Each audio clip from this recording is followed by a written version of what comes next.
close your. Yeah, okay, I'll stop. Yeah, okay, very good. Thank you. You're welcome. Yeah. Later, I'll just ask permission. Yeah. Okay, thank you.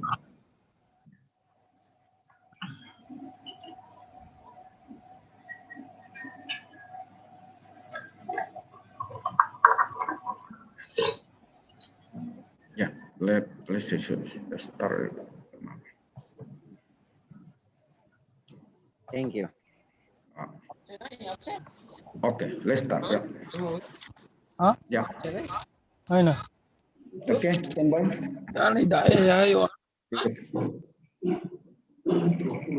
Mute yang lain. Ya.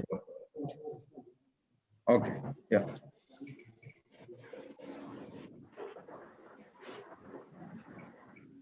Ya.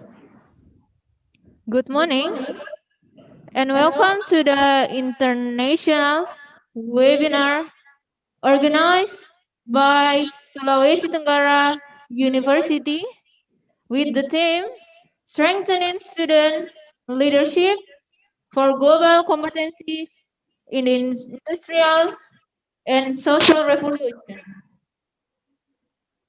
The Honorable Chairman of Higher Education Service Institution, LLDT, Region 9, Professor Dr.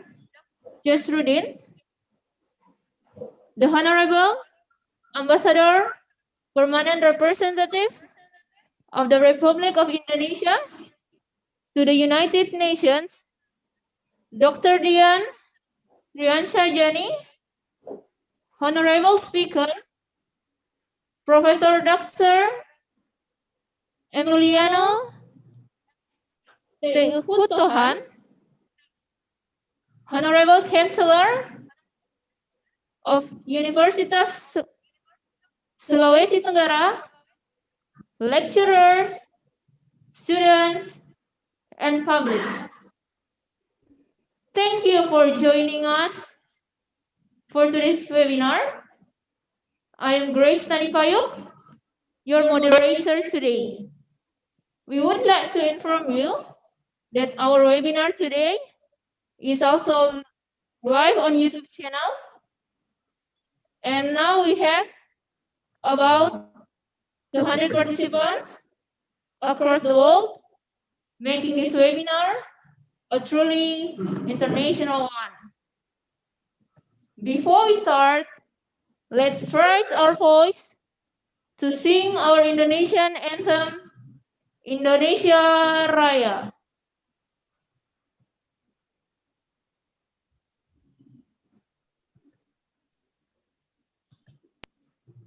Ayo kita menyanyi.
The COVID-19 pandemic has caused a social disruption and affected people globally.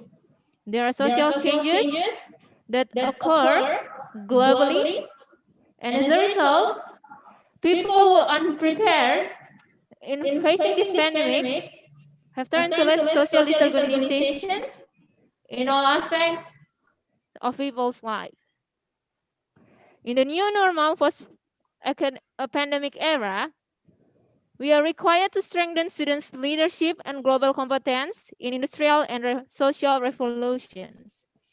Therefore, this webinar is presented to share the experience and knowledge related to leadership and financial strategies, and will be discussed at the student, lecture, and public level. Before we proceed to our main event of this webinar, we welcome the Student Executive Board to give a speech. The President of Student Executive Board, Andi Maliano, the floor is yours.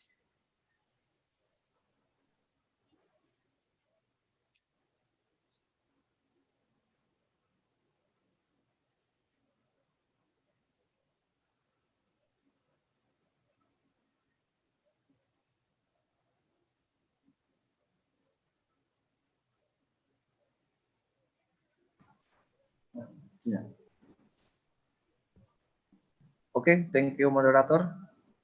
Assalamualaikum warahmatullahi wabarakatuh, and good morning, ladies and gentlemen. The Honorable Rector Universitas Sulawesi Tenggara, Prof. Insinyur Haji Andi Bahrun, MSc Agri, and all participants. My name is Adi Maliano, Student Executive Board. First of all, I would like to thank you for all the participants of all of this international seminar and student discussion forum, with the term training student leadership for global competition in the industrial and social regulation. It will be held for 2 days, 22 to 23. And I would like to give thanks to University Indonesia and abroad, general, regular, and student. Okay, I think enough very moderator. Thank you.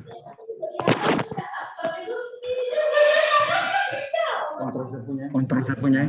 Thank you, Adi, for your speech. Now, we welcome the Chancellor of Universitas Sulawesi Tenggara to give a speech and open our session today. To the Chancellor, Professor Dr. Andi Bahrun, the floor is yours. Thank you very much, moderator, Ms. Grace.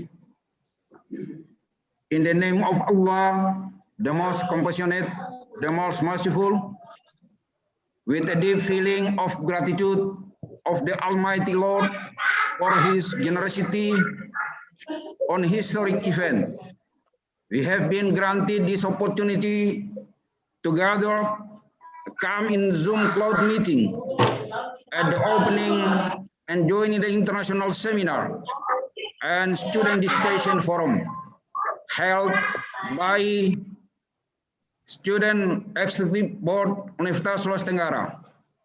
Salawat and greeting to the Messenger of Allah Subhanahu wa Ta'ala, especially the Prophet Muhammad Sallallahu Alaihi Wasallam and his family. This event, as the implementation of arrangement of the Memorandum of Understanding between Universitas Sulawesi Tenggara and Jose Rizal University, Philippines, Universitas Sulawesi Tenggara and OP Jindal University, India, which has been signed in 1918. Honorable Chairman of Higher Education Service Institution, LLDC Region 9, Region 9, Professor Jasruddin. Honorable the permanent representative of the Republic Indonesia to the United Nations and other international organizations in New York, Dr. Dian Triansyah Jani. Distinguished expert from Jose Rizal University, Philippines, Professor Emiliano Tehutsosan, distinguished expert from Jindal University, India, Dr. Saket Jeswani, distinguished guests, participants, ladies and gentlemen, especially students as our gold generation.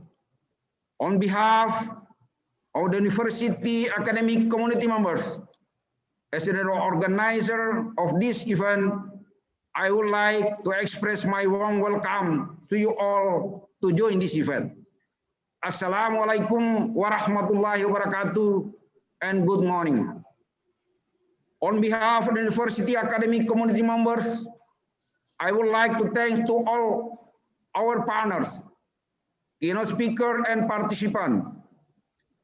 Your Excellency present today actually demonstrate the close relation between university and our university, and demonstrate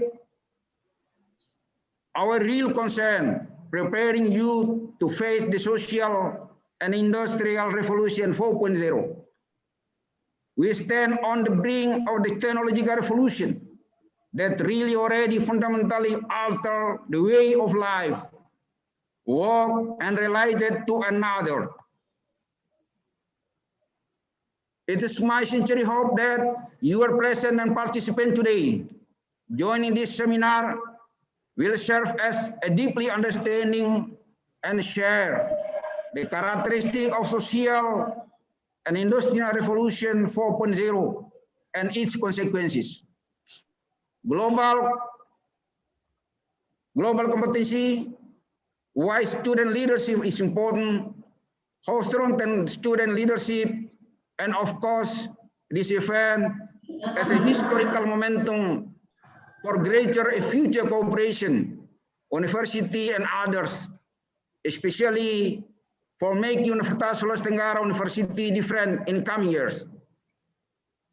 I would like also to express my gratitude and appreciation to the President of Student Executive Board Universitas Sulawesi Tenggara, Adi Maliano, and the committee for the great effort to facilitate and in preparation in this forum, hoping they would achieve these objectives and aims. I am very proud of the effort to organize and holding international seminar today and student discussion forum tomorrow. In fact, you all have started preparing for present and future student leadership. Ladies and gentlemen, social and industrial revolution era that characterized by a fusion of technology that is blurring the line between the physical, digital, and biological sphere. The Industrial Revolution 4.0, described as an era in which a range of new technology are used in the physical, digital, and biological world, impacting all disciplines, economic, and industries. We have all realized that the era of the social and industrial revolution 4.0, with many challenges, but also, of course, present many opportunities. We have also realized that the future of our country is in hands of the student and youth. It is often said that the world's biggest power is youth. Since the past, the presence of youth was considered to bring changes. It is because the youth has extraordinary potential. They are able to make changes with their own spirit and creativity. I believe the youth itself is the next generation of the nation that later they will be the holder of the fate of the nation. The first Indonesian president, Sukarno, has ever said, "Give me 1,000 old men, I will undoubtedly rip Semeru from its root. And give me 10 youths, I will undoubtedly shake the world." So the quote emphasizes that the most important of the youth roles in the progress of the nation and the state. Global coordination and cooperation of the measure needed to prepare the global action in strengthening student leadership for global competency. We must join hands, unite, and share to rise to high performance, to be to the new norm, social industrial revolution 4.0 era, and to live far to build an education and business ecosystem to prepare the golden generation of a nation, especially the strong leadership. We want to empower youth with 21st century skills, ready for transforming industry in ASEAN and also in Asia. This enables us to be partner in building our region vision for inclusive socio-economic growth together. We believe that youth leadership can solve today technology and advance to achieve the sustainable development goals. Indeed, the theme of seminar today is really very appropriate, strengthening student leadership for global competency in social industrial revolution. Ladies and gentlemen, strengthening student leadership for global competency in the social industrial revolution 4.0 in the new normal era has to become our inspiration to work even harder to make the partnership between us more constructive and resolving any level and global issues. We need to prepare the student to have the 21st century skill, namely critical thinking and problem solving skill, communication skill, creativity and innovation skill, and collaboration skill. Every higher education, especially Universitas Sulawesi Tenggara, has a strong commitment to take a part in building civilization at both national and global level. Universitas Sulawesi Tenggara want to join hands side by side with various parties to strengthen student leadership at local, national, and global level. Universitas Sulawesi Tenggara has strong commitment and dream to produce graduates who can become reliable and strong leaders. That's why we are arranged this event and why we are in this room cloud meeting today. Indeed, I'm sure we have gained valuable experience and learned a lot from this seminar and student discussion forum tomorrow. Therefore, I truly hope that this seminar and student discussion forum tomorrow can become a bridge toward the success that we all wish for. The strong partnership is a key factor for solving any problem, increasing regional, national, and global competitiveness. We need to expand our partnership and collaboration with national as well as overseas institutions to enhance the quality human resources for the improvement of the education quality for the nation, of course, for strengthening student leadership for global competition. I hope we can do more collaboration on student exchange program, visiting lecture, student leadership global forum, etc., in coming years. Thank you very much for togetherness today, thought and alignment of the speakers, especially Prof. Dr. Jasruddin, Dr. Dian Triansajani, Professor Emiliano Tehul Chosan, and Dr. Sake Jeswani. On behalf of us, with the word Bismillahirrahmanirrahim, and asking Allah Subhanahu wa Ta'ala blessing, webinar strengthening student leadership for global competency in the social industrial revolution 4.0 officially open. Thank you very much for you all to participate and join this event. We apologize for any inconvenience. Wallahu muwaffiq mutari. Wassalamualaikum warahmatullahi wabarakatuh. Thank you, Professor Dr. Andi Bahrun, for the speech and open this seminar.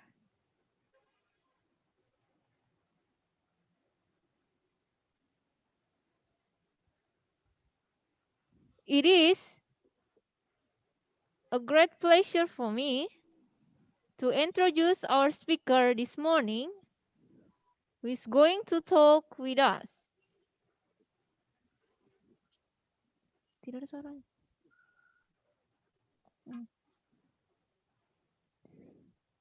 It is a great pleasure for me to introduce our speakers this morning, who is going to talk with us.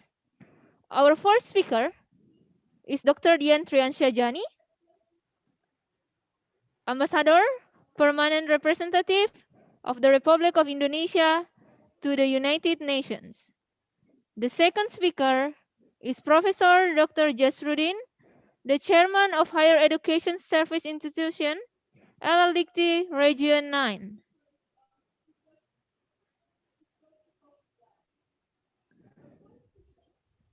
Third speaker is Professor Dr. Emiliano T. Huttohan from the Philippines. And the fourth speaker, Dr. Seke Jeswani from India.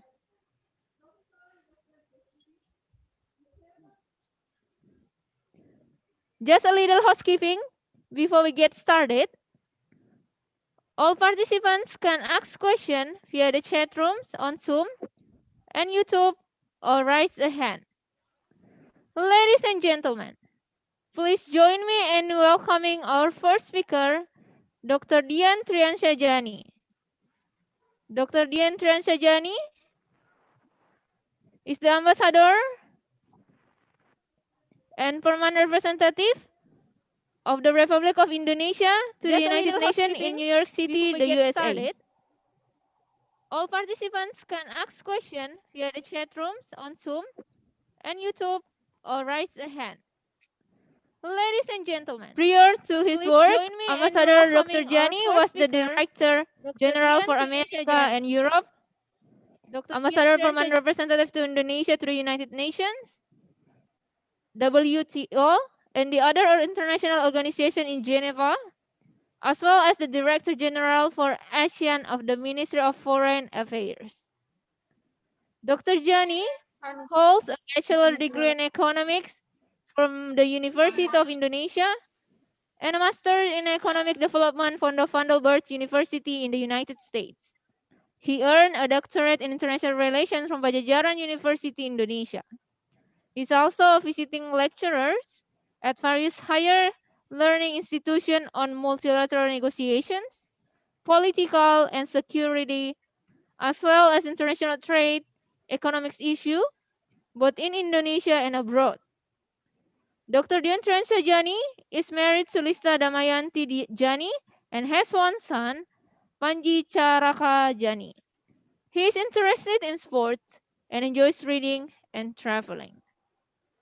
Now, without further ado, we will turn the time over to Dr. Dian Triansya Jani with an allocated time of around 20 minutes.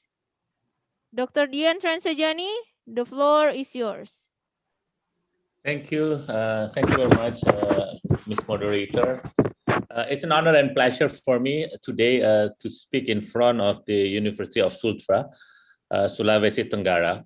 But before doing so, I would like to pay tribute to Professor Dr. Andi Bahrun, the Chancellor of Unsultra, for inviting me today. It's an honor and a privilege. And also would like to say hello to Professor Dr. Jasruddin, the Chairman of the LLDICTI Region 9, as well as my colleagues, speakers, Dr. Seke Jeswani from India and Professor Dr. Emilio Huttohan from the Philippines. And also a very good morning to the University of Sulawesi Tenggara students, particularly the BEM Unsultra, the Student Executive Board. And thank you also to President Andy Maliano for inviting me. Now, going straight to the point on these very important topics, I think if you can see I have sent my presentation way before. If you would like to put it on the screen, would be good. Yes, okay. All right. On students, particularly the point, the outline of my presentation, President Andy Maliano for inviting me. Kenapa terlambat, As I think there's an echo in my moderator. I hope you can hear me. Yes. All right. Yeah. Yeah. Clear. Okay. Well, the outline of the presentation, I'll try to be very brief, so that would be giving more time for question and answer. My outline is I would like to give a characteristic of what we consider as social and industrial revolution 4.0 and how is the new normal look like. Jadi karakteristik dari revolusi sosial dan industri 4.0. The second one is the global competency that are needed to address these challenges. Jadi apa yang kira-kira dibutuhkan untuk menghadapi pertarungan di tingkat global, kompetensi-kompetensi apa yang dibutuhkan. The third point is on the importance of student leadership. Ini poin utama yang saya ingin elaborate more, yaitu pentingnya kepemimpinan mahasiswa dalam menghadapi challenges ke depan. Dan keempat adalah how to strengthen student leadership, and of course the conclusion on the fifth point. Now going to the characteristic of social and industrial revolution 4.0, the way I look at it, there are at least 4 phases of the industrial revolution. Coming into the 21st century, which is known as the proliferation and integration of artificial intelligence, machine learning, and big data, is being called the 4th iteration of the industrial revolution. Jadi di sini adalah yang dimaksudkan dengan 4.0 itu menurut pandangan banyak ahli-ahli di PBB maupun di internasional adalah meningkatnya penggunaan dari artificial intelligence or machine learning dan big data. Sebagai gambaran, 90% data has been created in the past 3 years. I'm sorry, I'm using 2 languages here. For my international colleague, you can look at the presentation itself, and I'll try to also elaborate a little bit to my other Indonesian colleagues in Bahasa. Now, what is quite clear is that this is an IT-driven industry and productivity. And of course, this is computers learning by themselves, software writes softwares, and other important things. But the most important part is how to compete between machines and human. And this is the important part. Jadi bagaimana kita dapat berkompetisi dengan mesin-mesin atau teknologi atau artificial intelligence, atau bagaimana kita dapat hidup berdampingan dengan artificial intelligence. The characteristic of the social revolution is that there is a change in the way mindset and the thinking. Jadi ada perubahan cara pikir, which is what we call by digital universe. There is connected societies versus fragmented societies. Ini juga ada pertarungan antara masyarakat atau komunitas yang terhubung maupun fragmented societies. Prediksi ke depan adalah 1 trillion device connected by 2035. So kira-kira 1 triliun alat-alat yang menggunakan media-media internet atau sosial yang akan terkoneksi pada tahun 2035. Ini akan mentransform digital business atau society, requires changes dan akan berdampak pada perubahan keahlian, require changes in skill, technology, and organizational structure and business models. Nah, ini yang perlu kira-kira teman-teman mahasiswa dalami adalah perubahan mindset, the way we do things, we have to change our way of thinking, perubahan business model. Ini juga dalam kira-kira mensikapi jurusan-jurusan atau keahlian-keahlian yang akan dipilih untuk dapat bersaing dalam masa atau era yang ke depannya. Satu hal lagi yang perlu pikirkan adalah flood of information. This flood of information is an important thing. One has to be able to filter. Jadi kita semua harus dapat memfilter mana yang kira-kira informasi yang penting dan berguna, mana kira-kira informasi yang kita sering sebut sebagai hoax ataupun informasi-informasi yang kira-kira belum tentu hoax tapi tidak ada gunanya untuk kedepannya. So this is one thing that we have to look at it. So when you look at this 4.0, there are phases that but I'm not going to go detail on the phases because the second phases, of course, is 20th century marked by introduction of mass production of specialized goods using electricity. The third phases is the early 1970s, marked by further automation of production using electronics and IT. And of course, now we are entering the fourth phases of the revolution, which is the 21st century, which is marked by networking and exchange of information between human and machine. Ini hal-hal yang kira-kira perlu kita sikapi ke depan. Berikutnya, how is the new normal look like? Ini yang perlu benar-benar kita dalami. How do we face the challenges of the new normal? Saya melihatnya bahwa new normal will be characterized by new rules of the game. How we play the game, the values and the standards will be changing. We have to also take into account digital interaction. Jadi aturan-aturan mainnya, nilai-nilai, standar akan berubah. Digital interaksi akan meningkatkan perubahan tersebut. Priorities also will change. There will be new priorities. When we are thinking about development, what will be the most important element? Is it health? Is it making profit? Is it trying to ensure that the people have eradication of poverty? Or is it simply trying to ensure that one survive during the fourth industrial revolution? Jadi dalam kita menentukan new prioritas atau prioritas-prioritas baru, kita harus melihat kembali apakah kita akan fokus pada pembangunan, apakah elemen-elemen kesehatan lebih penting, apakah kita akan mencari untung. Ini semua akan menjadi hal-hal yang akan menjadi perhitungan-perhitungan ke depannya. New values and standards, of course, there is social distancing, which will be creating of new habits, way of life and values. New challenges.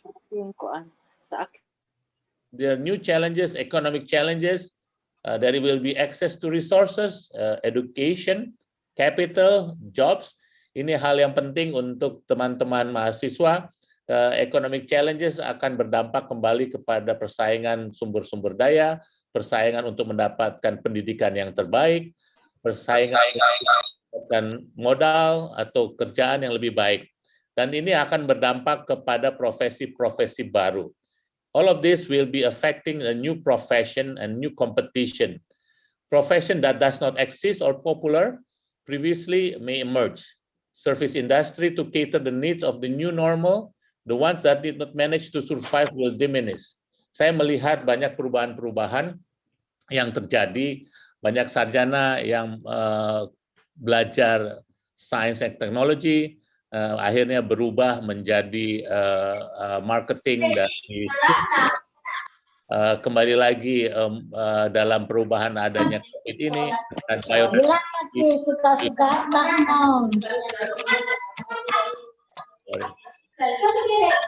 Apa bisa mute? Halo, oke. Bioteknologi contohnya akan semakin meningkat, bioengineering, DNA. Dulu kita tidak pernah memikirkan bahwa vaksin yang diproduksi tersebut biasanya adalah, saya dulu bekas duta besar Indonesia untuk WHO juga di Jenewa. Dulu vaksin dihasilkan dari virus yang dilemahkan. Sekarang kita kembali kepada bioengineering DNA yang di-restructure untuk kembali mengelawan vaksin, menggunakan vaksin COVID dari beberapa perusahaan-perusahaan di Amerika. So we have to change our way of thinking also. We have to find new profession. We have to ensure that there are new competition.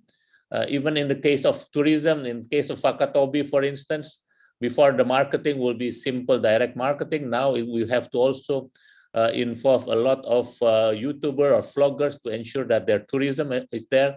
So there are new skill sets and new knowledge, and how we are able to adapt to this new situation will be the one that wins the battle. Now, going to the global competence issue, I'll be very brief on this. You can see from the screen, the most important point here is that you should be able to adapt. Ini hal yang paling penting, adaptasi. Adaptasi adalah mampu untuk menempatkan diri dalam lingkungan yang baru, dalam tantangan yang baru. The one that can really adapt is the one that will win the battle, will win the competition. You have also to embrace diversity and cultural sensitivity. Increased interaction with others who are different from us is very important. Question of tolerance is not only tolerance in terms of social, but tolerance in trying to accept new ideas that might be beneficial in the future. Saya tekankan kembali isu diversity ini, keberagaman dan sensitivitas budaya adalah sangat penting ke depannya juga. Di mana kita toleransi bukan toleransi dalam sikap saja atau sosial, tapi toleransi dalam menerima ide-ide baru yang mau tidak mau, suka tidak suka akan menjadi tantangan ke depan. We have to respect differences. We have to be open-minded, can bring to understand the richness of humanity. Accountability also is important. Ini akuntabilitas. Kita harus dapat dipercaya, harus dapat benar-benar menarik hati, menarik minat. Kita juga harus memiliki keberanian untuk keluar dari comfort zone. Ya, courage to be out of the comfort zone and dare to try new things. You have to push yourself beyond the limits, will make you excel in more field. Jadi kita mesti berani untuk coba hal-hal yang di luar kebiasaan. Universitas Sultra, mahasiswanya harus juga berani untuk inovasi kreatif.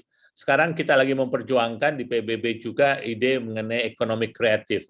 Ekonomi kreatif bisa kembali lagi hal-hal yang tidak pernah dipikirkan, tari-tarian, performing arts, kesenian, itu suatu hal yang bisa menjadi marketable. Tapi tidak hanya tari di daerah sendiri, tapi bagaimana kita memasarkan tersebut melalui YouTube, melalui media-media lainnya. We have to be creative, we have to use our digital expertise. Kemampuan digital itu mau tidak mau harus dikuasai. Dulu tidak terpikirkan kita akan Zoom, kita akan menggunakan banyak virtual video. Sekarang kalau kita Pak Profesor, Pak Rektor, kalau kita tidak menguasai media ini, saya sendiri mesti belajar menggunakan application Microsoft Outlook, saya harus belajar lagi Zoom, belajar lagi segala macam media. Looks like simple, but at the very end, it's going to be very crucial.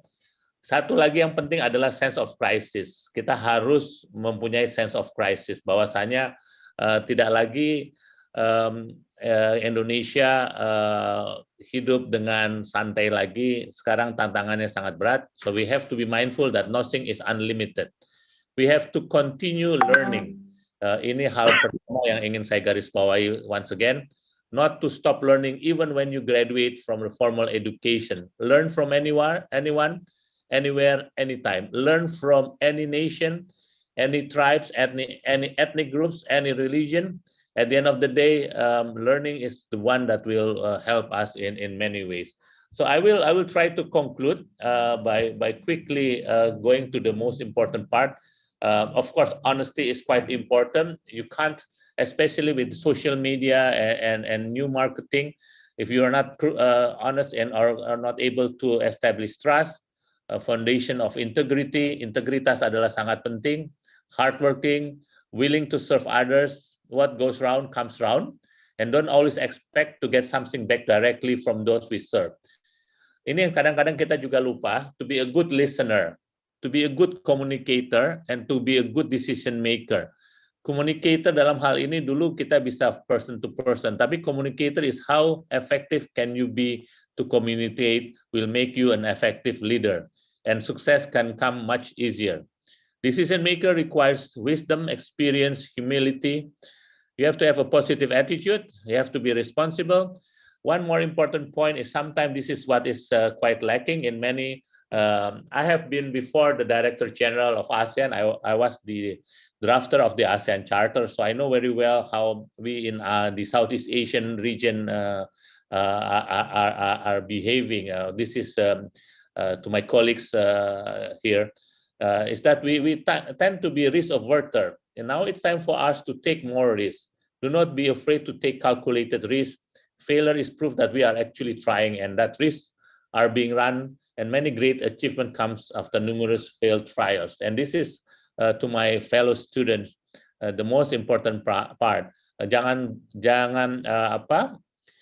berani untuk mengambil risiko. Kita kalau teman-teman yang dari jurusan ekonomi tahu bahwa kalau kita investasi kecil, profitnya kecil, tapi cost-nya juga kecil, tapi biayanya dan kalau ada bahaya risikonya kecil.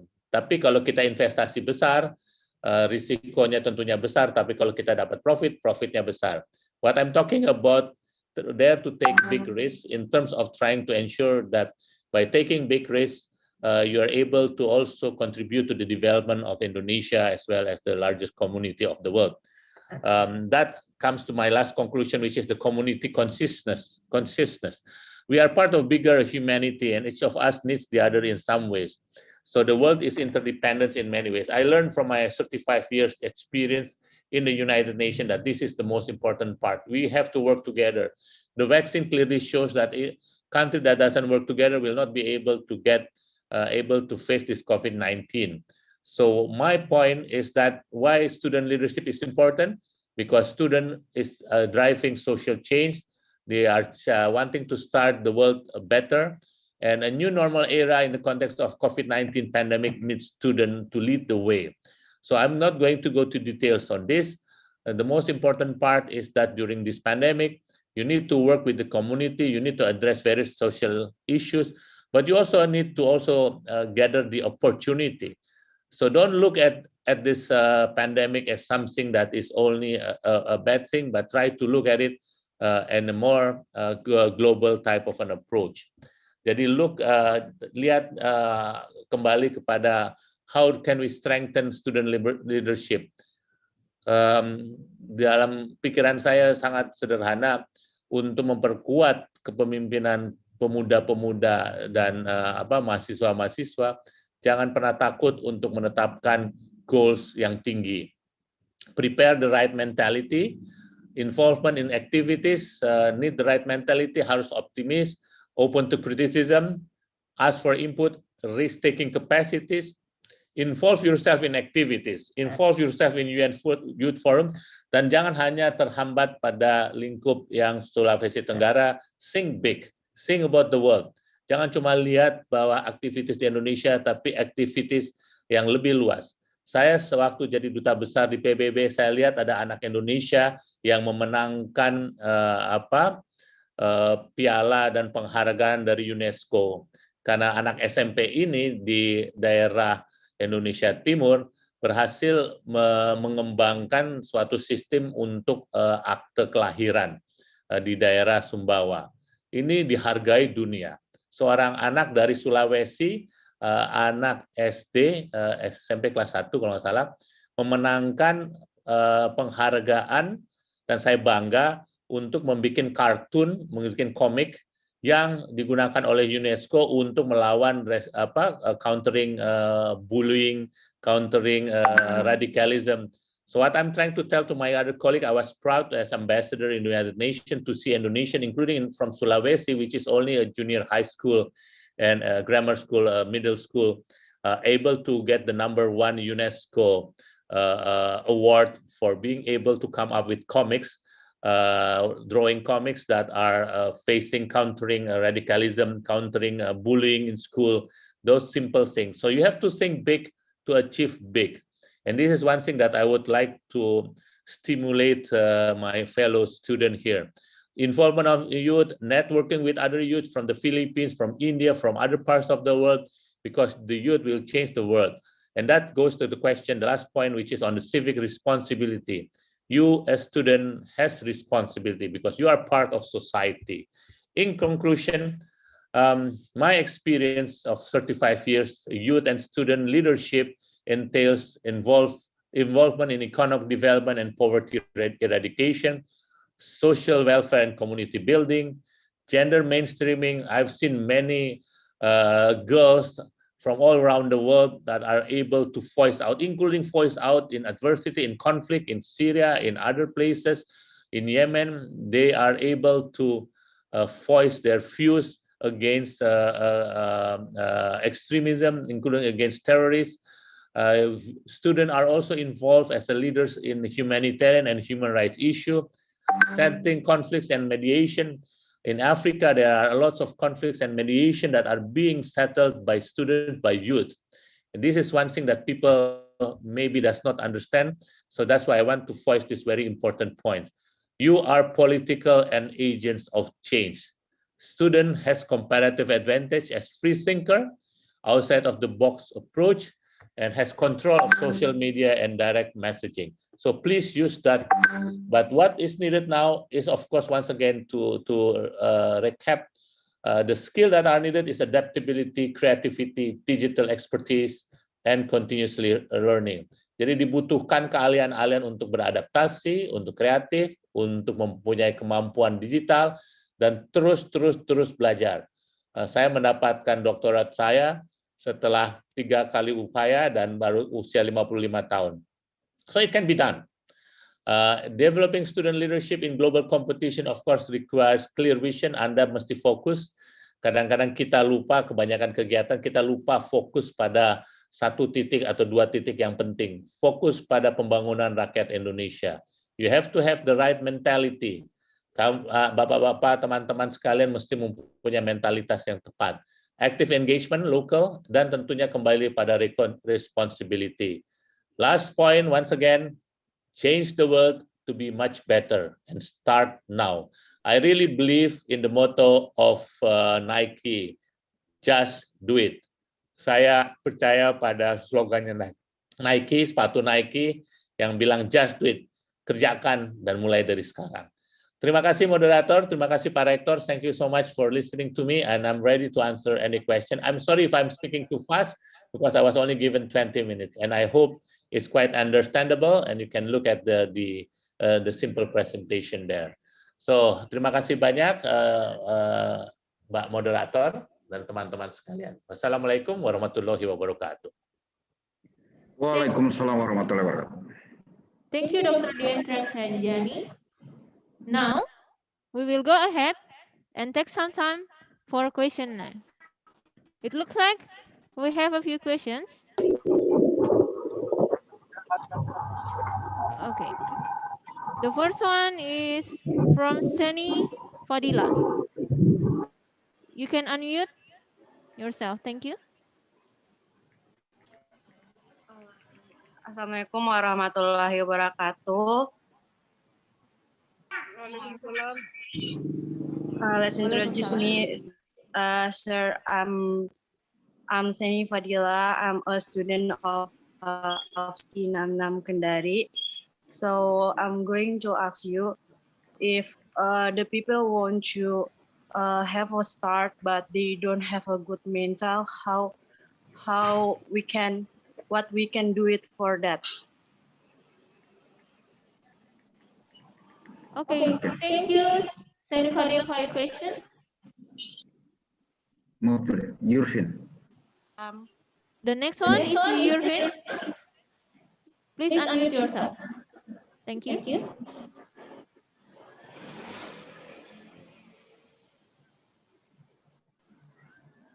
Remain again.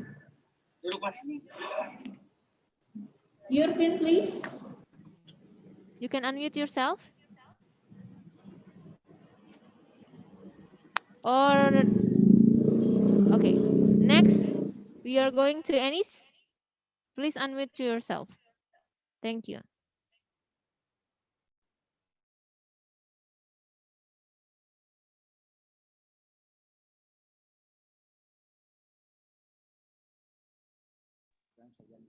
Okay. We would like to invite Professor Dr. Dian Transajani to address the answer first. All right. So we go straight to the question of Seni Fadila. I hope I got it right. I do believe that if we do the research, sometime when we wanted to start any activities, to be able to prepare our mental thinking is that you have to be able to do the background research, try to understand the issues and focus on it and then identify. I'm a firm believer that everyone has a positive attitude. If you have a positive attitude, anything can be done. And the good thing about us Indonesian is our religion have taught us, in all of our religions have taught us that you have already the background, you already have the good intention. Start with good intention, try to do the best. And there are lots of cases that we have excelled abroad. And sometimes these stories, that's why I came up with those two simple stories of how even a junior high school student are able to achieve great things in the United Nations or in the international. I can give you a simple example. There is two girls in Bali created and being innovative and not surrendering to the challenges. Develop bags made from plastics debris. So this is an issue and it has been presented in the United Nations in the environmental discussion. So they also were given, and they were with Leonardo DiCaprio. So what I'm trying to say here is that kalau kita punya niatan baik, kita selalu positive attitude, dan kita juga perlu selalu, ini kadang-kadang lupa teman-teman semuanya, orang Indonesia suka jarang melakukan riset. Riset itu bukan berarti riset akademik, belum tentu. Riset yang sederhana, jika ingin bertemu dengan seseorang harus mengetahui background-nya itu apa sih kira-kira. Saya memberikan presentasi ini, saya mempelajari Universitas Sultra itu seperti apa sih, Profesor Andi Bahrum itu seperti apa, bagaimana menghadapinya, bagaimana menghadapi BEM di Sultra. So you have to do a little more to be able to get more also. And I do believe mental attitude. My wife is a life coach. She has a degree in New York. So she has experience also with Indonesian students abroad and how to ensure that during COVID, there was lots of students having depressed or having not able to go out. Of course, this is not a simple issue, but when you talk to them, try to learn, try to understand, go deep, try to address the issues seriously, then I think everything can be done. Always believe in yourself. I hope that answers Sani's question. Anyway, that's a good question. Moderator? Yes, Thank you, Dr. Sir. Jani, for answering the question. Now we move to the next question. Bobby Adam, please unmute yourself. Thank you. Okay, thank you so much. Am I audible now? Yes, it is crystal clear. Okay, thank you so much. Please, I want to introduce myself first. I am Bobby Adam and I'm a student at Halu Oleh University. And here is my question. During this pandemic, we have to struggle hard and work hard to achieve our dreams. And my question is, how could we actualize ourselves during this pandemic without working hard, or we have to go outside? And how we could accept the materials or the explanation from our lecturer in the class or our professor in the class. Thank you so much. Back to the moderator. Okay, thank you very much for your question. Now, Dr. Jani, it's time for your response. Thank you. Well, I have lots of experience. One thing that the good thing about us Indonesian is we always make the best of every situation, and that's what I told my colleagues also in the United Nations. During the pandemic, don't look at it as only a bad thing, but look at the opportunities that we can get. A simple case, for instance, now family are closer together in many ways because they are able to meet their parents, they are able to meet their wife or their husband. So the quality of family life has increased. That's a simple case of a positive side of the COVID. Now, when it comes to the question of Bobby here from Halu Oleh University, This is what I tell the Indonesian students that are studying also in New York as well as the United States during COVID. They are not allowed to even go out of their apartment in the first few months of COVID. Unlike students in Indonesia that still can go out, there it's completely locked down. So there are lots of colleagues, students that are depressed and everything. So I told them, well, this is the opportunity for you also to learn new skill. You have to adapt. You have to be able to, for instance, you mentioned that getting the materials from the professors or lecturers. I'm a firm believer. During my time, we can only rely on our lecturers, our professors, because there is no internet. But during your time now, Bobby, you are able to access everything. You are able now during COVID even to learn new languages. You're staying there with your internet, your handphone, even your handphone. I'm telling you a simple question. Saya ada seorang pekerja di rumah yang tidak memiliki laptop, doesn't have any laptop, but she has a handphone. She followed my statement in New York from Jakarta. Seorang pembantu mengikuti statement saya, perkembangan saya, apa yang saya kerjakan. Bayangin, dia tidak memiliki komputer, tapi dia cukup kreatif untuk ingin tahu mengenai dunia, ingin tahu. The first important part is curiosity as a student. If you don't have any curiosities, then you're not a good student. You won't be able to achieve anything in your career. Always be curious of everything. Selalu punya rasa ingin tahu dan ingin lebih baik dari sebelumnya. Dan ini bisa dilaksanakan. Jadi kembali lagi, your professor, your lecturer is very good. They are there to also educate you.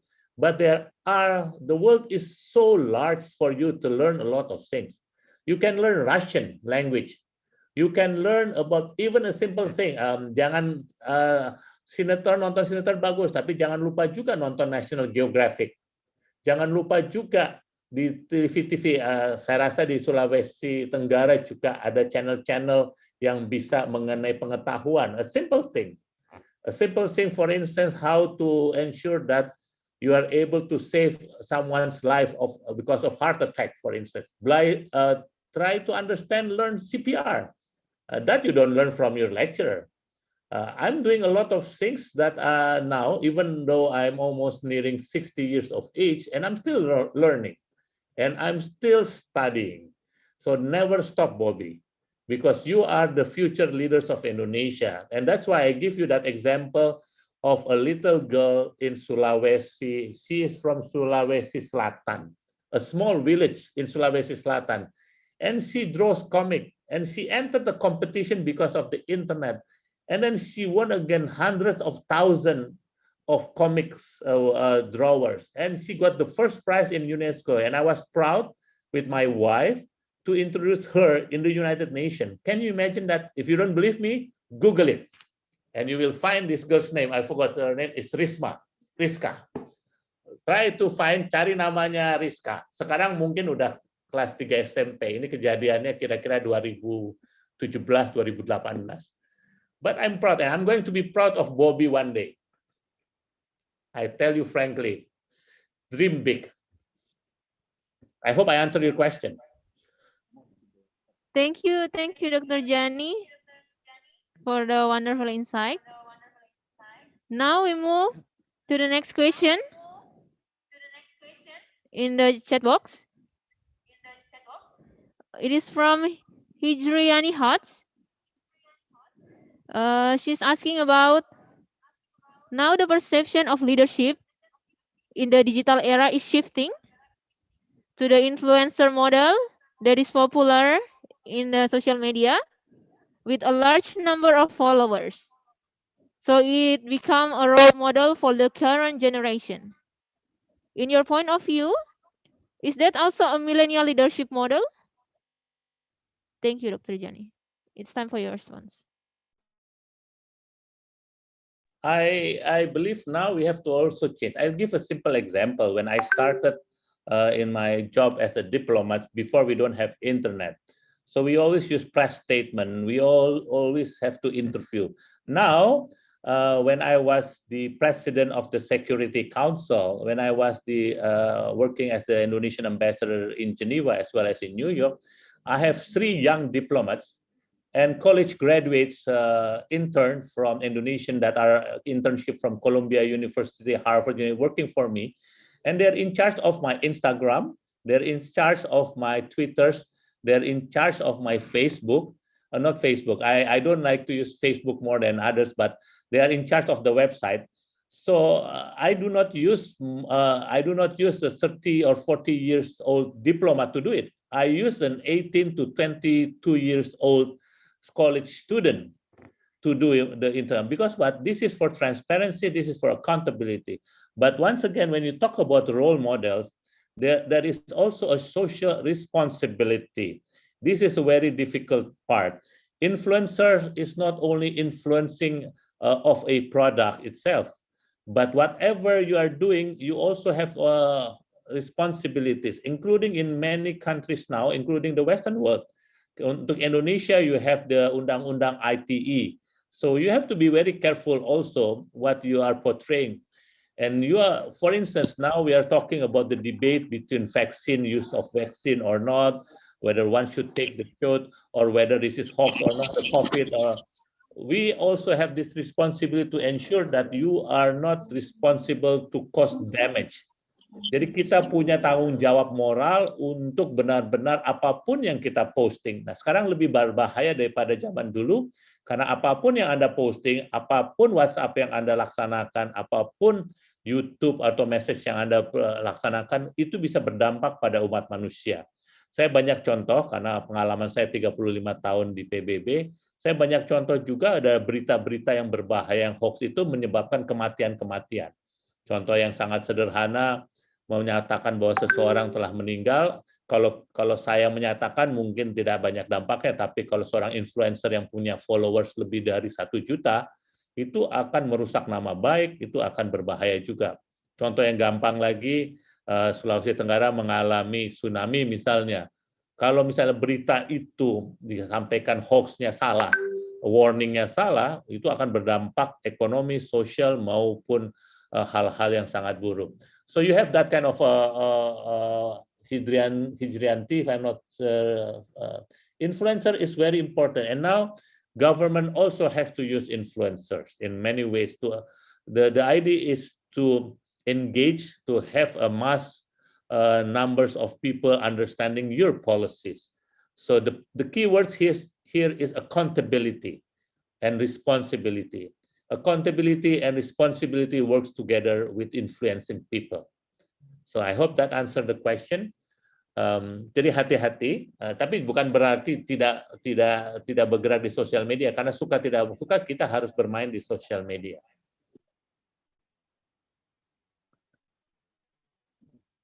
Alright, thank you, thank you, Dr. Triansyah.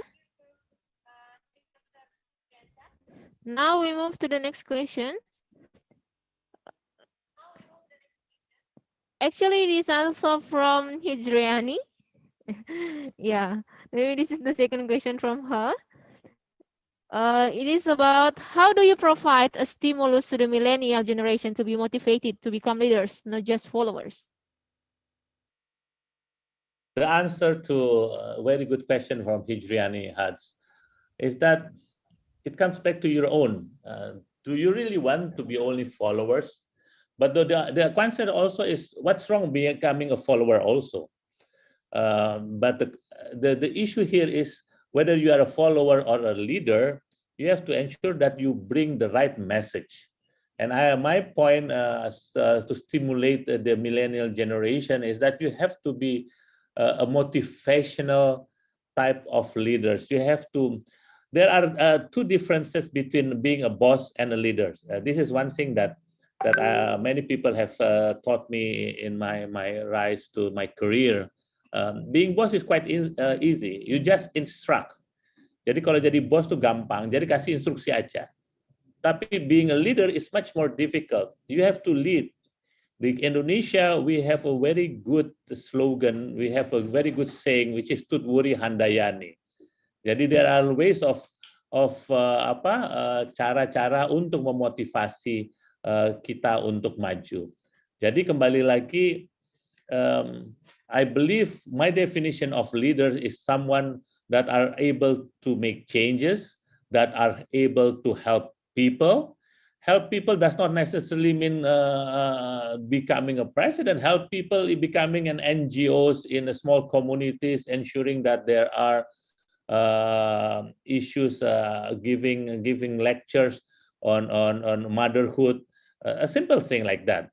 So being a leader here is something that should not be taken for granted. It is something, itu sesuatu yang Anda perlu yakini. Kalau saya percaya bahwa kita semua adalah pemimpin dalam bidangnya masing-masing, pemimpin dalam komunitasnya masing-masing, tapi yang paling penting adalah kita perlu small steps, mengambil langkah-langkah kecil to achieve big dreams for the future. Nah, ini kadang-kadang kelemahan kita orang Indonesia, kita kadang-kadang takut untuk memulai dan selalu mempunyai rasa rendah diri. Dan saya harap kalau teman-teman di Sulawesi Tenggara tidak memiliki perasaan ini. Ambil langkah-langkah kecil, start small, tapi fokus. Jangan pernah lupa tujuan akhirnya apa. Kalau saya memiliki tujuan akhir pada waktu saya jadi mahasiswa dulu, saya ingin memberi sumbangan pada Republik Indonesia. Saya ingin berbakti. Tapi kan tidak bisa menerjemahkan kata-kata berbakti atau sumbangan secara umum. Nah, kita mesti memilah-milah lagi menjadi bagian-bagian kecil apa yang kita maksudkan atau definisikan sebagai kontribusi kita. Kontribusi kita supaya ingin mencerdaskan bangsa, apa? Terjemahkan menjadi dosen, jadi rektor. Terjemahkan lagi menjadi rektor universitas yang dapat mendunia. Terjemahkan lagi lebih detail lagi. Kalau untuk saya ingin ikut serta menjaga perdamaian dunia. Karena itu saya menjadi diplomat. Tapi gimana saya menjaga perdamaian dunia? Indonesia mesti menjadi anggota Dewan Keamanan PBB. Indonesia mesti mengirimkan pasukan perdamaian. Nah, untuk itu bagaimana? Ambillah mahasiswa-mahasiswa yang terbaik dari Indonesia untuk menjadi diplomat Indonesia. So you start with small step. You define your character. You define your end objective. And never forget that every end objective, there is always a middle way to reach that end objective. So I come back to the very small step. Start with a small step in doing everything. So I have always been lectured by my wife, who is a lecturer also, who was also with Pak Rektor dulu sebagai masa teladan. She always tells me about this SMART of coach, life coach. SMART adalah singkatan dari S is specific. The M stand for measurable, jadi langkah-langkah yang terhitung. The A there is achievable, and the R is realistic, and T is timely. So you put the whole letter into one word, it becomes SMART. So it's a SMART goals being specific, measurable, achievable, realistic, and timely. Ini kelihatannya sederhana. It looks like a simple wording, but if you can be specific, ya Anda bisa spesifik, Anda bisa terukur, Anda bisa menetapkan goals atau target-target yang dapat tercapaikan atau achievable. Anda harus realistik juga. Dan yang terpenting juga timingnya itu mesti pas. Being timely is quite important. I'm sorry if moderator, if I'm quite long untuk menjawab pertanyaan ini, karena terus terang ini pertanyaan yang sangat baik, yang saya perlu lebih jelas. Karena saya takut bahwasannya teman-teman tidak dapat mendefinisikan yang saya maksud untuk always think big. Indonesia membutuhkan big thinker. So we need a lot of big thinkers. So I back to you, moderator. Yeah. Thank you, Dr. Jenny. Yeah, we can apply SMART approach. Yeah. Thank you. So we move to the next question. There is someone who raised her hand. Audacity, please unmute yourself. Thank you.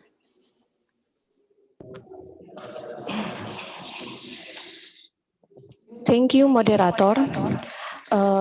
I'm sorry, I'm not show my video because my camera is get trouble. I want to ask you, Mr. You told us to go toward revolution 4.0, but What do you think? Is the current Indonesia education system in the line with the revolutionary 4.0 program? Because my observation on developed country around the world are one of the factors their success in Revolution 4.0 is the education system they have. So, what do you think is this? Thank you.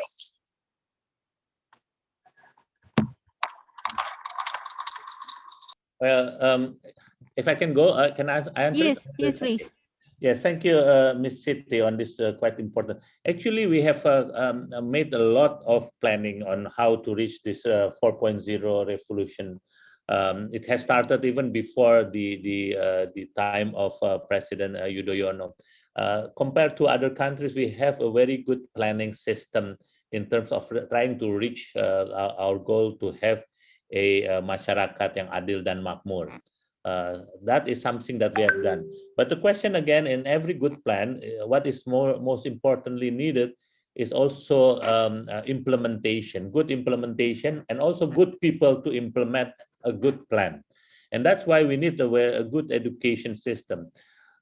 Like India, like China, Indonesia is a large population, and it's not easy. Particularly, our challenges, of course, is that we have lots of islands. And this is one thing that I try to explain to many people, including foreigners. Apakah teman-teman tahu seberapa luas dan seberapa besar Indonesia? Ada berapa banyak suku bangsa Indonesia? Ada berapa banyak bahasa? So if you want to know about Indonesia, you always have to make sure that you explain it simply to other people. I explain simple. Indonesia is as large as the whole of United States minus Alaska and Hawaii. Jadi banyak orang yang tidak tahu, not many people knows, luasnya Sabang sampai Merauke itu is as large as from Portland in the state, from Seattle to Florida. So we are large. If you put the map of Indonesia into Europe, it started from Scotland until Crimea. So you have a very big country, and that's where education plays a role. The question of education also is a question of trying to ensure that everybody has a right to education, trying to ensure the quality of education from the far west of Indonesia to the far east of Indonesia has the same quality, the same opportunity to be educated. And of course, I was also involved with President Jokowi going to Google's in Silicon Valley in trying to ensure that there are what we call Google Balloon, where it can go through all the island of Indonesia, having access to internet for even the remote areas in the far away pulau-pulau islands of Indonesia. This is a challenge, but of course we have to deal with it and try to find the solution to this. I was one of the champions of trying to opening our education, opening our health system, opening our education to foreigners to come here. There are lots of professors from the Philippines, from Malaysia, from the UK that can also teach in Indonesia, and also Indonesian also to teach abroad. And this is what is experiencing by in Malaysia, for instance. We have lots of lecturers that are taught in many universities in Malaysia. We have lecturers teaching also in the United States. So United States can have, or Canada can have a large higher education simply because they are opening it. So this is one thing that I also would like to untuk menyampaikan ke Pak Dikti. Mungkin sudah waktunya kita membuka diri, karena dengan kita membuka diri, suka tidak suka, ini kita perlu untuk meningkatkan kualitas di seluruh kepulauan Indonesia. So we have to do that. So this is one thing that when you come once again to answer the question, 4.0 revolution, we already have a 4.0 industrialization program. Pak Menteri Erlangga waktu itu sudah mencanangkan itu. Kita juga punya berbagai macam upaya untuk ke arah sana. Now it's up to you. It's up to you students to really walk the talk. Kalau bahasa Inggrisnya itu walk the talk. Jadi istilah kerennya anak milenialnya jangan cuma omdo. Omdo itu bahasa Sulawesi Tenggaranya apa itu ya? Moderator tahu kan? Jangan cuma omdo. Sama, Pak. Just do it. I'm a really firm believer of Nike. Just do it. Then don't be afraid of taking risks. If you don't take risks, you're not going to go far. You're going to stay only in Sulawesi aja. You're not even, Anda akan tinggal cuma di Kendari aja. So be great, be big. I hope I answered that question. Yes. Thank you, Dr. Jani. Yeah, it's really important to have a brave movement. Yeah. Thank you. I think this is the last question. It is in the chat box from Yemima Keisha. So she asks about the role of Indonesia in the United Nations indeed increases contribution leadership at the global level. What is the major act that has been taken place by Indonesia in the United Nations that influences other nations to do so? Thank you. Thank you. I'll give a simple example. Before I came as ambassador there, we have not had any resolution or any outcome in 70 years of our becoming a member of the United Nations. In my 5 years there, we created a resolution, a document on economic creative. This is a very important United Nations document. It gives the acknowledgement to the world that, look, if you want to survive during COVID, if you want to survive in the new ages, you have to also promote creative economy. Creative economy looks like simple. It also entails a lot of things. It entails the question of designing. It entails the question of modern art, performing arts. It also increased the small and medium enterprises. Jadi intinya kita mendorong adanya kreatif ekonomi sebagai suatu usulan Indonesia di PBB. Ini gara-gara itu selama ini kita memang adalah bangsa yang sangat baik, kita sering mengadakan pertunjukan, menyenangkan turis, tapi sudah waktunya juga kita dalam tanda kutip menjual pertunjukan tersebut untuk mendapatkan penghasilan. Contoh yang sederhana, handicraft, kerajinan tangan kita, itu adalah bagian dari kreatif ekonomi. Di bidang keamanan, in the field of peace and security, we are the first country that come up with the idea of women peacekeeper. We have a resolution in the Security Council on women peacekeeping. So this resolution entails the importance of women as peacekeeper in the whole world. Kita mengeluarkan suatu resolusi mengenai peran dari penjaga perdamaian wanita. This resolution menunjukkan bagaimana Indonesia ikut serta menjaga perdamaian dunia sesuai dengan amanat Undang-Undang Dasar Republik Indonesia. Tadi Pak Rektor menyampaikan mengenai kata-kata dari almarhum Bung Karno. Ini pun juga adalah dream kita yang tertuang dalam Undang-Undang Dasar 1945 bahwa kita ikut serta menjaga perdamaian dunia. For example, when I was in the Security Council, Indonesia is the major contributor of peacekeeper all around the world. So we were in the Security Council is the #1 country that contribute our young boys and girls, our military and our police to help save many countries in Africa, in Lebanon, in all parts of the world, in Yemen. We send our military and police to help ensure peace and security. So this is an act that has also been followed by many other countries, but we paved the way. We have been peacekeeper Indonesia since 1957. Jadi kita telah terlibat dalam misi perdamaian dunia sejak tahun 1957. More than 40,000 Indonesian peacekeeper have been deployed in all parts of the world.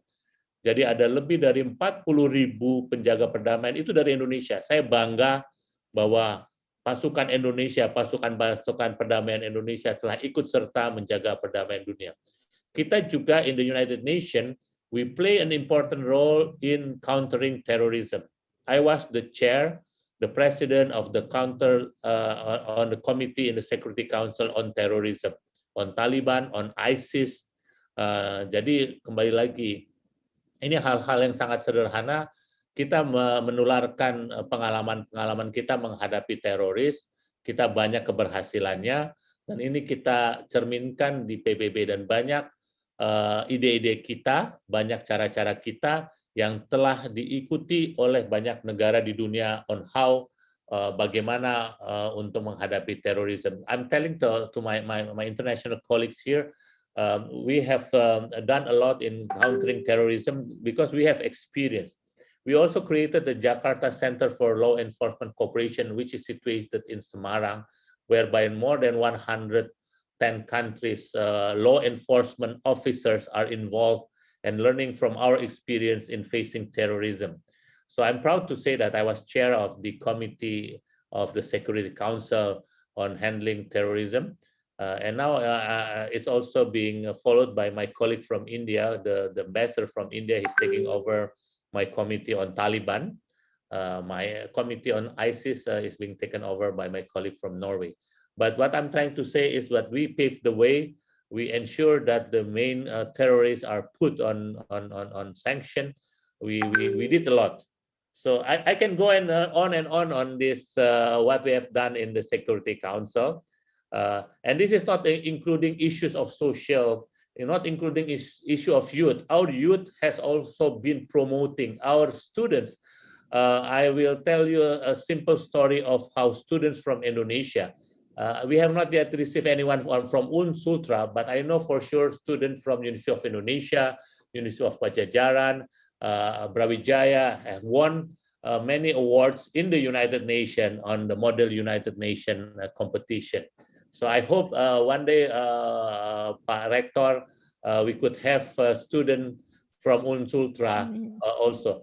And I just would like to say also that when I was ambassador in New York, I received internship from Indonesian student.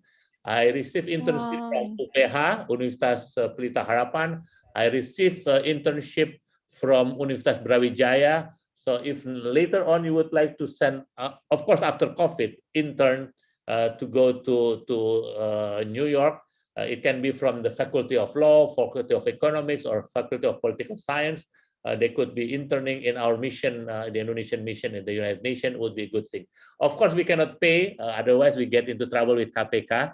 So, but one thing for sure, we will give us training. We will also ensure we will give offices, we give facility in our offices. So later on, we could talk about that. So thank you very much, moderator. Yeah, thank you, Dr. Jani. I think there are a lot of response from people. I think we need to add for one more question from for you. Yeah, because of the enthusiasm from the participants. Yeah. Okay. So the next one is, in your point of view, the influence of regulation and culture in a country. I mean, what is the influence of regulation and culture in a country in preparing students' leadership in the era of social and industrial revolution? So what is the influence of regulation and culture in preparing the student leadership in a country? Thank you. That's a very interesting question. This is the problem with us sometimes in Indonesia. We always have a lot of excuses, whether everything is being challenged because of regulation. We cannot do this, we cannot do that because of our culture. The world is changing. So when you talk about student leadership, I am a firm believer that individualities, students are free thinkers. And you don't, if you have initiative and if you're creative, you don't need regulation to make good leaders, for instance. But of course, regulation is also important. And culture, once again, culture is very important. We have to always remind us, remember that we have an excellent culture. Our culture has been for thousands of years. And we are privileged to be coming from a country that have more than 800 ethnic groups, more than how many hundreds of languages, and even 1,000. So that we have to preserve, definitely. But that does not mean that we should be open-minded to also receive many good ideas from abroad. A good leader, whether it's a student leader, whether it's a community leader, whether it's a government leader or a business leader, is the one that accept changes, is the one that are able to adapt, that are not afraid to accept, not afraid also to be able to saya selalu teringat kata-kata dari almarhum Bung Hatta, berlayar di antara dua karang, berlayar di antara banyak karang. A good leader also is the one that also accept regulation or law. Of course, law, you have to follow the law and the rules. This is one thing also, sometimes we tend to forget that we try to break the law, bend the law, not to break the law, bend the law. I'm a firm believer that you have to follow the law. But once again, law is also created by people. So we have to make sure also that there are ways and means, and law is intended to make life much easier in many ways. So my suggestion is quite simple in saying that, look, don't be bound by regulation and culture. But the point is that we have to find out which culture that are good enough for us, which culture that are that can be applied, and what culture is appropriate for us to move forward. The key word here is moving forward. The key words here is trying to achieve much more, because like it or not, we are the third largest democracy in the world. We are the biggest Muslim population. And the good thing is we're not a Muslim country, but we are a good biggest Muslim population. So we could also lead. There are good teaching of Muslim. There are good teaching of Catholics or Protestant in Indonesia. Of course, we follow them definitely. But one thing more important is don't be contained and don't make excuse that we cannot do this, we cannot do that because of culture, of religion. Culture also is created by people, and culture changes also. Now there is a millennial culture. Am I right? Aside from our old traditional culture also, there is now a culture of education that are different. For instance, by having a virtual conference like this, it's a new culture. Before, we only learn and listen from our lecturer or our professor. Now, we are not even looking at their physical, but we are hearing from them. We are receiving education through other means. This is a new culture itself. So once again, just like regulation changed based on a good country will always change regulation based on the needs, based on the capacities. The only thing that you don't change is something that is already in the good book, in the Quran, in the Bible, it's there. So once again, I don't know whether that answered the question, but I really believe that we are a master of our destiny. Thank you, Dr. Johnny, for your response. Okay, now I think this is the very last question. Okay, from Anggia.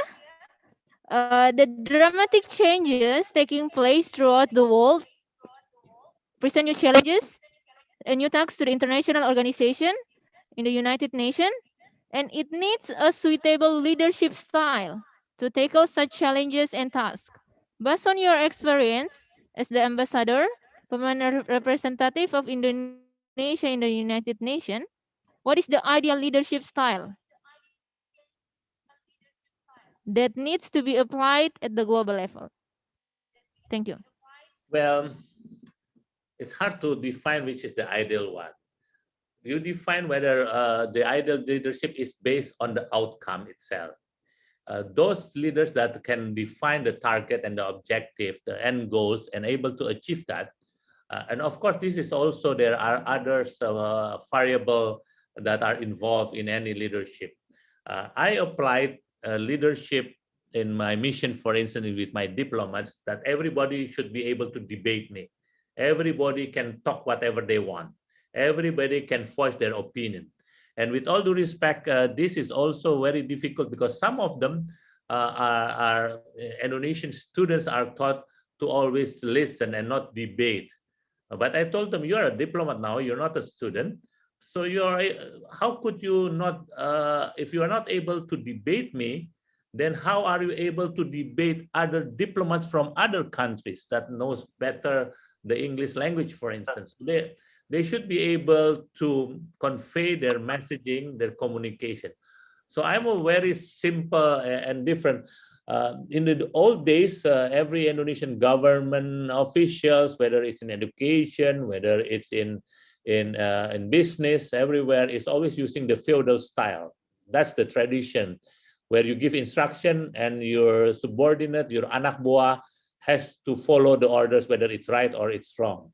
But now, with the changing of the world, that doesn't work. Even in my mission in the United Nations, in my embassies, for instance. So I have to be a good listener. I have to listen to my young diplomats. I have to listen to my students. I have to be a good listeners. I have to be a good communicators. If I'm a good leader, I have to put aside my ego. I cannot say, look, saya adalah duta besar, kamu ikutin saya. Nggak bisa lagi, zaman udah berubah kok. Saya mesti mengajak teman-teman untuk sama-sama bekerja sama untuk mencapai tujuan bersama. Tujuan bersama adalah melindungi kepentingan Indonesia. My end objective is to secure the national interest of Indonesia. And in doing so, I have to make sure that all of my team, all of my people are with me. We should move together. We should be able to get ahead. Then a good leader is someone that really listens. A good leader, whether it's in business, whether it's in university, whether it's in every other places, the world has changed drastically. Because if I don't listen to my young diplomats who is 20 years younger than me, they know more information than I do. And that's why when I give my presentation, the problem of having now a big data system, flux of information, flow of information that is very large, seseorang tidak mampu seperti zaman dulu untuk mengambil keputusan tanpa mendengar. Tanpa mendengar. You're not able to be a good decision maker, which is a part of a good leader if you are not able to listen. And a good leader is also the one that can bring everyone together to achieve the end objective. Well, for me, that is my definition of a good leadership, and are able to adapt to challenge and able to be criticized. Mbak Anggia, kalau mau tahu, saya setiap hari dikritik sama anak buah saya. Kalau anak buah saya nggak kritik saya, terus terang aja, saya bilang mendingan kamu pulang aja ke Indonesia. Kamu ini bertani aja daripada jadi diplomat. So you have to be, of course, once again, when one criticize, bukan debat kusir. When one debate is not supposed just for the sake of debating, but to debate is simply defined as trying to achieve a solution to a problem. Kritik juga bukan asal kritik, bukan asal bunyi, bukan asal ngomong aja. Tapi kritik untuk sama-sama memperbaiki diri, untuk sama-sama maju ke depan, dan at the end of the day, kalau saya boleh sampaikan, moderator, adalah kita semua punya kewajiban moral untuk mencerdaskan bangsa Indonesia, untuk membantu rakyat Indonesia yang masih kekurangan. So it's our job, and everybody has a responsibility, whether you are a first-year graduate, or whether you are a first-year student, whether you're a rector, whether you're an ambassador, whether you're working in a business, all of us has this moral responsibility to ensure that all of our rakyat have the same level of development, same access to education, same access to health. Sorry, saya seorang yang idealis. Saya juga percaya bahwa seorang pemimpin harus idealis untuk tujuan yang sama. Tentunya kembali lagi syarat-syarat utama tidak korupsi, bersih diri, dan jangan lupa kita punya challenges untuk mencapai SDGs, Sustainable Development Goals, and now we are in the right track. So saya percaya bahwa kita semua di dalam diri kita punya jiwa kepemimpinan. Even all of you, to be frank. Mungkin saya orang yang optimistik. Tapi kembali lagi, ini perlu dilatih. Anda mesti keluar dari ketakutan. Anda mesti berani untuk, once again, I want to underline, kalau kita anak ekonomi, if you invest small, you have small risk, but of course small profit. If I have a choice, I would invest large. I will take big risks, of course. But of course, if I have profit, if I have gain, it will be a big gain, which I'm going to be happy to say that I have lived in this world and making a mark and making history. Sorry, kalau saya terlalu ini idealis. Thank you, Dr. Jani. I think there is another question from the participant. Yeah, maybe this is the very last one, the very last one. Okay, is it all right, Dr. Jani?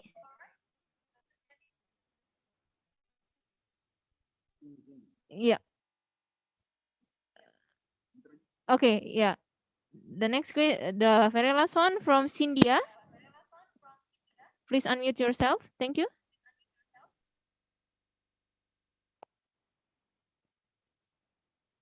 Cynthia Jihan. Cynthia Jihan. Please unmute yourself.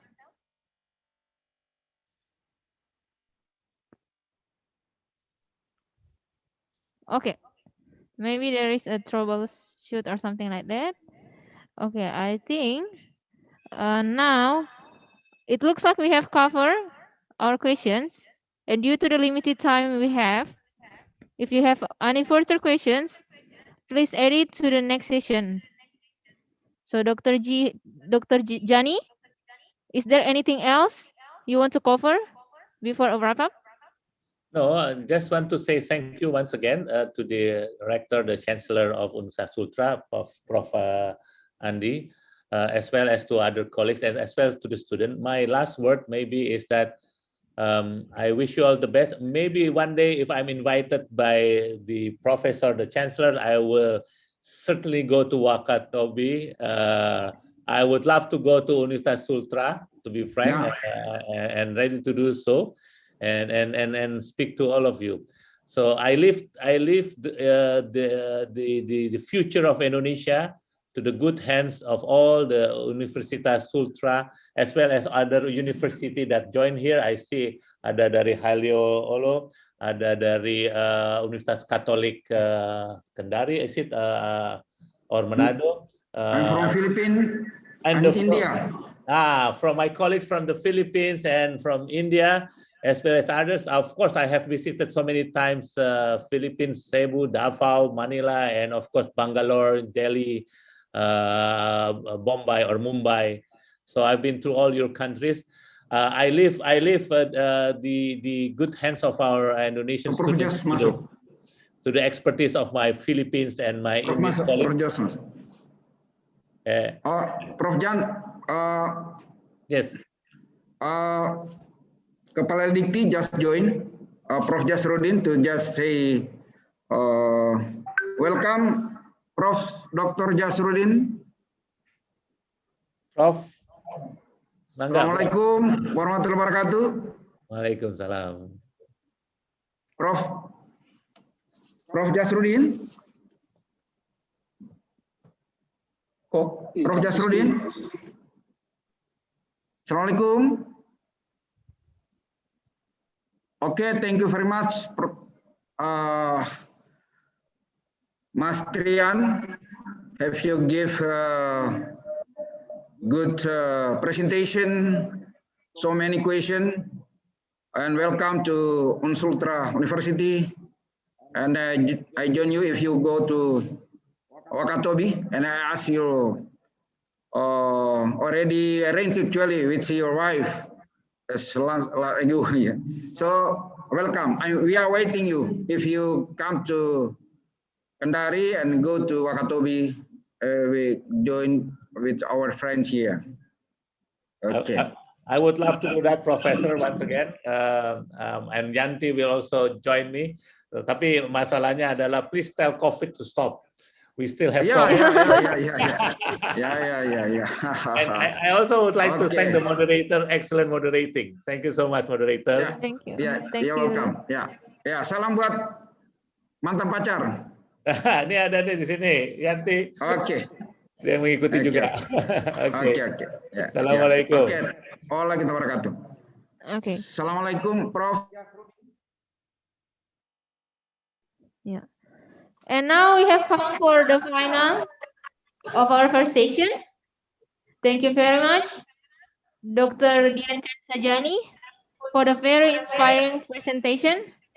And we are so blessed to have you today. In such an honor for us to have you today. And for all the attendants, we hope you all enjoyed this amazing presentation.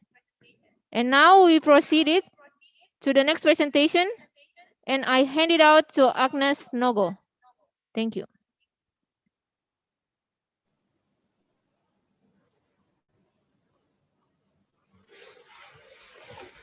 Thank you, Ms. Grace, for handling us in the first session. Now, welcome to the second session of our webinar. I am Agnes Nogo, your moderator today. I'll be responsible for hosting this presentation today. And I am glad to welcome our speaker, Professor Dr. Jasarudin. Professor Dr. Jasarudin now is the chair of the session of our webinar. And I am Agnes Nogo, also your moderator today of Universitas Negeri Makassar. I'll be responsible for hosting this presentation today. Just a little housekeeping before we get started. And I am glad to welcome our speaker question via the chat room on Zoom and YouTube or raise hand. Now, we will turn time over to Professor Dr. Jasarudin with an allocated time of around 20 minutes. Professor Dr. Jasarudin, the floor is yours. Okay, thank you. Check sound. Can you hear my voice? Yes, Prof. Yeah. Okay. Let me to share my slide.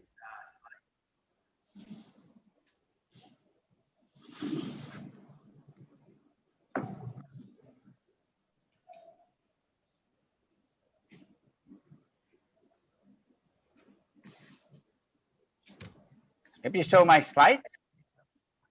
Yeah. Yes, sir. Yes, Okay, bro. thank you. Thank you.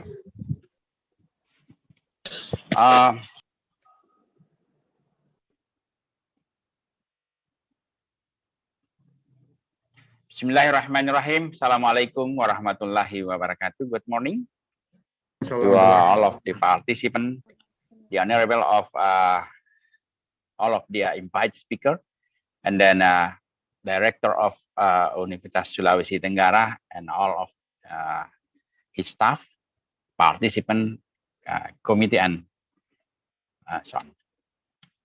Okay.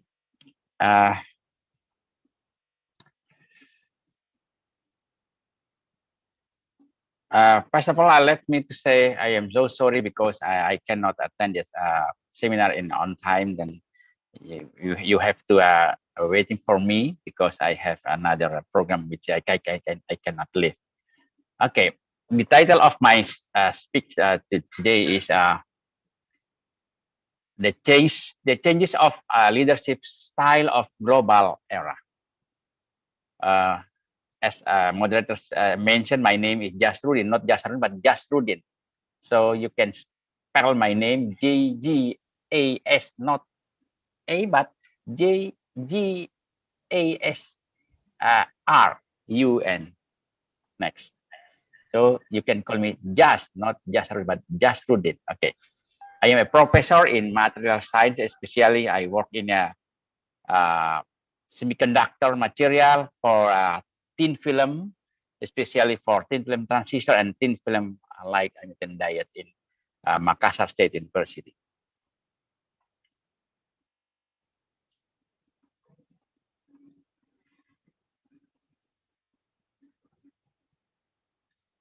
Okay. As an introduction, right now we are in the, we are working in a gap. And the gap is big gap. I mentioned, I say big gap. So there are 2 points in about gap. About first about our commitment, and then we have resistance. So if we have a big commitment and small resistance, we will have a good in the future. We have a better in the future.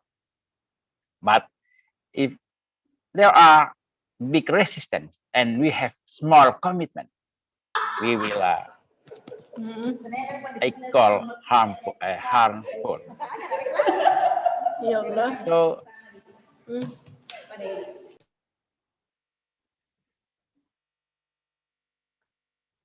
what is management of change?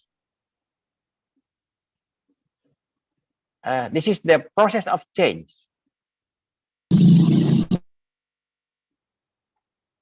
In present state, in the last, we have what we call established equilibrium that continues indefinitely until something disrupts. We have stability and we have feeling of security. And right now, in a I call a transition state, we still have low stability, high emotional stress, high energy control becomes major issue. Past pattern of behavior become highly failed and conflict increases. And as we saw and as we see in the world like now, we have many conflict. That's why I call conflict increases. The trend is conflict, so increase. And that's why we have to arrange, we have to prepare the new vision, cloudy and presentiments.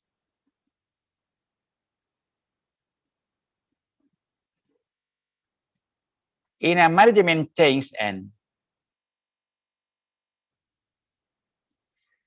still in working in gap, like exploring, improving people as many as possible to have sharing vision, agreed open SWOT. SWOT means strengthening weakness, opportunity, and feeling. And then you have to try to effort to work for to keep people connected to the change process, to create a space to express their positive and negative, analyzing the gap, anticipating resistance and gaining the commitment, providing opportunities for innovation and creativity, pilot and implementation. And integrating, we have to evaluate the changing process, expand successful process, review the pilot and implementation, and institutionalize the approach. I want to show you the formula of change. Change will occur if we have pressure, vision, and transmission plan. We have to design pressure, vision, and transition plan bigger than resistance. And if we can improve our pressure, vision, and transition plan and reduce the resistance, then we will have pressure times vision times transition divided resistance more than 1. You can solve from this formula. If we have a small pressure, small vision, small transition plan, and big resistance, that means that there is no change. That's why young people young generation, especially in the globalization era, you have to try yourself to work in big pressure, even work in under pressure. That's not that's okay. It's okay. You have to arrange and you have to improve your vision and transition plan, and you have to reduce the resistance wherever and whenever you work. Especially for Indonesian,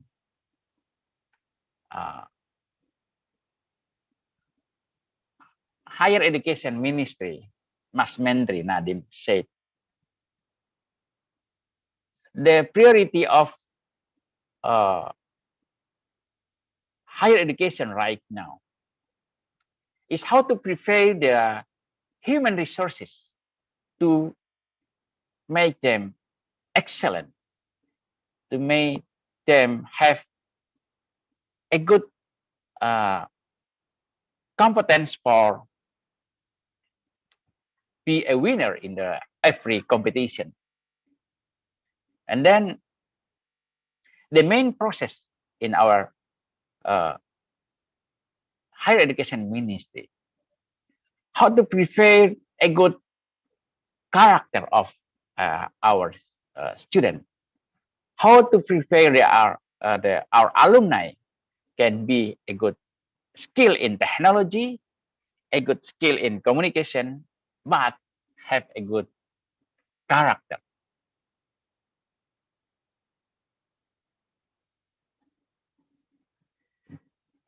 This is the skill of globalization era, especially in industrial revolution and society revolution. We have to push the communication skill of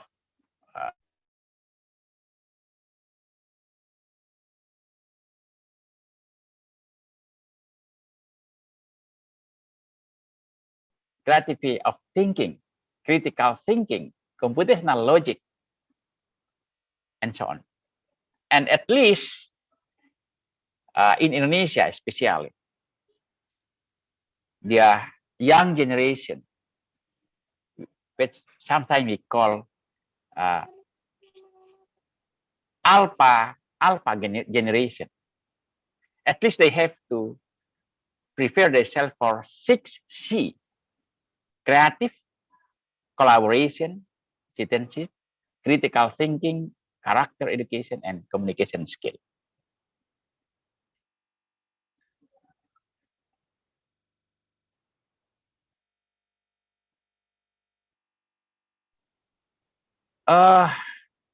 Sorry to mention that there is difference with creativity and innovation.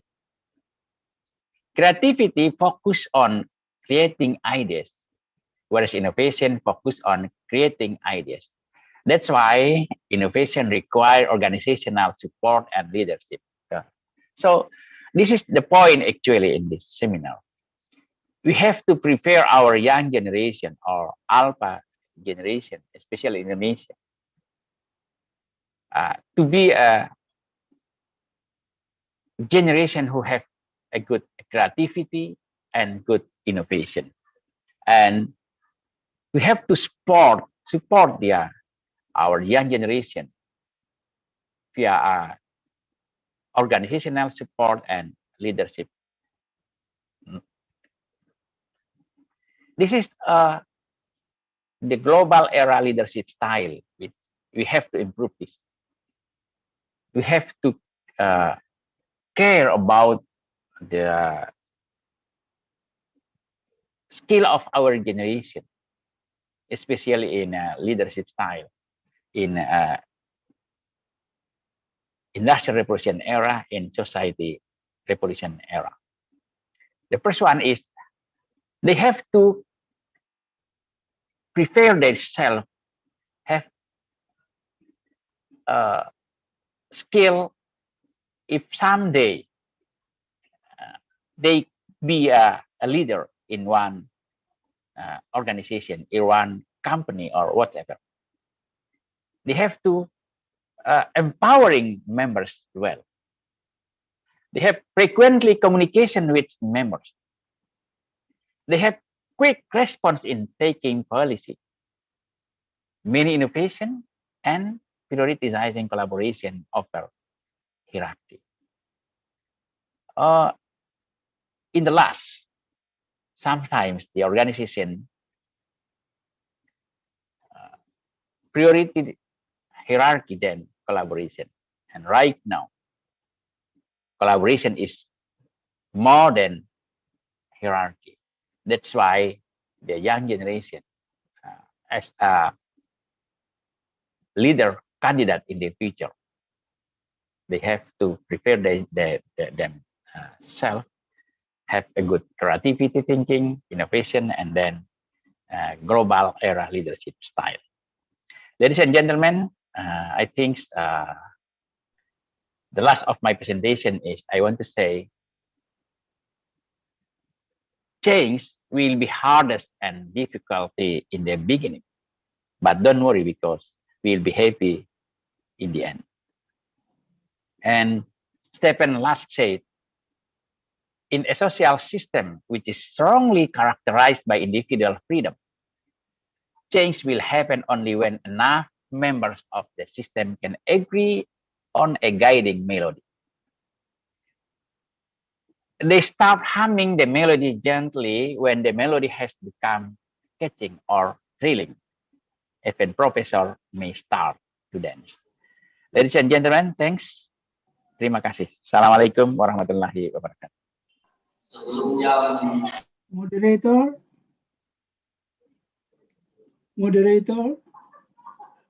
For a moment, sir. Question, moderator. Yes, sir. Yes, sir. Please. Question for or suggestion for LL Dikti. Okay, sir. Please, that's your time. Professor Dr. Jasruddin, good afternoon, good morning. Yeah, good morning, sir.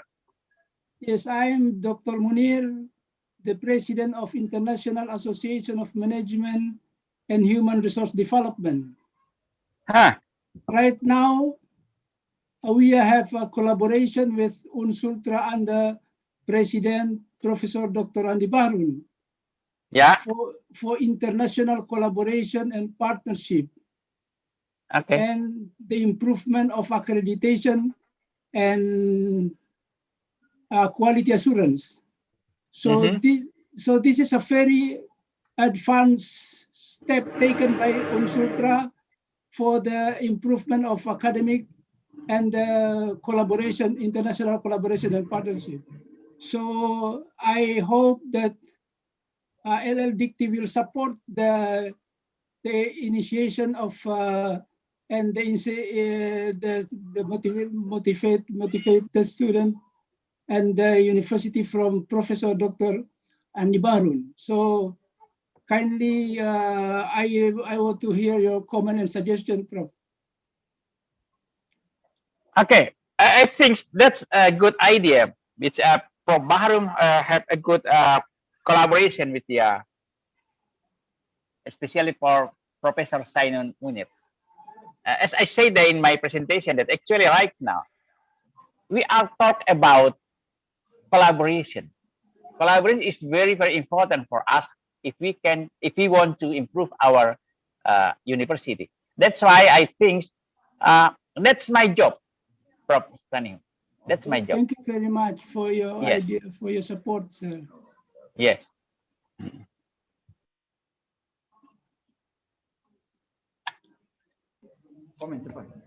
Okay, thank you, Professor, for giving us the answering, especially for the first question. So it seems that there's still one more question, and that question is sorry, moderator. May I know more about Professor Sani Munir, because I am very interested with okay, Prof. His program. Yes. Yes. Okay. I'm graduated from the University of Philippines, Manila. Oh. and also from the Philippine Women's University, Doctor of Social Development and Candidate Doctor of Public Health. Oh, So, yes. So now I related with more than 10 countries from Europe, from United States, and from Asia and Africa with their expertise to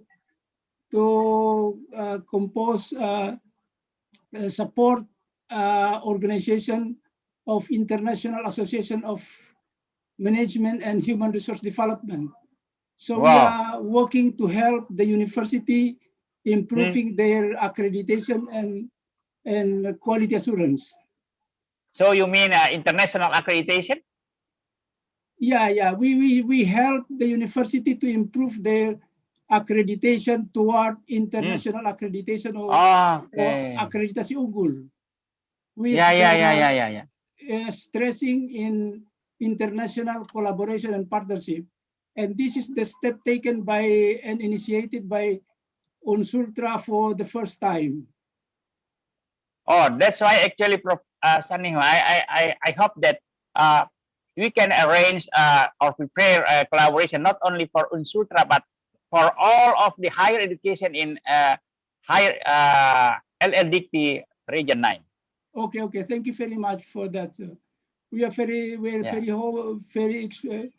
we expect that we can help a lot for the university, especially the Region 9.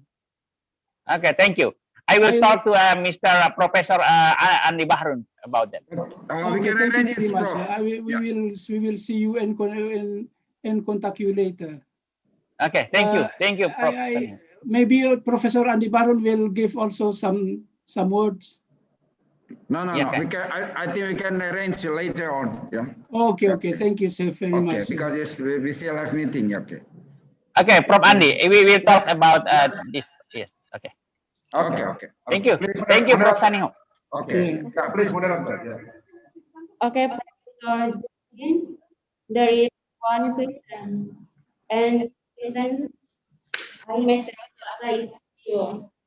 So I saw in your slide. Raise hand. Irfandi.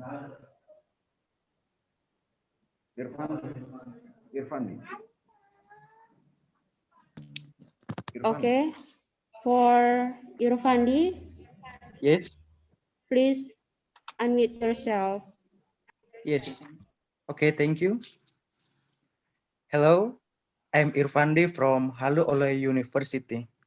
Here is my question.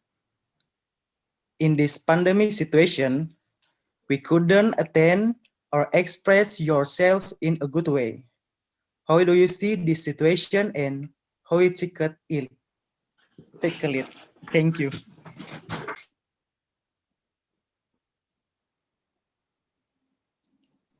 Prof. Jaswarudin, this is your time to answer. Oh yeah, okay. Mr. Irfandi. Okay, actually, I say to my student and all of my friends, don't worry about pandemic, COVID-19. Because this is only a case. COVID or not COVID, right now we have to prepare ourselves, our university, to be familiar with the technology. So that's why actually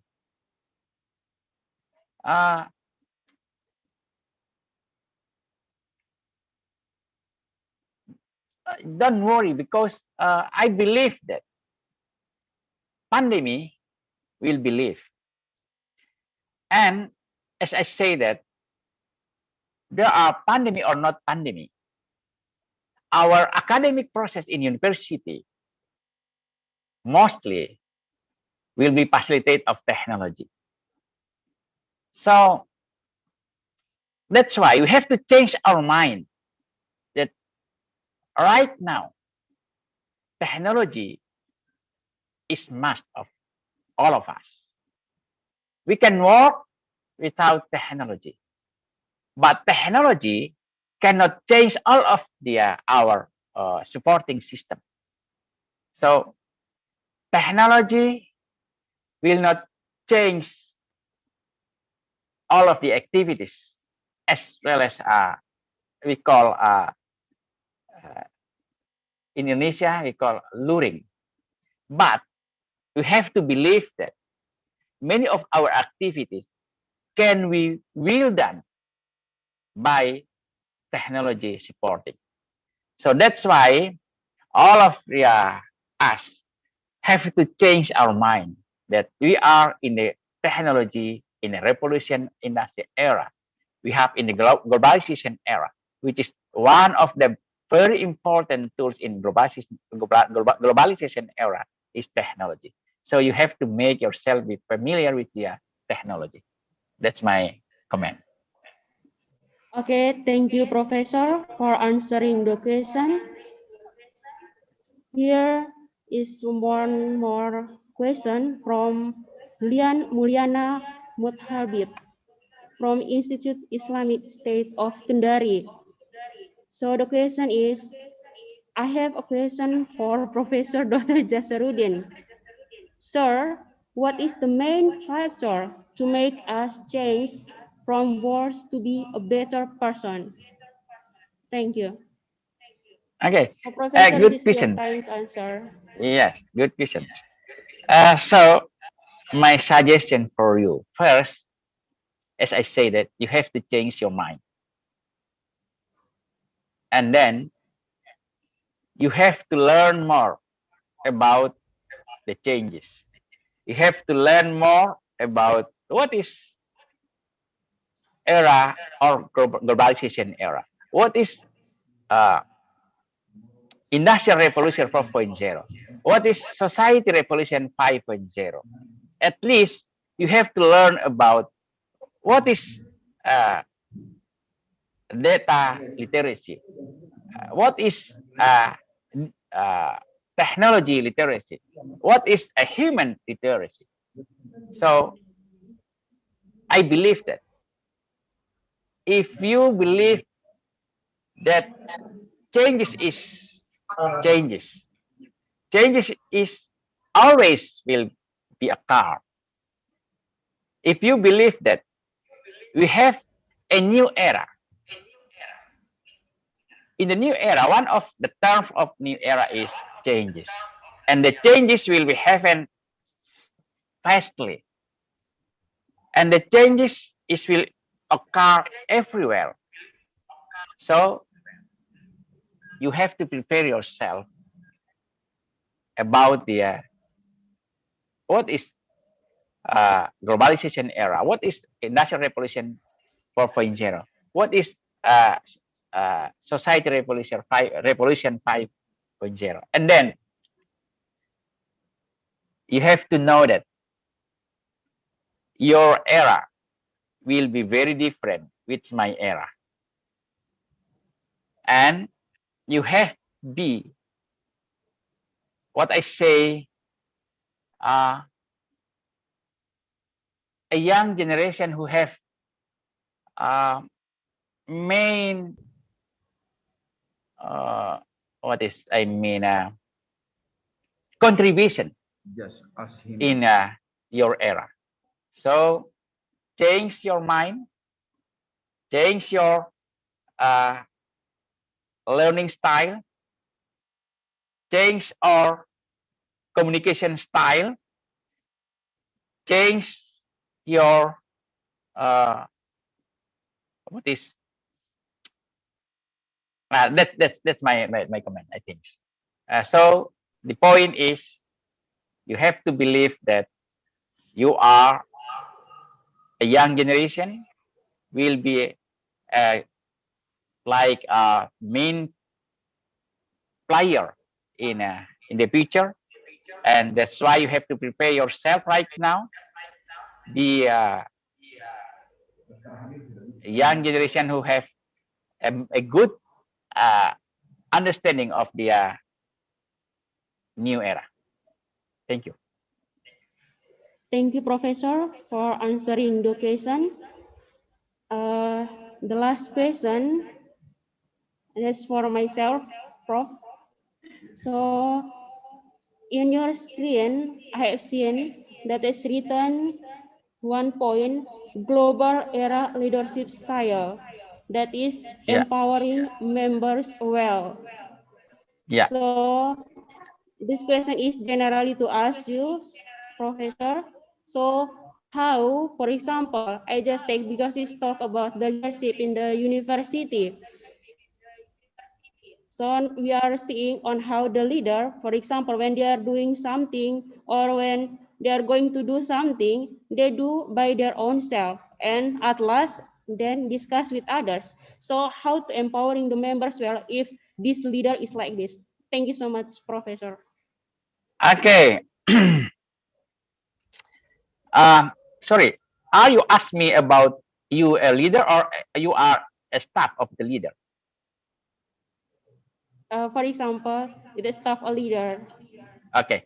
Okay. Thank you. Okay. My statement one. We cannot be success alone. We need a friend. So that's why we need collaboration. Right now, as I said, as a professor from the Philippines, say that right now the collaboration is one of most important things for not only for organization but for all individuals. So that's why if you have a leader like that, you have to know that you are a staff. That's why you have to talk to your leader, but don't forget we have a culture. So as an Indonesian, you have to talk to your leader with your Indonesian culture, not West culture.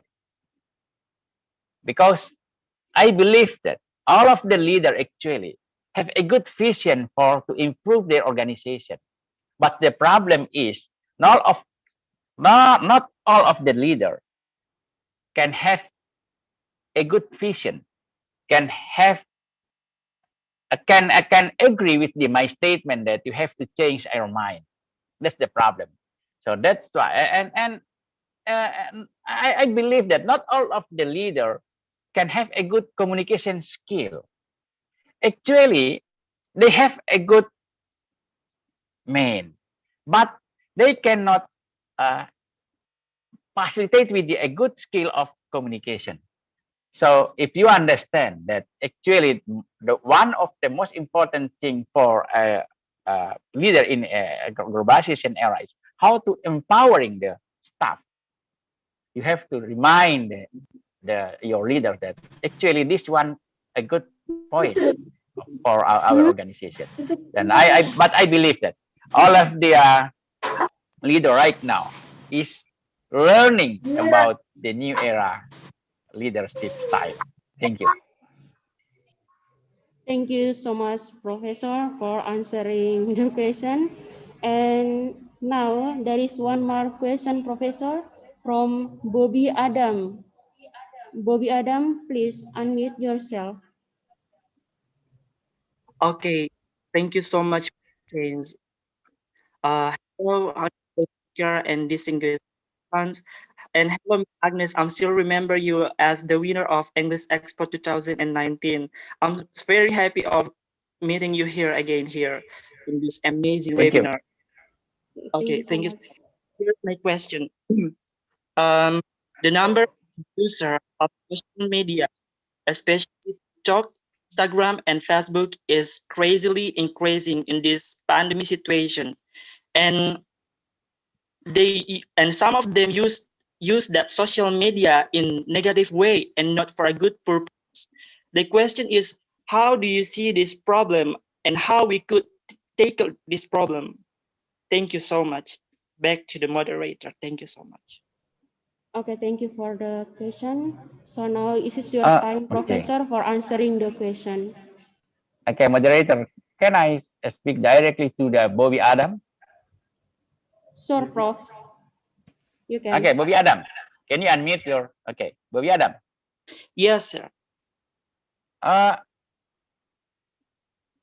Bobby Adam, I still remember of you. Yeah. I think I know your race at least. Okay, Bobby Adam, are you English department or Oh no, I'm in Indonesian department. in Indonesian department?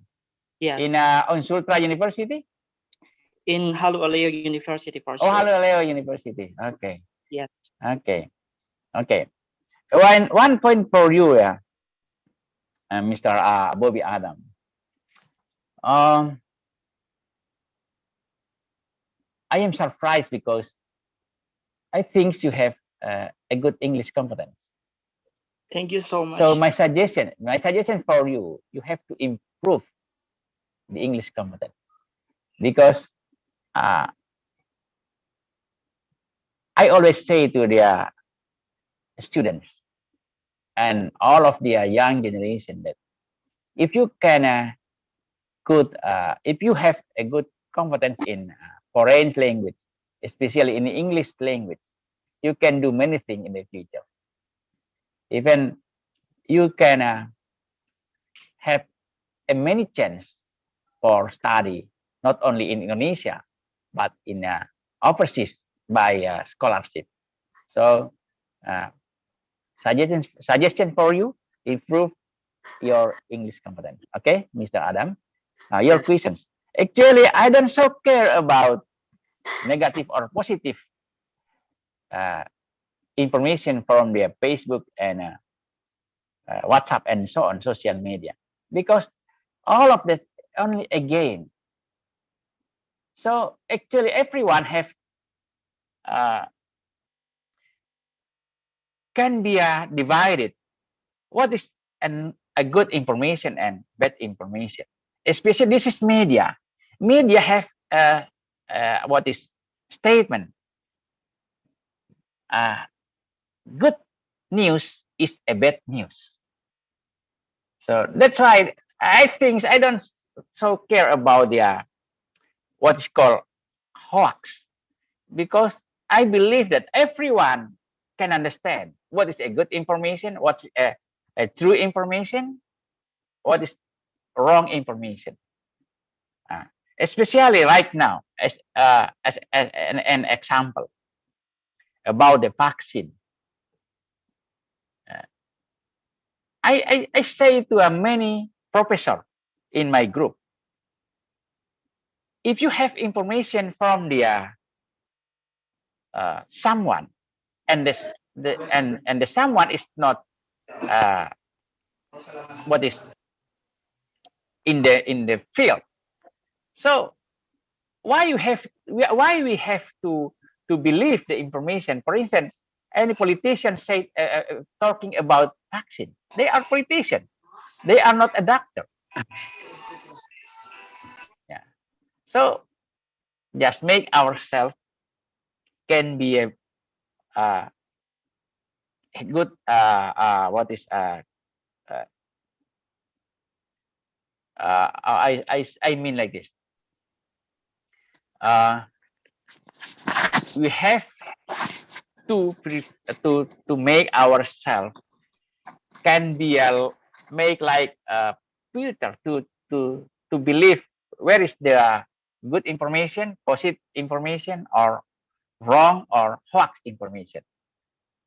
So by read the information every day, we can divide it, the information wrong and true information. Mr. Adam, last I think you are from Indonesian department, and then if you can improve your English competence, your English skill, you can be an Indonesian teacher in big university in the world. I have experience when I visited Northern Illinois University. I went to Ohio State University. I went to Yale University, and they have we call Indonesian teacher there, and I am not so happy because the Indonesian teacher in the big university is not come from Indonesian department, but come from another department. So that's the problem. Why? Because it is mean that Indonesian department have to prepare themselves can be a good English skill in a. Okay, thank you, Ms. Bobiada. Okay, thank you so much. Thank you so much, Professor, for answering the question. It seems that your topic is very interesting, so some questions are coming again. So now I give time to Charlie Remote Pakpahan. Please unmute yourself. Okay, thank you. Let me introduce myself. My name is Charlie Remote Pakpahan. I'm from University of Lamchang Kuning, Riau, at Pekanbaru. Today I want to ask, the nation's next youth is the next generation. Youth is a weapon prepared to change life in the world, but the direction of this nation is largely due to the youth. It is undeniable that youth tends to act based on what they think, and they think is right even though it is not in accordance with society expectations. Maybe, for example, the level of crime and criminality that occurs is mostly driven by the youth. The inability of youth to sort and choose what's good from the environment tends to change their mindset towards and bad one. So my question is, what is the role of the government and also educational institutions in overcoming such youth? Because I think this is also happens because of the lack of leadership in the youth, and also the lack of attention from the government. So I need for the we need for the solutions for the government and also educational institution. Thank you.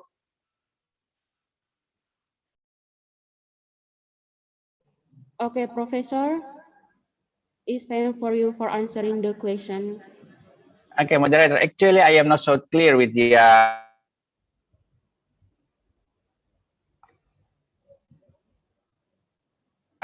question from the Mr.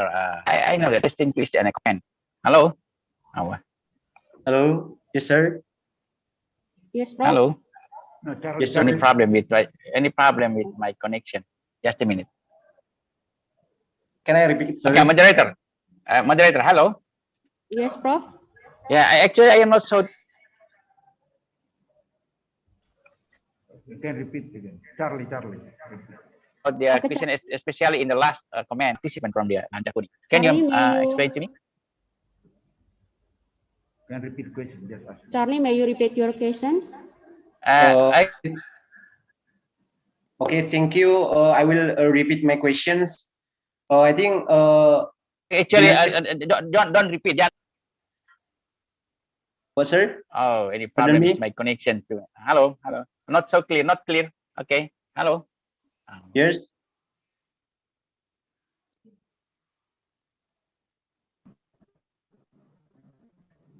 Sorry. Moderator. Hello, moderator. Hello, Prof. Yeah.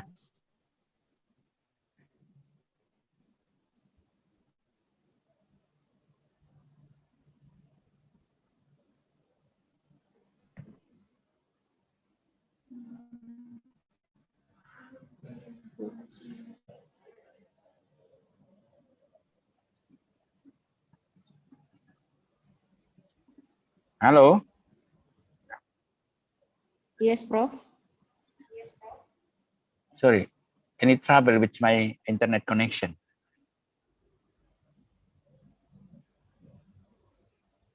Okay, moderator. Yes, Prof. Can you mention the point of the question from the participant of Lamchang Kuning University?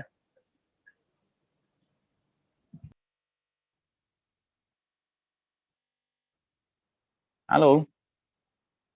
Yes, Prof. Hello, moderator. Sorry, also because the connection is problem here. So Yeah.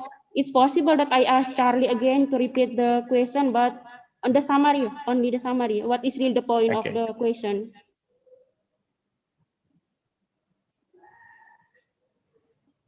Charlie? Okay, thank you. Oh. I cannot the case and the question. Okay, I will repeat. I think youth is the next generation. Youth is a weapon prepared to change life in the world. But the destruction of this nation is largely due to the youth. It is undeniable that youth tends to act based on what they think, and they think it's right, even though it is not only accordance with society expectations. Maybe, for example, as we know, that the level of crime and the criminality is mostly driven by the youth. So the inability of youth to sort and choose what is good from the environment tends to change their mindset and towards a bad one. So my question is, what is the role of the government and also educational institutions in overcoming such youth? Because this is also happens because of the lack of leadership in this youth and also the lack of attention from the government. So we need the solutions. Thank you very much. Okay. Hello, moderator. Hello. Yes, Hello, sir. moderator. Okay. Even though I am the question is not so clear, still not so clear, but okay, I give my comment. Firstly, I am not perfect in about talk about the regulation about policy, but just suggestion to young generation, to youth generation in participant from Langkah Kuning, Lanca Kuning. But if you want to change your mind, you have to believe that actually the change is not come from the outside, but come from yourself. So actually, many problems in every country, in every our life activities, not depend with the outside, with the other, but from ourselves. So you have to prepare, you have to try yourself, can prove the problem, can solve the problem. So if you only hope from the government, I think you will be late the youth generation who have a good in changes. So that's why I say in the last of my presentation that actually change is hardest, it's difficult in the beginning, but believe that if you try yourself to change your mind, it is depend or not depend with the outside. Believe that you will be happy in the end. So sometimes many people actually only what we say wait and see about the impact of the changes. So, and I think that we have to help our government. We have to help our institution to push the changes, because changes is must. It should be, especially in mindset changes. That's my comment, moderator. Thank you. Thank you, Professor, for answering the question. So this is the last question from Charlie.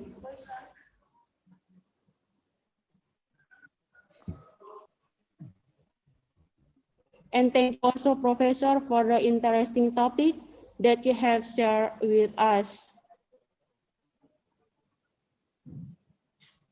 It looks like we have covered all of our questions. Dr. Jasrudin, is there anything else you wanted to cover before I wrap up? Thank you. I think because that there is not my connection in internet connection is not so normal. Yeah. Okay. Okay, Okay, thank you, moderator. Professor. Thank Thank you you very to all much. of participants. Thanks to Professor from Philippines, and thank you to Professor Andi Bahrun. Thank you, moderator. Thank you, sir. Welcome. Thank you very much, Professor Dr. Zafidin. It is such an honor for us to have you today. For all the attendants, we hope you enjoy this amazing presentation. We have done the second part of our webinar session. The third and fourth speaker of our session will start at 2 o'clock. This is the second part of our session because the topics are more interesting and there will be a great speaker from India and Philippines. Remind again at 2 o'clock. Again, we will gather again at 2 o'clock. Thank Okay. you. Hello, moderator. Yes. Is the Yes. 2 o'clock Yes. the same? Is the 2 o'clock the same as Philippine time? Yes, the same, sir. Okay. Yes, Dr. Neer, yes, the same, sir. am I on board at 2 o'clock this afternoon? Or Yes. Yeah, Saket but will... okay, so 2 o'clock but Philippine the time. Yes, sir. But Okay. the Zoom will open at 1:30 p.m. 1:30 p.m. So you will close the Zoom and we will have to re-enter again using the same ID and same password. Yeah, Okay. the same link Zoom. Yeah. Okay. Thank you very much.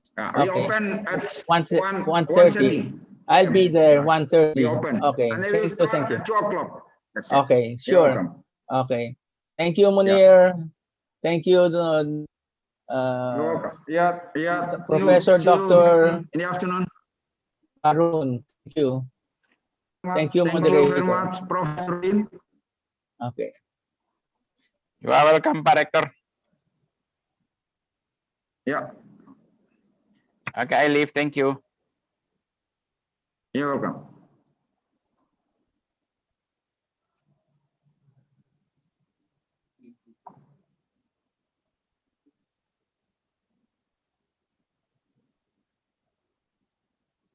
Tunggu nanti di coba close dulu.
luar biasa sekali.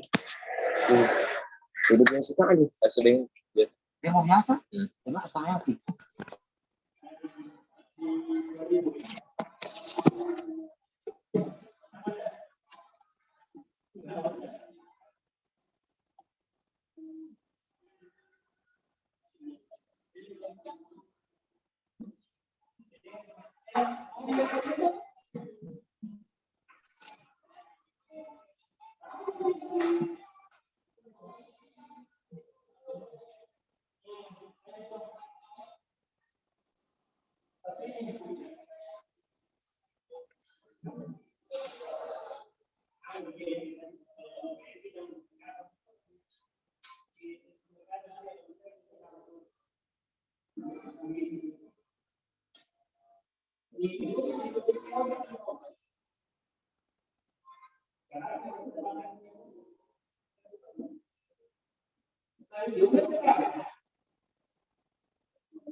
Oh.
Kamis-kamisan pasti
Hello.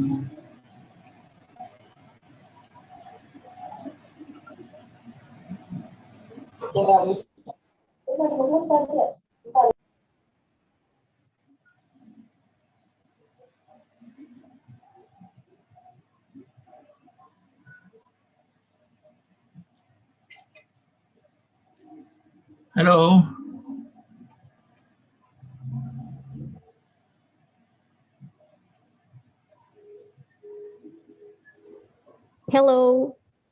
Yeah, I'm the next speaker, so I flash my PowerPoint on the screen. Who is this? Is this the moderator? Okay. Bilang apa tuh, Bang?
Good afternoon. For the information, we will start again at 2 o'clock.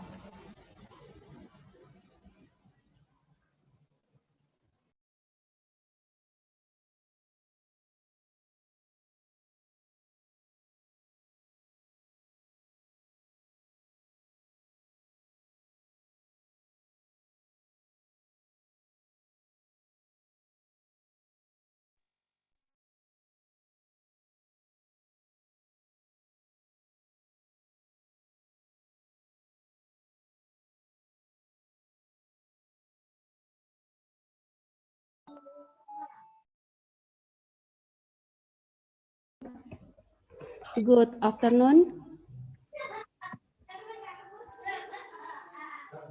The information, we will start again at 2 o'clock.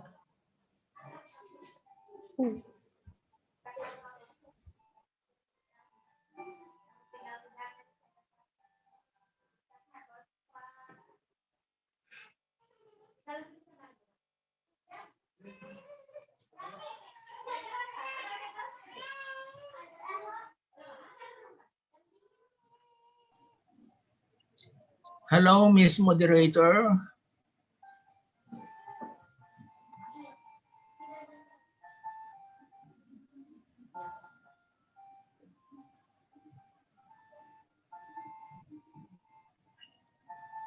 I have already shared my screen for my talk at 2 p.m.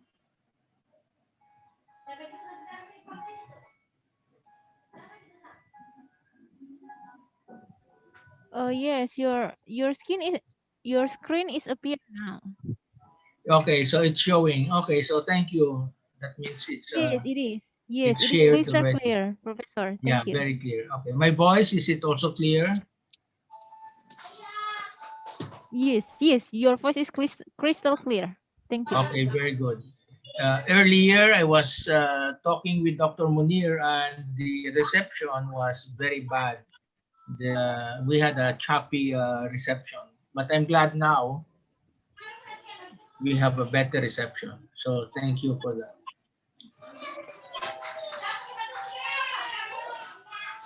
Yes, thank you. Thank you.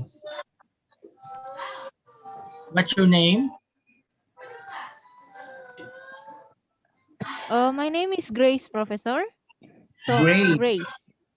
Wow, very nice name. Yes, grace of God. Yeah, grace of God. In the Bible, Amen. in the Yeah. Catholic Yeah. Bible, Hail Mary, full of grace. Oh yeah. If you are Mary, Yeah. you are Yeah. full of grace, Yes. graceful. Yes, that's correct. Yeah, Yeah. graceful. Yeah. Yes. Are you I'm already Christian. a, Yeah. are you a student, or you're already a professional? Are you a teacher? I'm a lecturer here as well. Where is that? On Sultra? Yes, in Unsultra Faculty of Economic and Business. Oh, business. Yes. What do you teach? I'm teaching marketing, Wow. also organizational behavior. So I'm looking forward to seeing your presentation today. Yeah. Yeah, My along with presentation. Yeah, my presentation is very personal because the first two speakers were. The first one was UN representative, so it's really global. The yes, it second is. one is regional director. So, but mine is going to be very personal, and in fact, I'll talk about my own experience and the experience of my students who were Yes.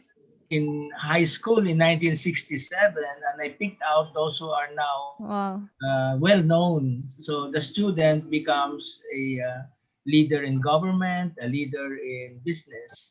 Wow. So that is the Oh, that's great. it is storytelling and very personal because most of the two speakers were very good background to what is supposed to Yes. happen. But mine Yeah. is very the first speaker Personal. has something like what 30 years of experience in In the diplomacy. United Nations, yes, diplomacy, political, yes. Yeah, okay. I was not in the UN, but I have 54 years of experience in education Wow. and in business. Yeah. That's why we invite people from different backgrounds to share with the students. And yeah, Yeah. we are looking forward to see your presentation because as you have mentioned before that the students that you would like to introduce to us, they already they are bearing the fruit, right? They're bearing the Yes, yeah, fruit. So yeah, yeah, yeah. yeah, that would be great. Yeah, and this presentation, yeah, it is unique, the unique one. Yeah. It's Yeah. interesting to, I've been collecting information about them because they hold 50 years Golden Jubilee and they invite me. So I am in touch with them and I know who are doing very well and who are examples in Yes. leadership. Yeah. Wow. Yeah. So this So, is kind of the living testimony, right, yes, it Professor? is the example on leadership is real Yes. from Yes. student to professional. Yes. And then I also have 2 faculty members. Yes. As faculty members, they become president of National Association. One foreign faculty member I had in Southern Philippines Yes. was a political science history teacher. And now he is a global leader of De La Salle schools. You know De La Salle, you have one in Manado. Yes. Yes. Yes. Yeah, this faculty member of mine, American, who Yes. was a missionary in the Philippines, is now global leader of all the schools around the world. Can you imagine that he was my faculty member? Yes. Okay. But anyway, I'll Wow. tell you what are the lessons learned from all these things.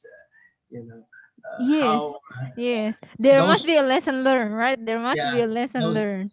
those from the bottom will rise up, right?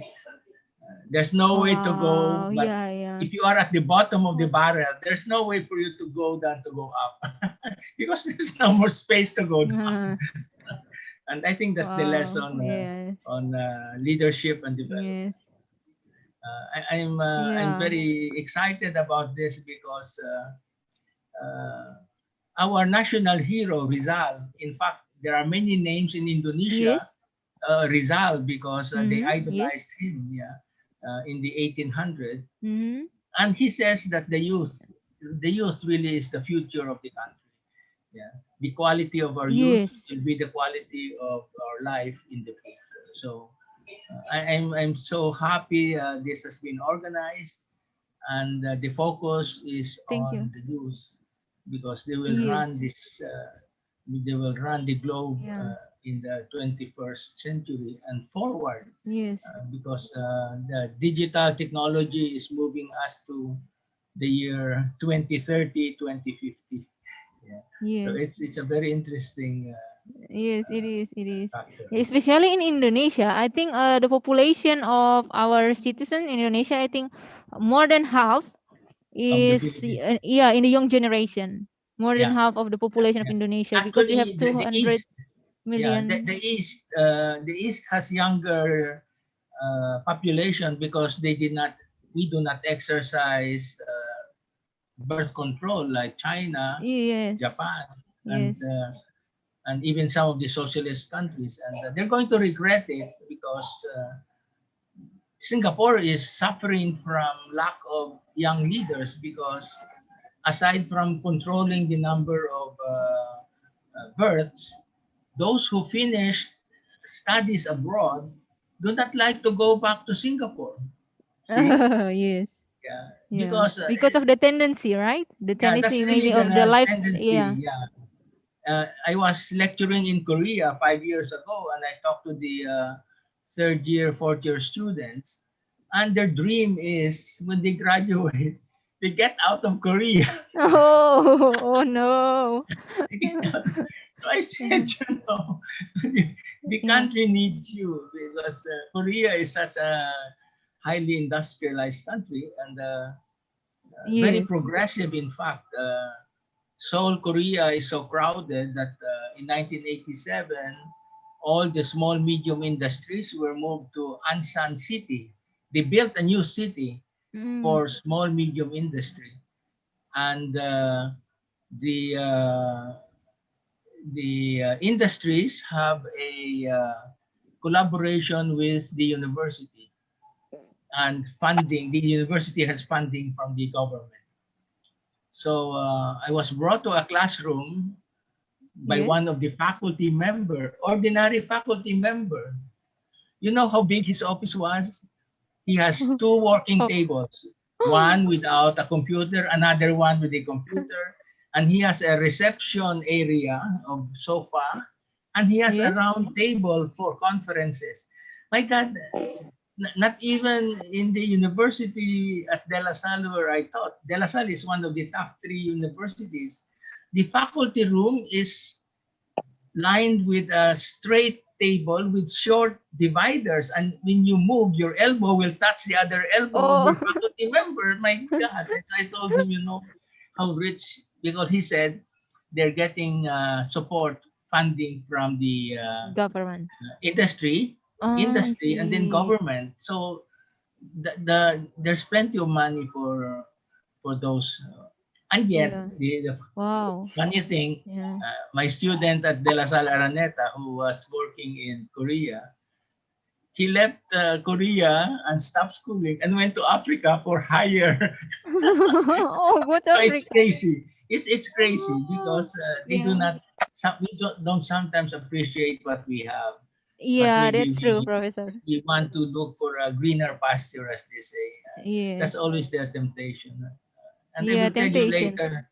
I'll tell you later about my daughter who Oh, yeah, I saw it. Yeah, I saw your you saw it. presentation. Yes, I saw it. Yeah. She changed citizenship because Oh, British is an yeah, advanced British. country. Philippines Yes, yes, is a yes. developing country. Yeah. But I I'm also happy. graduate from British University, and I have a Korean friend. And Oh, exactly what you said, she also intend to move to Singapore after graduate from the British University. yeah, Yeah, that's so right. she's looking for the opportunity in the UK Yeah, or perhaps maybe in Singapore. yes. Yeah. It's And she asked actually me, I love my country, so I don't want I need to return. yeah. It's always very enriching to be in another country.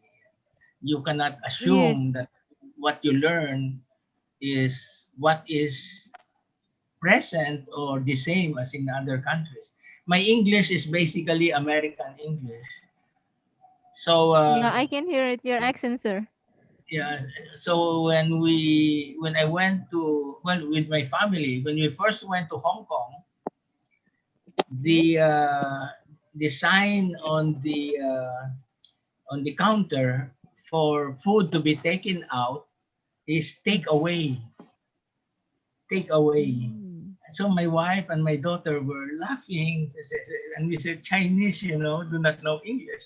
Instead of take out, they say take away. So next time around in Singapore, we saw the same thing, take away. And we said, Okay. my God, the Singaporeans do not know English. Yeah, it should be take out. Then we went to Sydney. We went to Sydney, Yes. Australia. Yes. And the same sign says take away. Oh, So what is it? It is a British English that yes, says take it is. away. American English is take out. So Yeah. they should be laughing at us because we have a narrow English Minded. perspective, and we cannot appreciate. So travel, I think, is that's what I would suggest to our students. They travel so the mind can expand. Yeah, yeah, to expand But, the mindset. yeah, but don't stay. You fall in love with that country like my daughter. Oh, She's now a British citizen. The only good thing is to be, she comes back. In fact, she's here now. okay, Her good. quarantine is almost over, and she'll be working for 3 years in the Philippines. So I said, Yes. that's your contribution to this country. So Yes, it's correct. a very interesting development that the world travel before the pandemic was very good. It only was stopped because Yes, of of the the spread of the pandemic. Yeah. COVID-19. But otherwise, Yes. The students I have that I mentioned in my paper, when they Yes. were freshmen, I told them, you tell your parents, when you graduate in high school, give you the money that they will spend for your education in college, and spend that money and travel around around the world. Of course, it did not happen, but I was emphasizing that travel is a liberal education. You know, liberal education is learning Yes, culture from correct. other places, etc. Yes, Yeah, and yes. in fact, in the I And don't I know in the can, and first. I think Yeah, we can, yes, we yeah, go can more ahead. tolerant with other people, right? Oh yes, yes, yes, yes. Yes. My relationship, very personal relationship with Dr. Munir. He was my student actually at Philippine Women's University. And I get to appreciate the Muslim culture and the Muslim religion. Okay. Now Yes. I'm teaching online to mainland Chinese students. I'm appreciating what they have as their guidance for good morals, because my old perspective of Chinese is they have no religion. But now I Yes. say, no, they have more than religion, because they have a natural concept of what is right or wrong. They have a natural concept of what is good or bad. And they don't interpret it as the Catholics would do, or the Muslims would do, or other perspectives, because it's a direct, generic aspect of what is right or wrong. And their educational system emphasizes moral development. When I said moral, Yes. they talk about values actually. So Yes. it's not correct that China has no religion. It only means it has no organized religion like Muslim and Catholic religion. But there is a good moral sense that they have. So I'm beginning to appreciate Chinese culture now. Yeah. Yes. And I think So their perseverance as well, right? Because yes. most of the Chinese students, they are excellent in the class, and they have, You know, the Chinese students are very advanced in technology. yes. They do not carry, they do not carry money. They don't carry Why? the pesos. Here in the Philippines, they saw me carry a lot of a stack of Cashless. money, Yeah, yeah, but they use and cashless, then right? they pull out their cell phone. Our money is in the cell phone. Yeah. And to Yes. demonstrate in class, he said, I will send so many pesos to my classmate. So he taps his cell phone, and then the cell phone on the other side rings, and it shows me I received so many pesos from my classmate. It's all digital, okay, currency, Yes, digital. Yes, digital digital currency, currency. and Yes, absolutely. it's uh, it's very well advanced. China is well advanced, and we have to understand and appreciate that. Of course, the western part of China is not so well developed, but the coastal area, because it's exposed to foreigners, especially Hong Kong for 100 Yes, years of under the Hong Kong. British. Yeah, and that's a major problem now, because the Due to the issue. Confucian Yes. tradition of authority and those who learn democratic principles of governance and authority are really in conflict. But I told the Yes. class, don't worry, because China has embraced market capitalism. They don't want to call it Western capitalist. They call it market economy. Market They avoid, economy. yeah, they Oh, okay. avoid. So So they I have said, their you own. have, yeah, Yeah. you avoid that, but the West is becoming also a little socialist. They realize corporate social responsibility is now a fad. Of course, it's a very small portion of the business economic perspective, but there is a social perspective instead of just the individual. Are you familiar with Adam Smith, Wealth of Yes, Nations? yes, yes.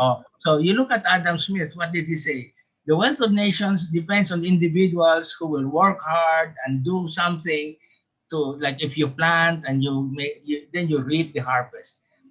But if you don't have money, sorry for you. But if you have money, you do a project, you have a business, and you grow and grow.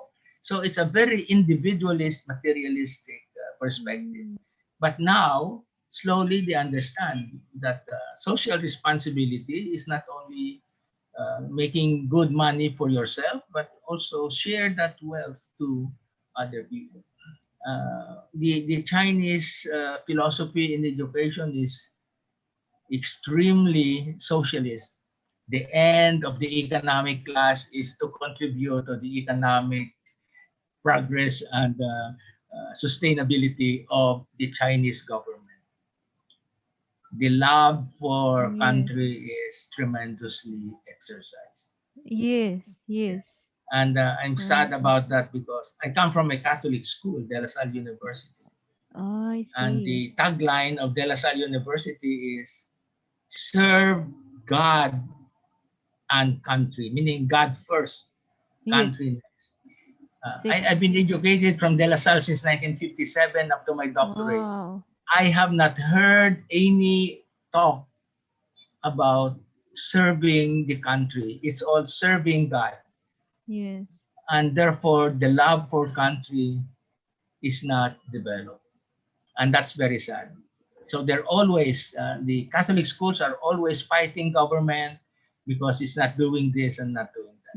In China, you know, the student who graduates, what is his ideal job? Where will he go? Business or government? It's government. Government. Government. Not only because it pays well, but they feel they must strengthen Dedicate. and dedicate their lives to Chinese government. Wow. Philippines, you ask somebody to work for government, he will tell you, if I cannot find a job, I will work in government. It's a last choice because number one, it does not pay well. Number two, it is noted for corruption. Number three, it's noted for inefficiency, and therefore you cannot grow too well. But fortunately, that's changing with the new administration. Duterte is changing that. So we are there. We are a developing country, and we have to realize that we have only one country. But Yeah. Oh, so I think so right now there is like a transformational leadership, right, Professor? yes, yeah, Okay. yeah. You have transactional. You Yes. know, you work for me, I pay you. That's the Yes. transaction. Yeah. Transformational. You work for me, but make sure you are doing good. Your character is good. Yes. But there is a new one: network leadership. Yeah. Network Oh, leadership by Holly. network leadership. What is it? Holley. Okay. Network leadership is patterned Okay. after the digital age. You have to be a network guardian. You have to be a coach, Yes. etc. That is the dissertation of my Chinese student in Oh. Jose Rizal University.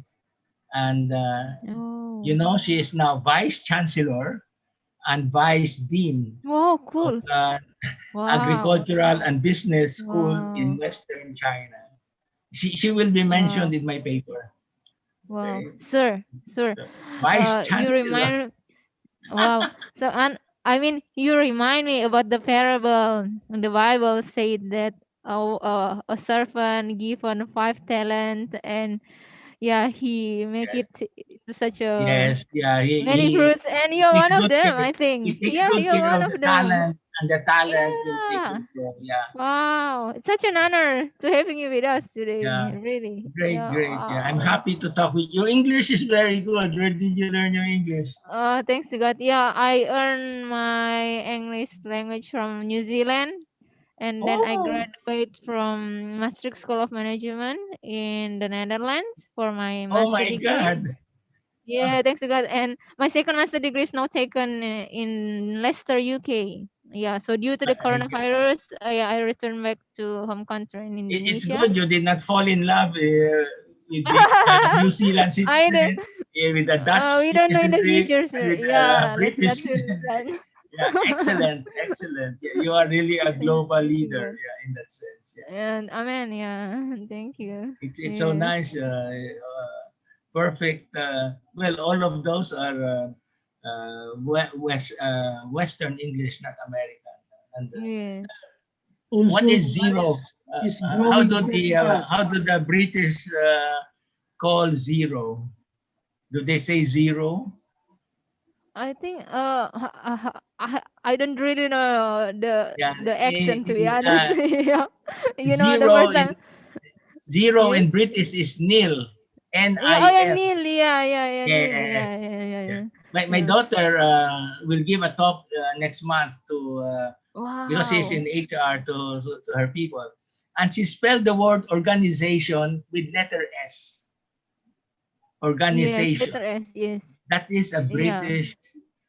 The American is Yes. organization. Yeah. So Yeah, it must culture. be it, right? Yeah, because you stay in. She's been there for almost 12 years, so the way things are, you really are. It's not really swallowed, but you adjust to the culture. So I told her, even your spelling now is British. It's not American. Even the spelling. Oh, maybe she's also used. Maybe when she is going to mall, she's at the ground level. This is the first level, second level, because we use ground level, right? Underground level or something like that. Yeah. My wife is telling me my English spelling is Chinese. I misspell words now, not because of the Chinese, but because of the text. I would ask her, "Is this the correct spelling?" And she says, "You're like Chinese. You don't know how to spell."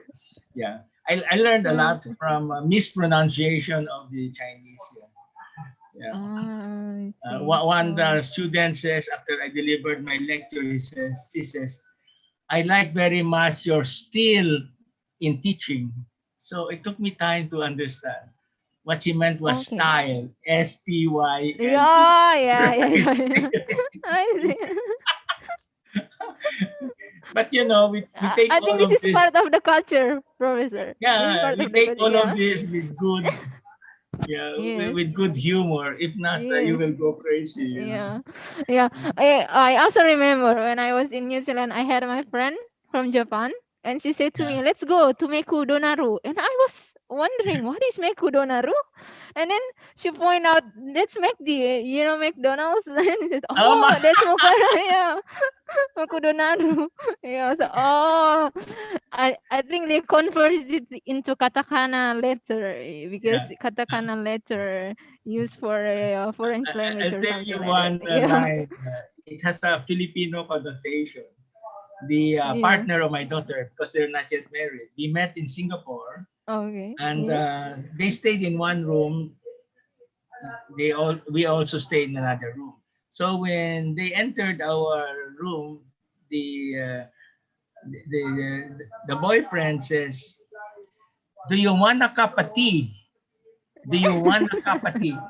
Kapatid Kapatid, in what is it? Filipino is brother. So my wife and I Oh, looked at yes, each other. brother. What does he mean by our cup? What he was saying was, "Do you What want a a cup brother. of tea? Do you want a cup of tea?" But it sounded like, "Do you want a cup of tea?" What we see in Oh, writing is yeah. not the same as what we hear, and that's the beauty I really Yes. of the Yeah. English speaker. So Yeah, the English speaker. Yeah, that's true. That's true, we should Professor. have another Professor seminar on Emiliano. cross-cultural experience, and you should be one of the speakers because you were in 3 countries. Yeah. Yeah, I hope one day. Yeah. Yes. Thank you. Yes. At age 28, De La Salle University gave me a scholarship. I Okay. was 28 years old in 1973.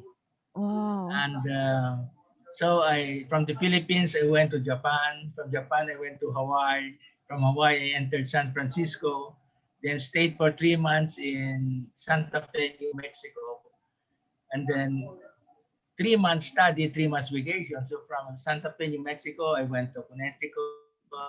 I went to a number of places and exited New York. From New York, I went to Spain, to France, to Greece, to Rome, to India, to Singapore, and then Philippines. So since then, my world changed a lot because so many different cultures. If you don't adjust, you'll go crazy. Yes. In Yes, that's France, true. if you don't speak in French, they will not entertain you. Oh, So at that time, there was no cell phone to use for Google. yes. I carried a small book on how to ask, what is your name? What is the street and all that. I have a little booklet to do that. Yeah. So I it's see. very interesting. That's how extreme loyalty the Yes. Frenchmen are. Ah, I see. And And Professor, in your point of view, what is the best country that you have ever visited in the world? Overall, the overall aspect. I can only say that the difference. I thought Yes. I love to be in America. Oh, But okay. that was in fact in 1978 or 79, when the economy of the Philippines was bad under President Marcos. We wanted to migrate to America. That's how, and I work with the United States Agency for International Development. So I asked my boss if I can apply to migrate to America. Move to America. So, but when I traveled to America, and then when I traveled to Yes. UK or London, I thought the American culture is very rough, very rugged, whereas the British culture is Yes. very refined, very courteous, very calm, very And I think they relational. are polite, to be honest. I mean, yeah. Okay, excuse me, my wife is calling me for Yes. an errand. Okay. Okay. So we will see you at 2 Okay, see you p.m. later. Yes. Thank you, Professor. So for everyone who have attend, we will begin the session at 2 p.m. So please bear with us. And if you have any question, you can save it for now, and you can put it at the chat box after the presentation. Thank you.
Ano?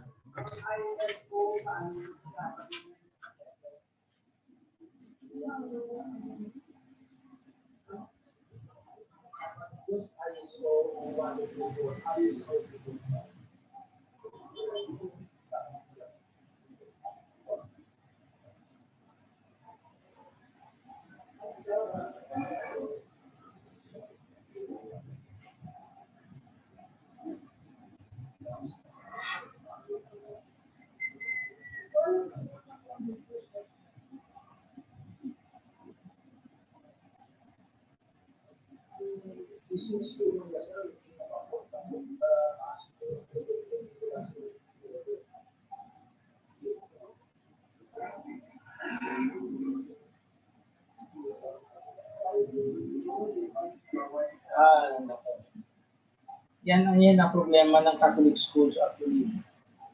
Unable, sila lang. Superiority complex.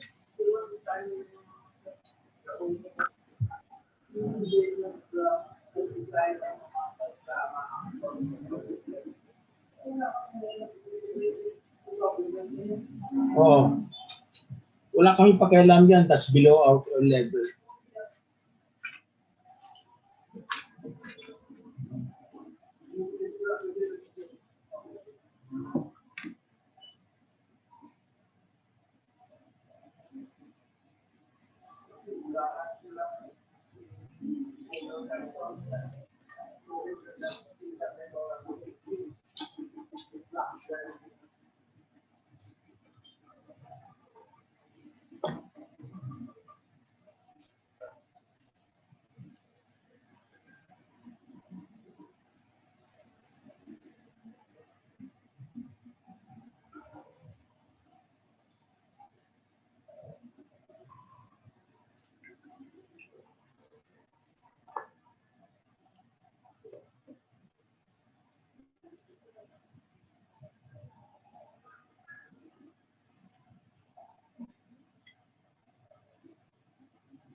Kaluluoy si Net.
101 na net ang participants.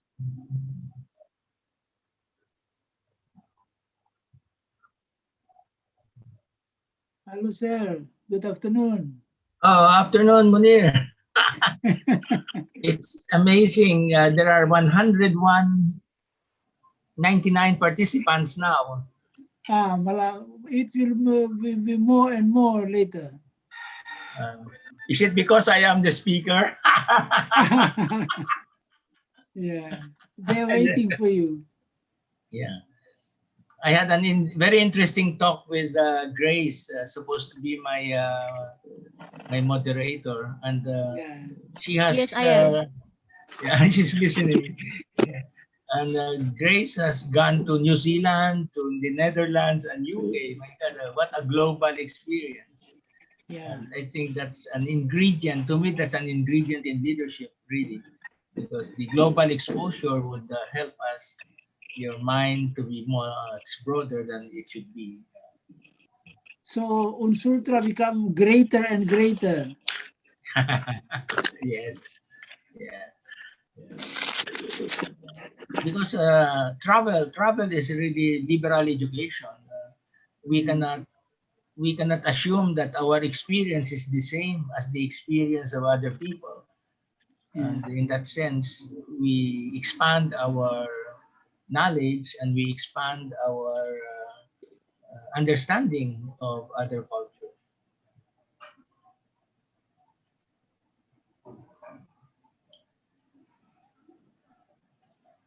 So this is a very historic event, Munir. Yes. Number one, to have free registration. Number two, I love it. It's focused on young people. And, They are really the future.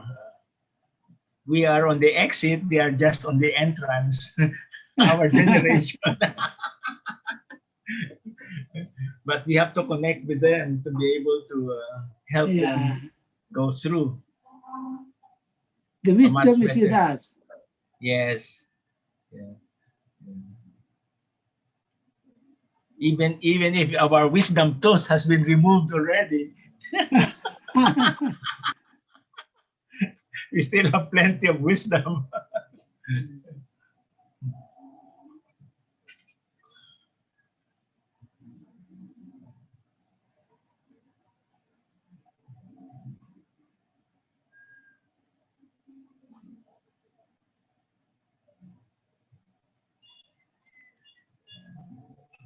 Five minutes more.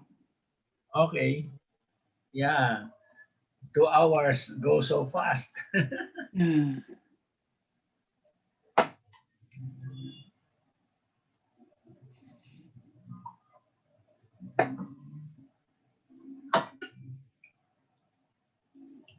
Will you publish the is anyone taking the question and answer portion, Munir? Because that would be good to publish as the substance of the talk.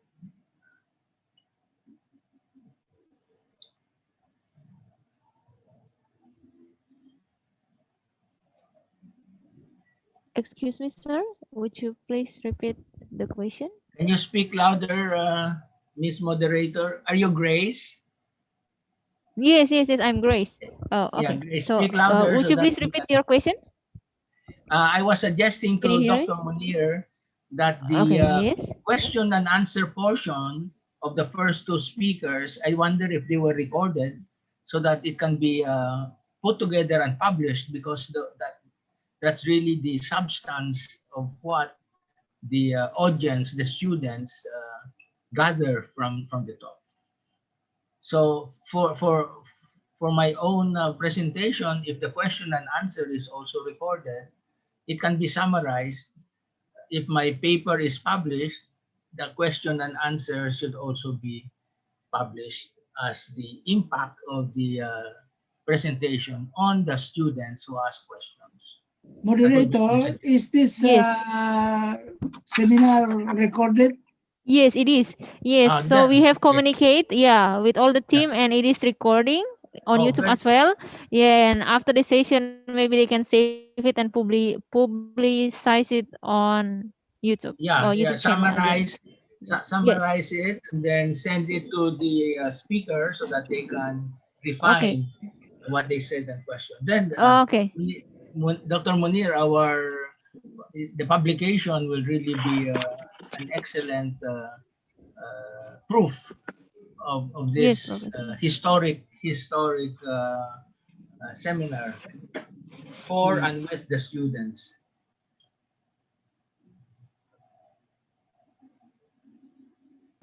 Yes, Professor. So please just send us your email, and then we will deliver it to you afterwards. And then I can the video. add, subtract, and refine. Moderator. Yes. It is not Professor. to send directly to the interested party, but it have to be edited first, so that to be simplified, because it is some repeated statements, some important. So it must be edited first, then to be distributed to the interested party. Yes, Professor. I have communicated with the team, and we will do it. Thank you. Okay. Thank you.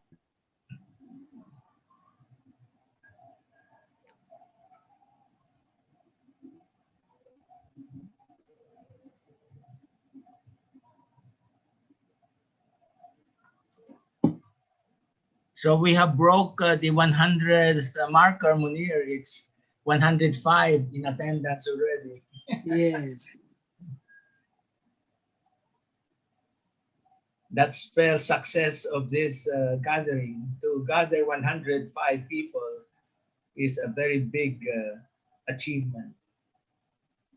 So congratulations to the organizers. I hope it will be increased to 200 up to 300 when it is Yes, when yes. the event is running. Okay.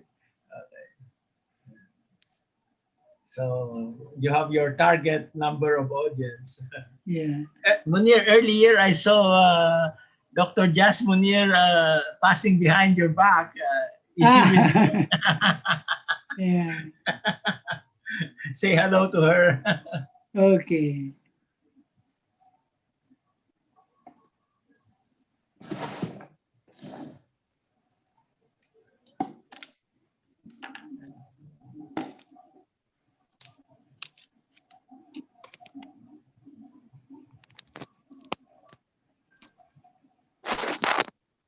Moderator, will you start on time? On time? Yes, in 1 minute, sir. Thank you. Ang galing mo, Munir. You're not using Filipino time. You're using Western punctual time. Yeah. Adhering to the schedule. That's excellent practice. I think out of respect to the 111 people waiting for this second round. Okay.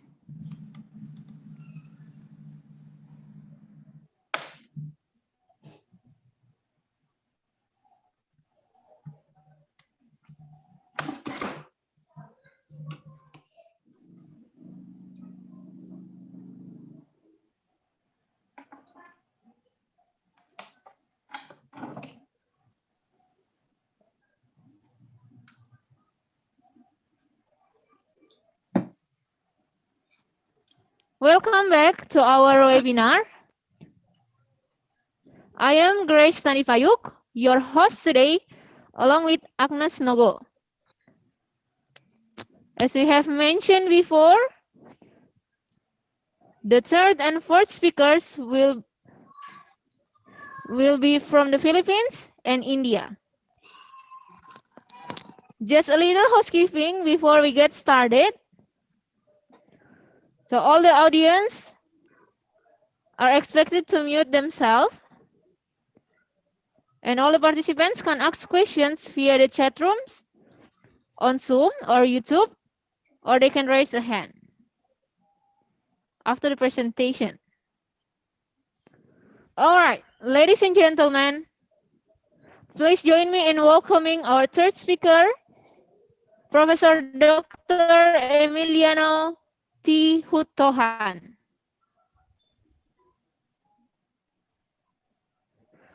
Professor Dr. Emiliano Hutohan has more than 40 years of combined experience in the academy.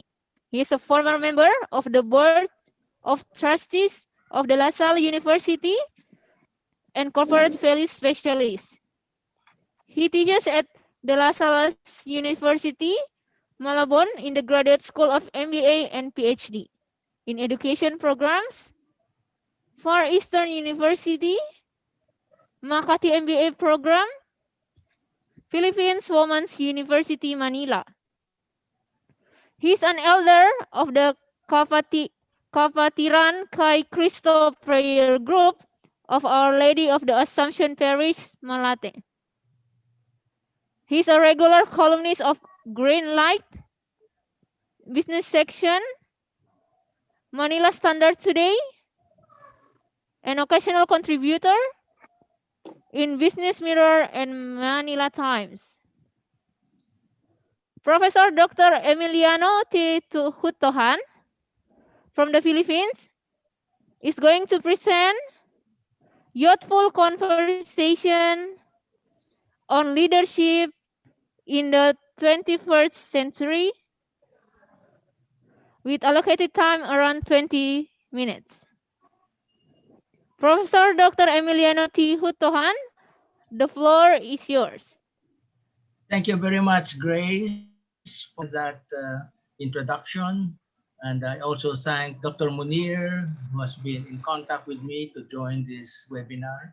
And I also thank the president of Ansultra University, Professor Dr. Andy Barun. and of course, all the organizers, student organizers involved in this program. The introduction gave some information about my background, and I started in 1967 teaching the high school students in Lipa. This is southern Manila. And some of them are mentioned in the actual proof of student leadership. And then I also taught in the De La Salle Grade School. I taught in the De La Salle College. I taught in the university, and up to now, De La Salle Araneta and Jose Rizal University. As you can see, as an educator, I went through from grade school, high school, college, masteral and doctoral programs. Okay, and some of my years was spent 14 years, almost 20 years in insurance, non-life insurance company, and 14 years as training consultant of Metrobank.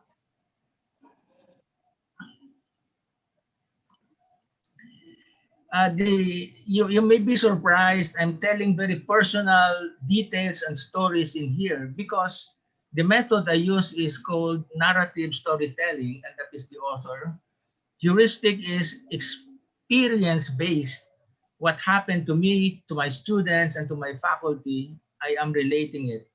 And since it's about the past, it is a historical presentation, and there are no statistics in my presentation, so it is qualitative. So what happens is the past helps us understand the present generation of youth leaders, and it provides a vision for the future positive undertakings. And these are the authors that are supporting the retrospect, the past, and then prospect for the future. It is also presenting multi-values, meaning career, discipline, family, role of the church, role of the school, and role of government. So it is multi-valuate.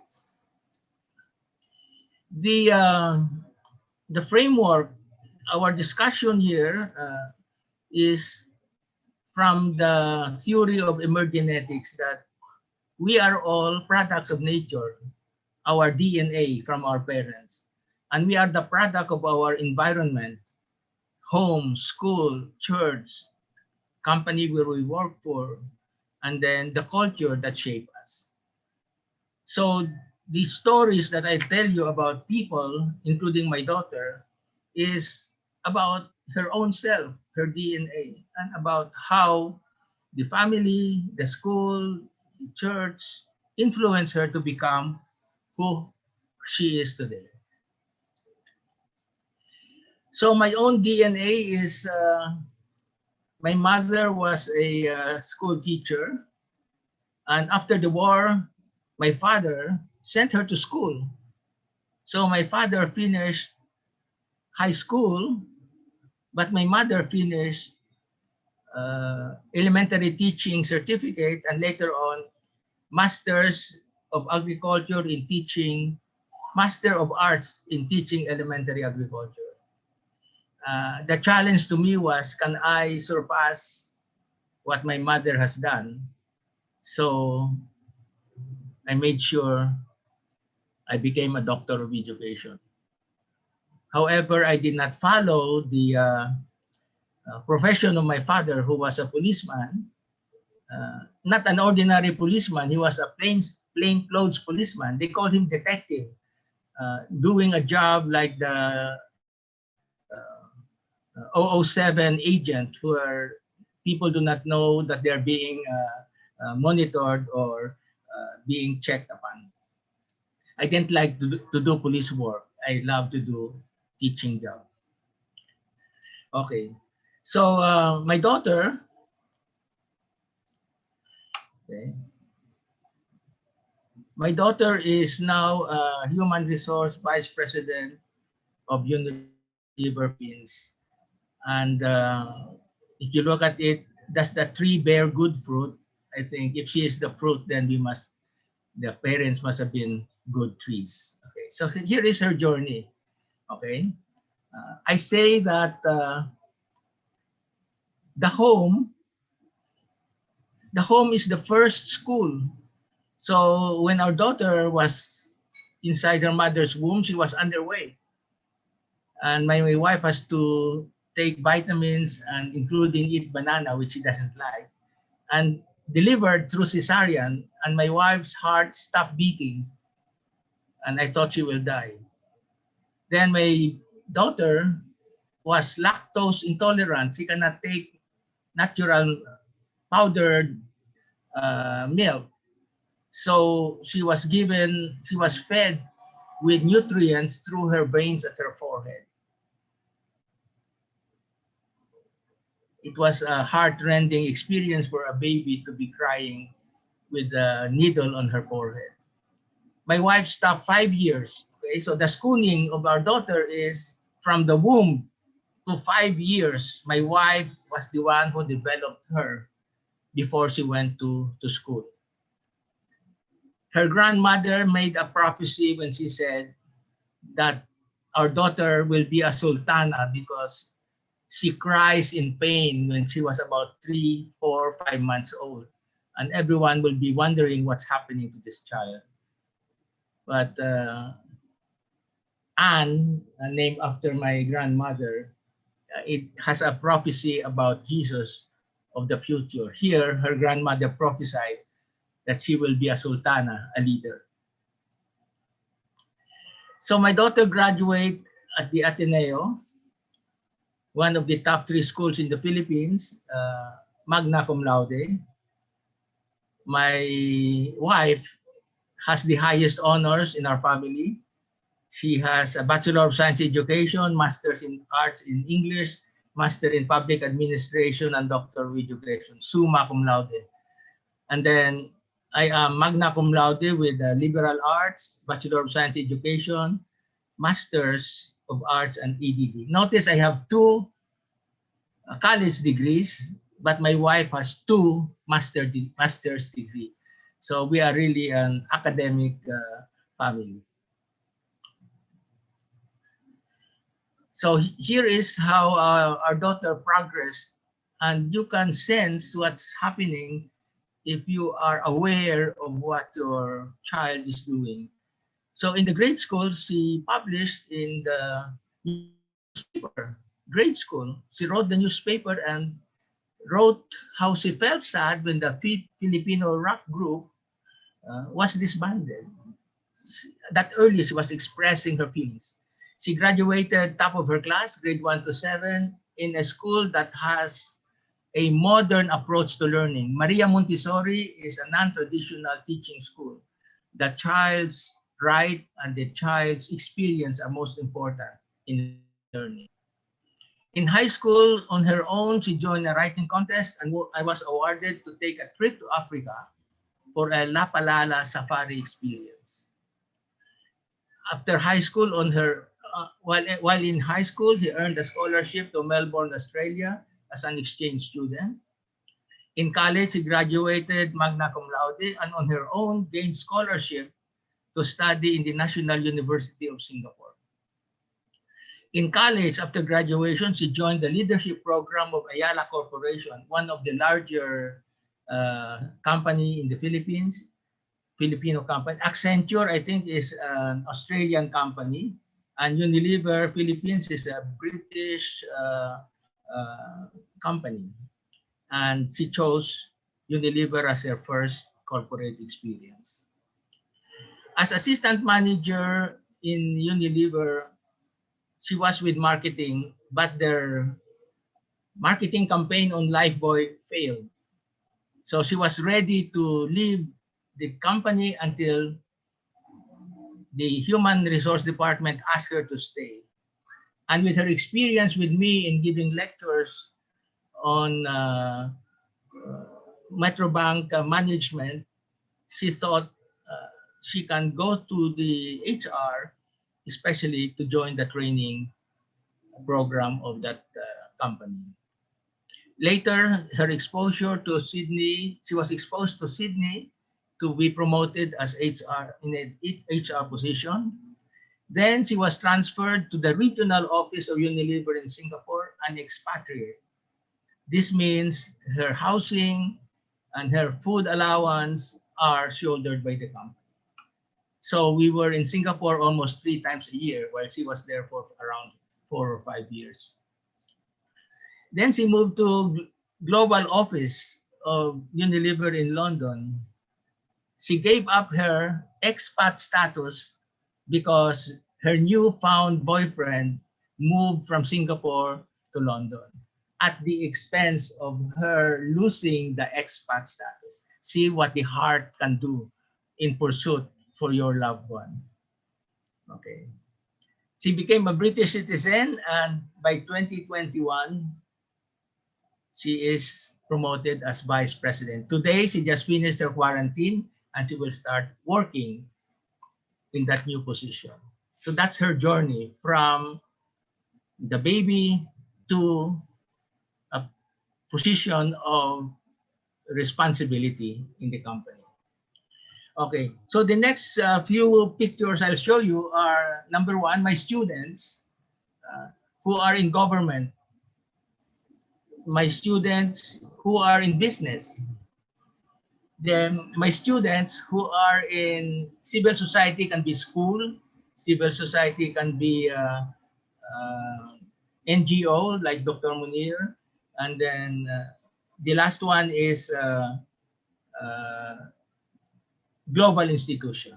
Okay, but all through this, I think the cycle that the leadership abilities of these students and faculty is that there is learning and one is committed. So in that commitment, you do it. Remember, the first speaker loved Nike. Just do it.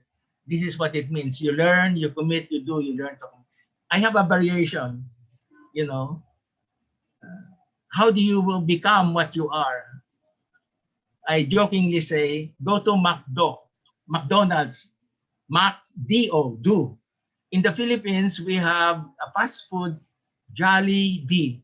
So you go to McDo, D-O, and also go to Jollibee. You do and become. And then there is a song by the Filipino singers. They have a line that says, do, be, do, be, do, be, do, be, do. So you do, then you become. Okay. So the first one is the valedictorian in high school from where I teach, and he became, okay, the dean, a commissioner. BIR is the revenue office, most scary office because they always confront you if you paid your taxes well or not. So that is in government office. The other one is Dante Lantin, who was in the for the franchising of motor vehicles. He was a chairman, and then now he is a commission on Philippine Racing Company. It is working in the office. He was resilient because the 3 changes in presidency, he retained his position. That's how politically, or maybe he is professionally anchored that the next president trusts him, and that's why he stayed for 3 different presidents. And of course, for the NGO, for the government service, we have the better half of Dr. Munir. Jas Munir is an AIDS commissioner. She was my student in the Doctorate for Social Development in Philippine Women's University in Manila, and she is also a health assessor in the division. And Mr. Platon, up to now, he is retired, but he is member of the board of the Bank of Commerce. Okay. And the other one, Lianto is the valedictorian, and he was the former financial senior vice president, and now he is working for cooperatives so that his talent can help people gain financial returns through entrepreneurship. And my student from Far Eastern University is Marco. He is now a digital marketing consultant and a media entrepreneur. He used to work with the company. He used to work with the company.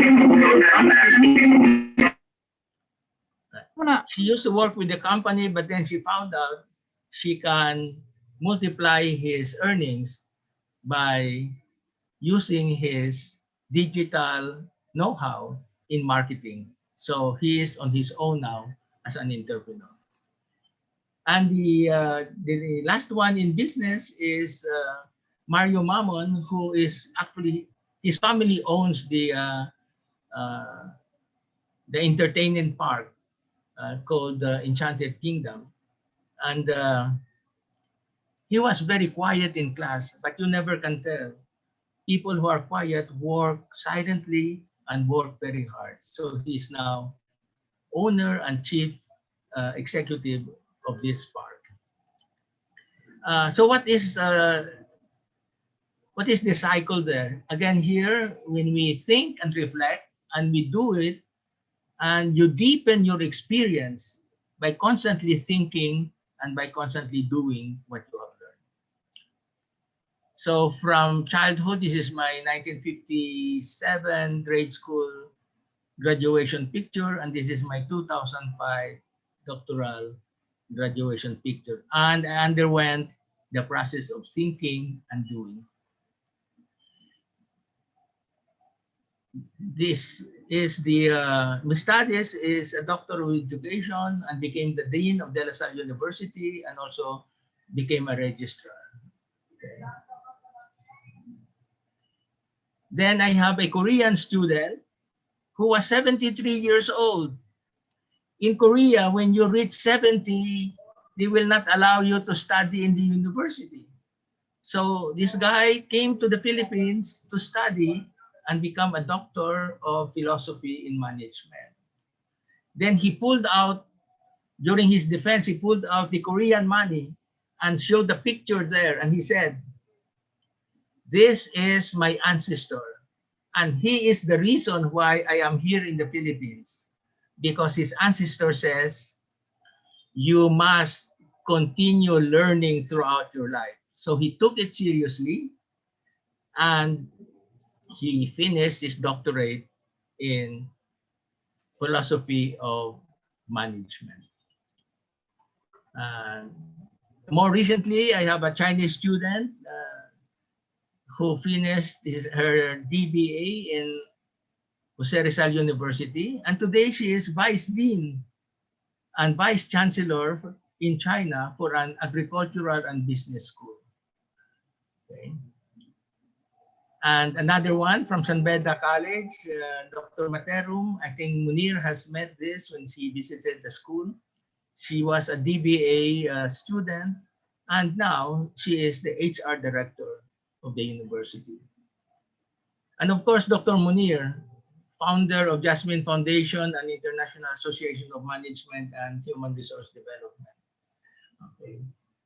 He was my student, but now he is the president of the association, and I am under him. I am a vice president of the International Association, and we work together. And this one is very interesting. Faculty member.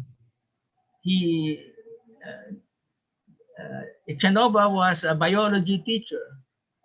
Then he became president of one of the biggest university in Northern Philippines, St. Louis University, and became the president of Catholic Educational Association of the Philippines, composed of all Catholic schools in the Philippines.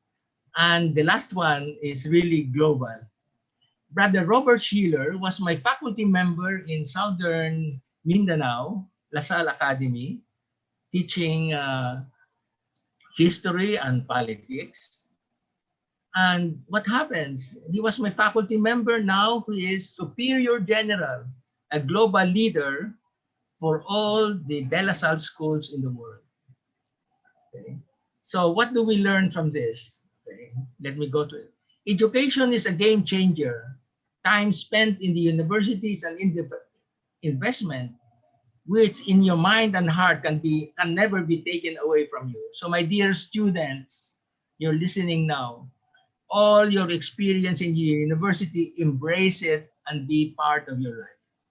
Education outside the classroom means the world is the biggest classroom in life and for life. Here is the lesson. Students become greater than their teachers. All my students I mentioned to you in government, in business, in NGO, have positions greater than what I can. Faculty members, the biology teacher and the politics history teacher, I was an administrator. Now they are greater than I am. And here's the other important thing. When the students are ready, the professor appears. When the webinar audience is ready, I appear to you. The other speakers appear to you. See, that's how you attracted us. The other lesson is follow your heartthrob, just like my daughter. She followed it. Okay? From Singapore, she went to London. Beyond logic and monetary consideration. If that is what you feel, that is a revelation to you. Listen to what you feel. Gut feel. Okay? Emotional intelligence means we faced with challenging circumstances and we must embrace the new situation. Here is the lesson now. The child, listen to this, students, the students as a child, when you are ready, your students appear. That is an unusual thinking because it's the parents who give birth to the child. But it only shows you are in the right place because you are born with that mother and father. No other. So you appeared. That's why your parents are there. And the child, my dear students, you will become greater than your parents. In the love life, when the girlfriend is ready, the boyfriend appears. When the boyfriend is ready, the girlfriend appears. And what we think will materialize. Think positive, and positive things happen. There is no substitute for hard and smart work. The old Japanese employment formula still works, as in the case of my daughter. Be faithful to the company where you will be working and do your best to work with that, and opportunities will open. So the first job of my daughter is with Unilever. After 12 years, she's still with Unilever. Of course, she was tempted many times, offered other options, but her heart and her gut feel was to stay. And she was also advised by her friends. Here, when you work with the company, employees or staff become greater than the managers. When the followers are ready, the leader appears. Okay, it's not the leader choosing his followers. When the company is ready, the employee appears. So my closing remark is academic leadership is now for you, my dear students. And leadership in governance, in business, and civil society awaits your leadership present sooner than what you think. Thank you very much for your attention. I'm open for your questions. Moderator, I'm through with my presentation. Yes. Okay, thank you very much, Professor Dr. Emiliano T. Hutohan, for the presentation. And now we will go ahead and have some time for question now. So, okay, so we have some question. Okay, so Dr. Laude Muhammad, please unmute yourself. Thank you.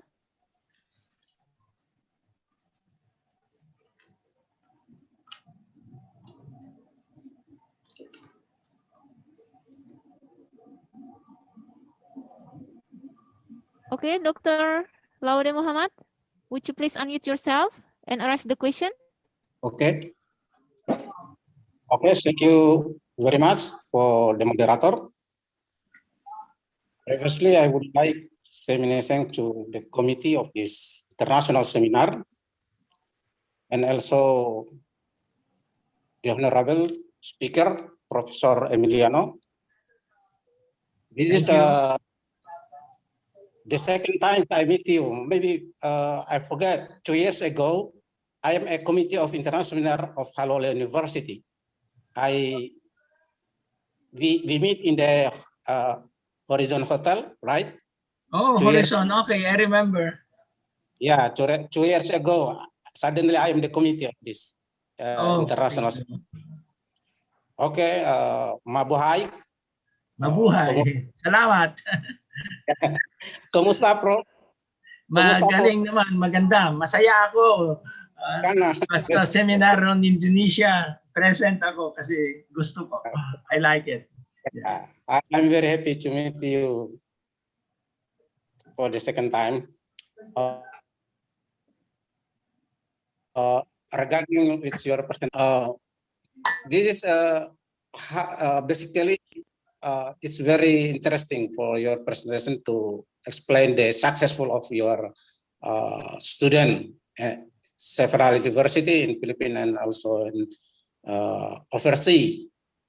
Probably, if my question, can you give us some what's called it guidance how to reach a successful for the student, especially for young generation, because I know exactly because I have 2 years in Philippines in Los Banos University. I know that the progress of student or development of student is very fast. Most of them is can finish study in bachelor, master, and PhD student. Probably the interval period from bachelor degree, they direct continue to master and PhD. So when they finish his study is still young and can develop their career in another job, another company in Philippines. And also most of them involve themselves in NGO to serve all the several projects. And also last time I have a professor, besides he is a lecturer in University Philippines Los Banos, also a consultant in India and several projects in Africa to handle the project. Probably based on this experience, can you give us the what is how to get the successful for a student? Thank you very much, Prof. Emiliano. Thank you very much for your question. Very difficult question. It's very hard to predict the success of the student. We can only try to cultivate. And one way to cultivate is to get the interest of the student. So my style of teaching is called education plus entertainment. If I am in the classroom, I deliver the lessons, but the students, to keep them interested and awake, there has to be some kind of an entertainment portion.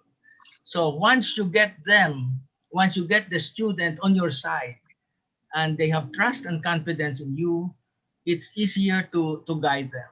But if there is still a distance, then, and there is no trust, then the development may be a little bit short. But also, I think we have to look into the development of the child before they were sent to school. The role of the parents cannot be underestimated. So if the professor has a chance to talk to the parents should be informed of the positive qualities of the child so that outside the classroom, at home, the parents can reinforce the development of the child.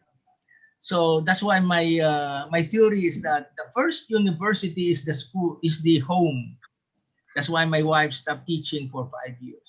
The second university is the school. The third university is the community or the church or any part of society. And then the last university is the world itself.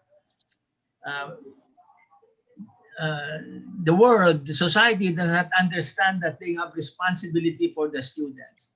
That's why the bad example of people in society, in the ordinary citizens, they are teaching the wrong values to our students. And then in the global circle, when leaders do not behave properly, the young people are exposed to the incorrect way of leadership. So that is my long perspective.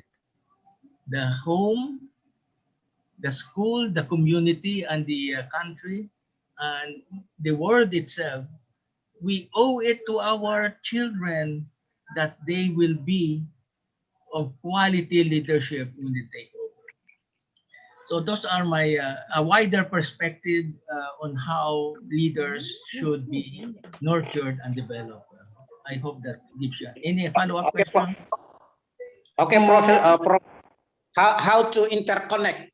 How to interconnect it between the first university from home and the second university in the community and the third university in the country?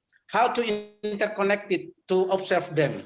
Yes, I think between the home and the school, the parents association is not just membership. It gives extra opportunity for the faculty to be able to interact with the parents and identify strengths and weaknesses. I have attended the parents meeting, and it's all about complaints. It's not about developing the students. They quarrel about how to teach, but I think the values should be strengthened. There is a principle called the teacher acts in place of the parents. The principle is the teachers are second parents, but some parents think that because they sent their daughter or son to a good school, everything will take place. No, the teachers cannot carry all the burden of training the child, especially for leadership. The home must be the very first foundation. That's why society in every nation, the home is most important. If you have a broken home, then we have social problem on the behavior of students. So that's the connection. And with regards to the school and the government, the services of the government, and Dr. Munir knows this, the services of the government has to reach families, health, okay, housing, roads, sanitation, and all that. Because when these factors are not met and addressed, the child lives in a very insecure environment. And what will he learn? Insecurity will lead to misdemeanor. And of course, the global experience is very difficult. How does the internet mold? How does the internet train? How does the internet present what is good and what is bad? This is a major issue. While technology has been hailed as a prime mover of the 21st century, globalization has its negative effect if it is used in a manner that does not raise the values and give good living principles, one country showing another. So it was mentioned earlier, cooperation among ASEAN nations and global cooperation. But you know, it's the opposite. The globe is so divided. And this is a challenge for us. And I hope our young leaders will be able to address cooperation when it is their time to do it. I hope I have addressed that question. Thank you very much, Dr. Emiliano, for your response. And now We proceed to the next question. There is a question from the chat box from Iren Onitoni. What is the main trait or character that students needs to have to be able to be a global leader, especially when it comes to contributing after the pandemic crisis?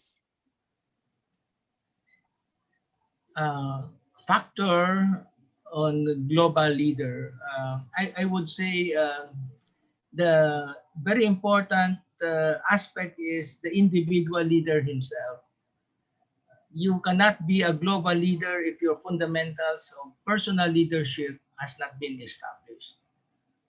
So the personal leadership has to be anchored on certain values.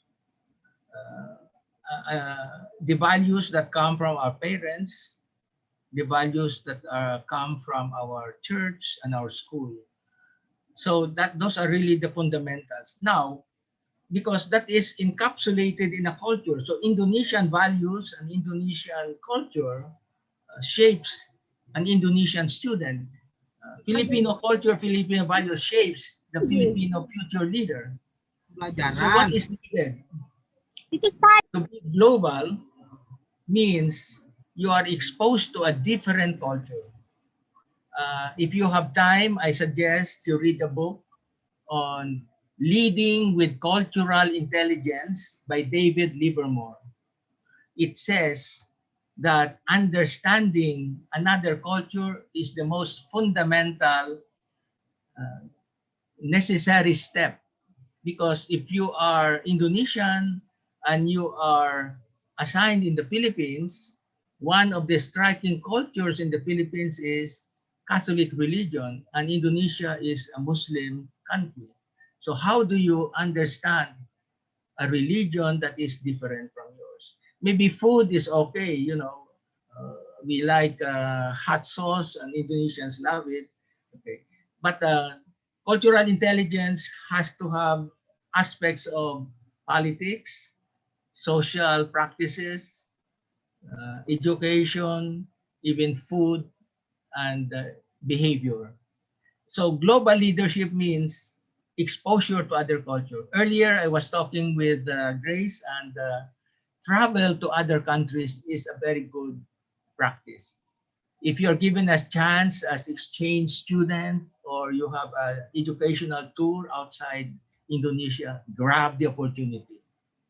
Because what you think in your mind is correct. What you think in your mind is the way to do it.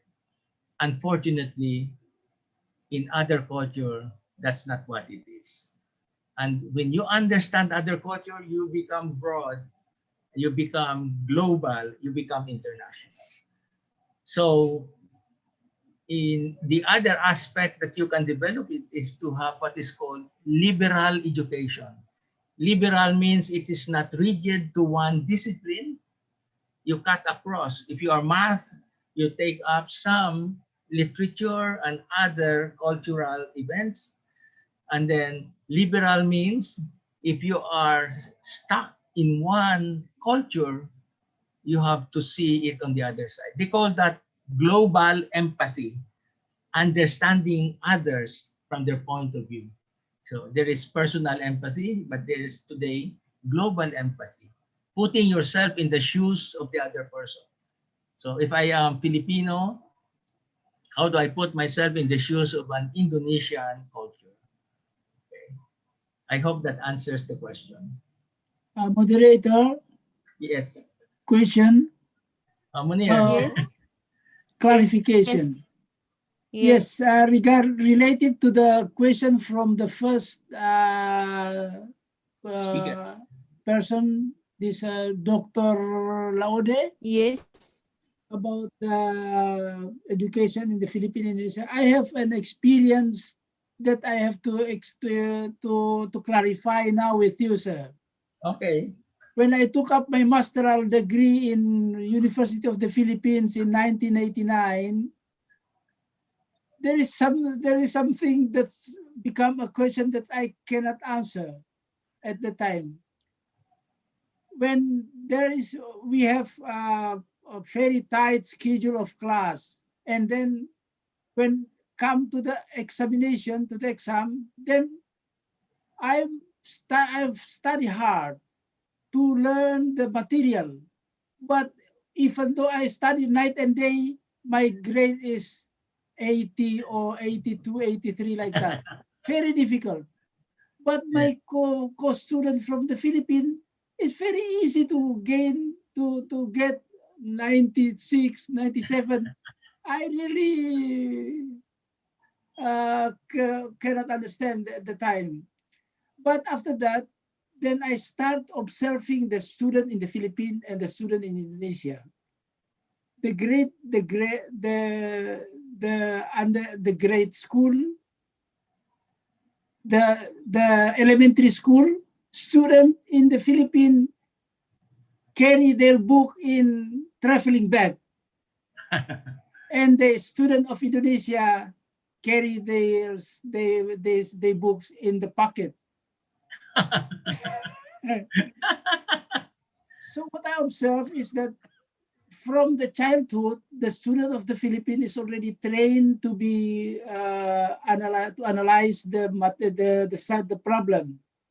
But in Indonesia, it's just to read and then to get the answer from what's the limited material. But I would like to clarify: is that the only reason, or maybe there is another reason for that, sir? It could be, Munir, that the way you answer the question, the expression in English, you have to answer it in English, right? Yeah. The way you express yourself in English may not be as clear from the understanding of the professor.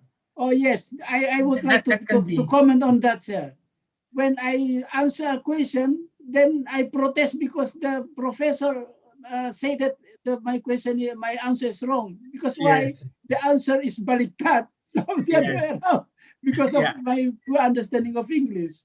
Yeah, that's correct. I think assessment by the teacher really depends on how he or she understands the answer and the way it is answered. In other words, something is wrong with the teacher because he's failed to understand the cultural. I have a problem with Chinese, the way they talk and answer questions. I cannot fully understand, so I cannot give them a good grade because it takes time to give a good answer. But I think it is partly language. It's partly language expression. But anyway, you did not get a failing grade. As somebody who strives for excellence, it's a challenge, really. Yeah. So to master the communication of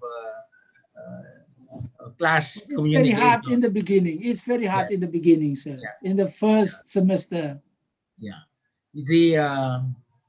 I learned English, I told Grace earlier, in 1957 from an American teacher. American. So the way things are said, that's the way the American. So you have to follow that pattern. But now, if I speak or write in Filipino, I think in English and translate it into Filipino. See, and it makes a lot of difference on the way you will be understood. It's lost in translation, as they say. But anyway, Munir, you are greater than your teacher in UP now. Thanks, sir.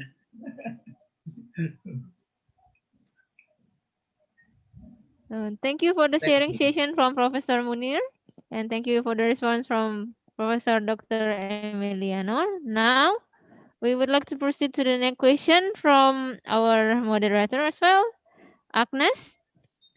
She wants to ask, because there are the students greater than the teacher. This is because of the Industrial and Social Revolution 4.4. So, which changed the way of the thinking. Is that the question? Yes. Yeah. Yes, Professor. Definitely, Agnes. I am 76 years old, and I was trained to think I was trained to do things in everything is manual. But today I have to learn technology, and it's my students at JRU, it's my student who teaches me how to encode my grades. It's my student who teaches me how to use the Canvas. It's my student who taught me how to use Zoom and to invite via 10 cents. Therefore, the teacher must be humble, because our generation has been trained from ways that are already considered Jurassic. And if we do not adjust, we will be like dinosaurs and we will die in the park. But as long as Dr. Munir and I continue to adjust to technology, to new thoughts, then we will be able to survive. It was mentioned earlier by one speaker that because you graduate and even if you finish your doctorate, your education does not end there. It's a lifelong learning, okay? Life is the #1 playground for education. And every day we learn.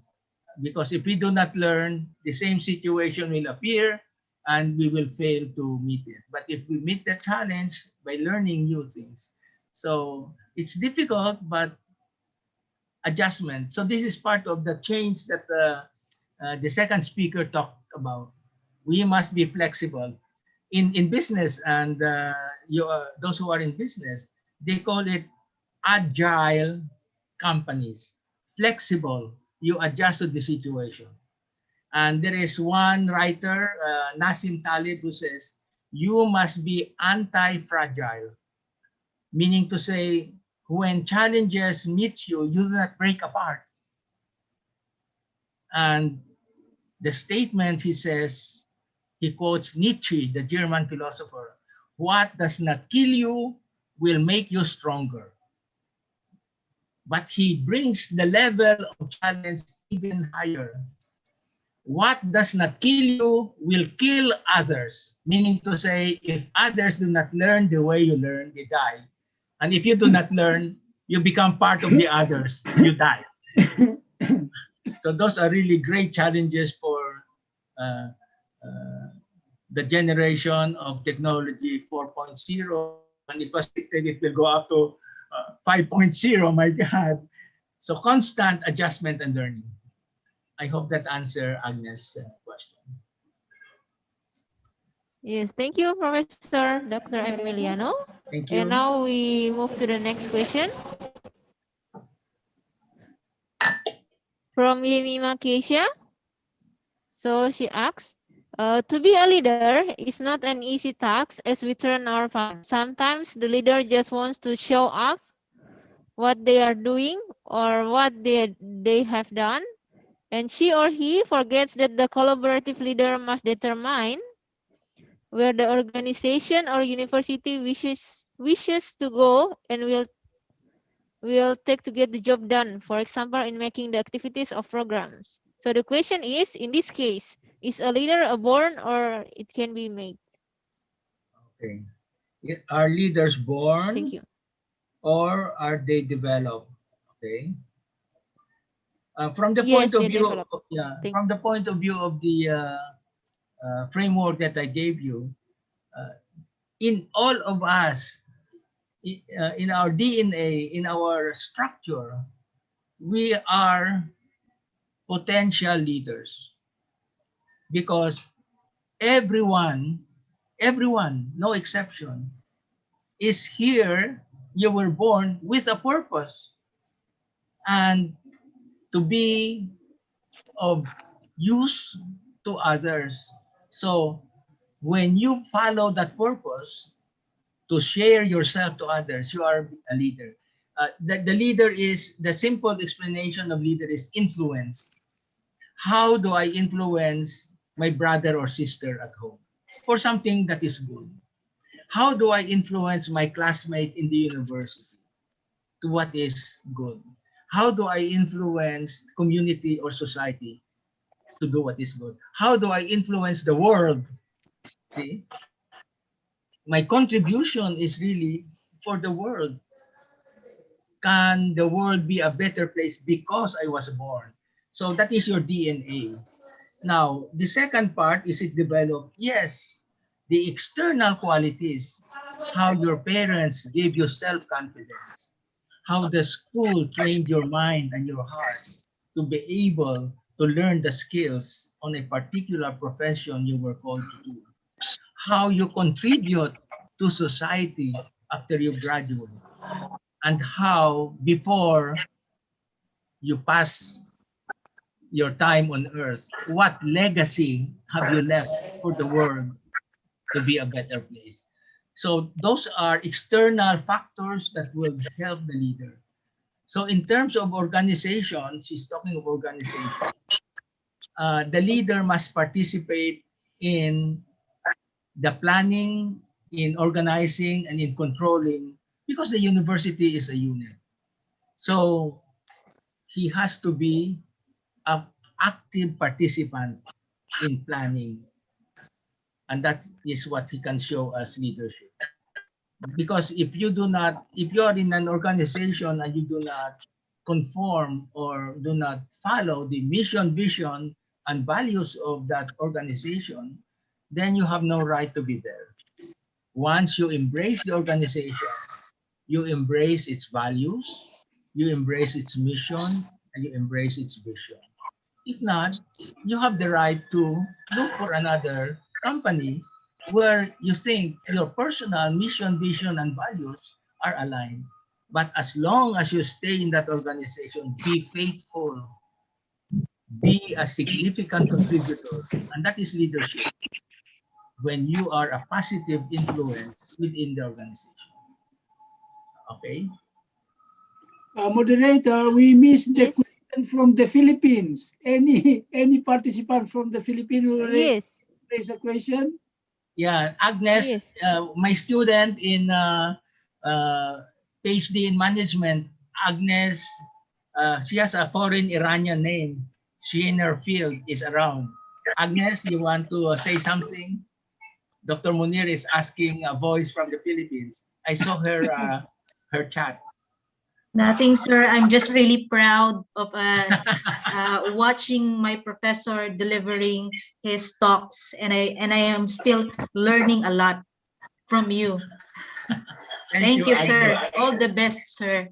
Thank you very much. We just finished a course in strategic management actually with Agnes, and she is one of those who are highly well versed in technology.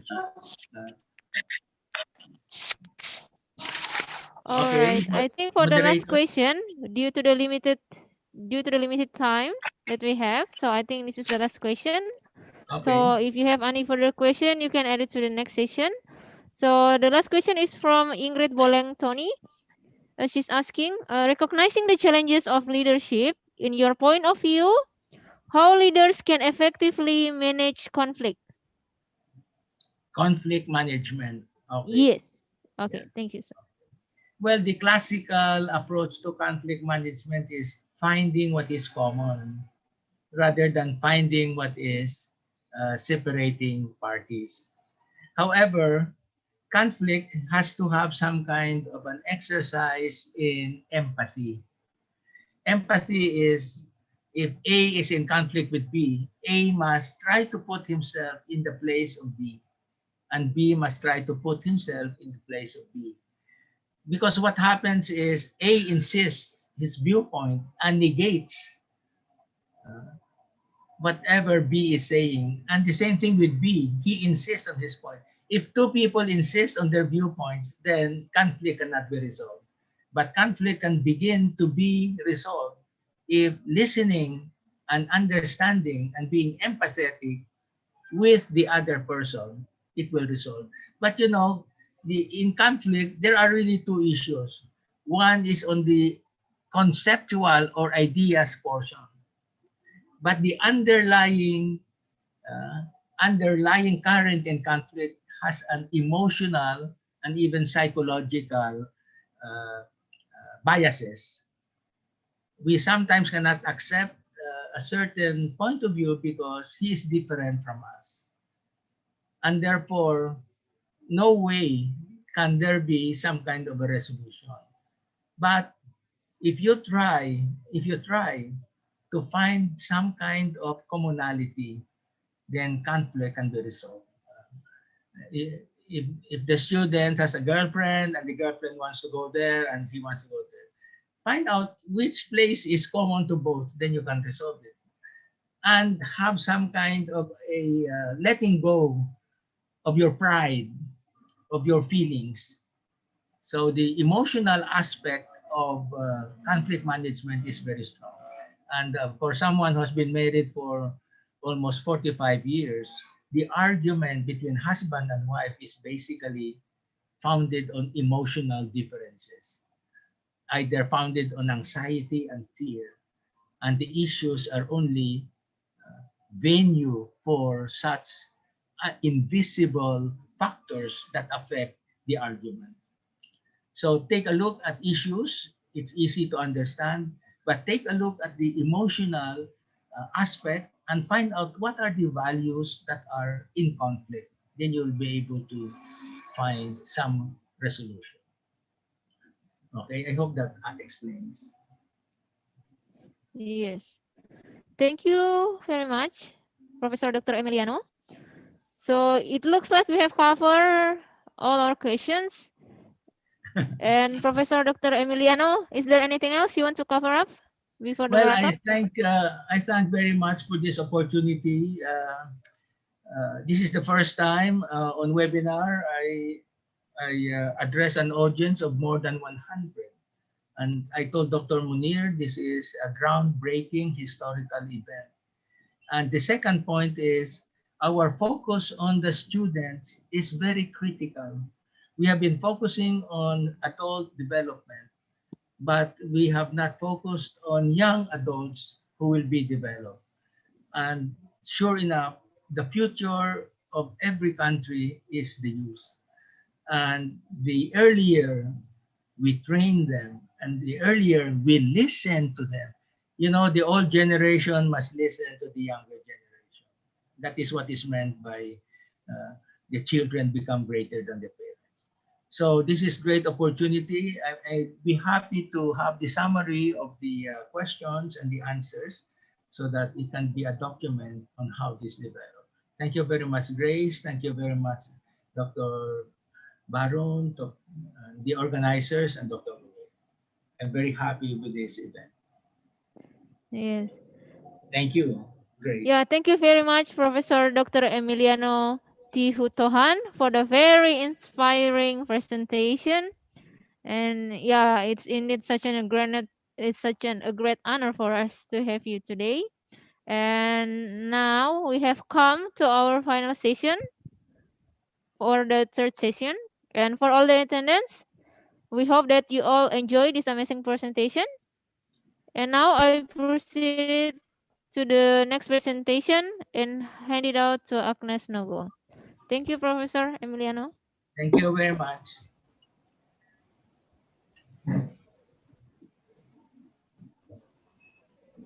Thank you, Mrs. Grace, for handling us in the third session of our webinar. Ladies and gentlemen, let us join with me in welcome our fourth speaker, Dr. Saket Jeswani. Dr. Saket Jeswani, Associate Professor, OP, Jindal University. Total 15 years of professional experience. He earned a PhD in Faculty of Management, Master of Business Administration degree, and bachelor degree in a healthy related discipline. Dr. Saket is an editor, board member, and reviewer of nation and international journals. Keynote speaker at various nation and international platforms. He also has a career training special associated with various cooperative houses, especially outbound training programs for employees and students and NLP certified coach and trainer. Dr. Saket Jeswani from India.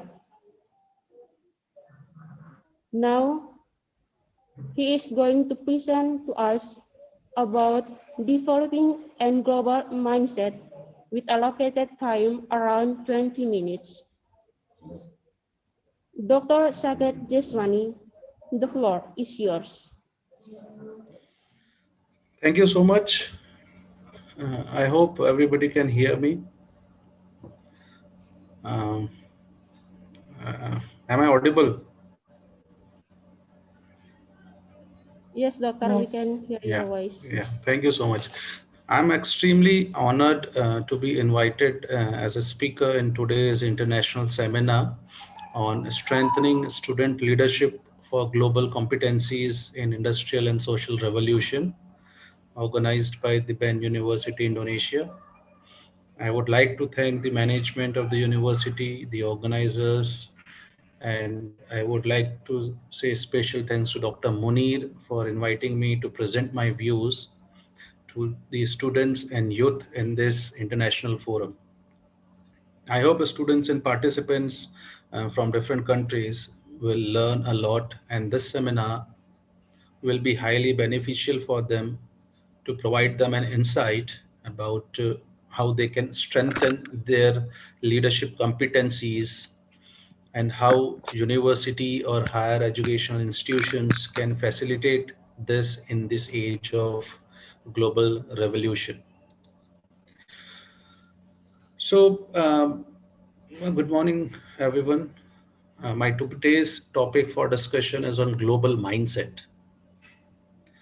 Actually, as globalization is unfolding, there's an increased internationalization of business and international mobility of labor.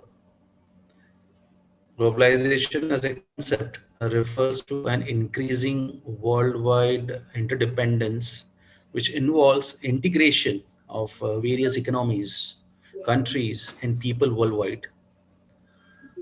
Global mindset, global leaders, global teams, global livings are all new notions that emerged from globalization itself. As a global mindset, global leadership and organizational leadership become pressing facts for research nowadays. Over the past decade, I understand that global mindset surfaced as a major long-term competitive advantage for firms competing in global arena. Nowadays, everybody and everyone, every industry, do not move forward slide, please go back to the first slide itself. So increasingly, academics and practitioners have also pointed to global mindset as a critical to organizations because of its impact on a number of key organizational success factors. I would request to go back to the first slide.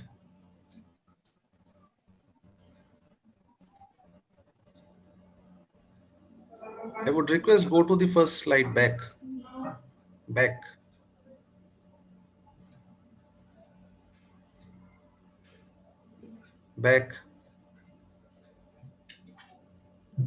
Yeah. So the learning outcomes of today's discussion of my presentation is basically we need to have an understanding of global mindset actually and what global leadership competencies is all about. The second learning outcome of the discussion will be what are the key competencies who remains volatile, uncertain, complex, and ambiguous. And lastly, how do individuals, that is the students, institutions, and organizations develop global leadership competencies or capacity? So these are the three learning outcomes of this presentation, and I hope everybody will have a greater insight on the developing a global mindset to inculcate global leadership competencies in himself or herself. Next slide, please.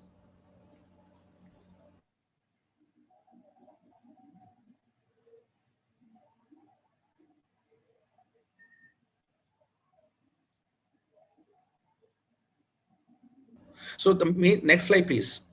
Everybody, although everyone are basically going global nowadays.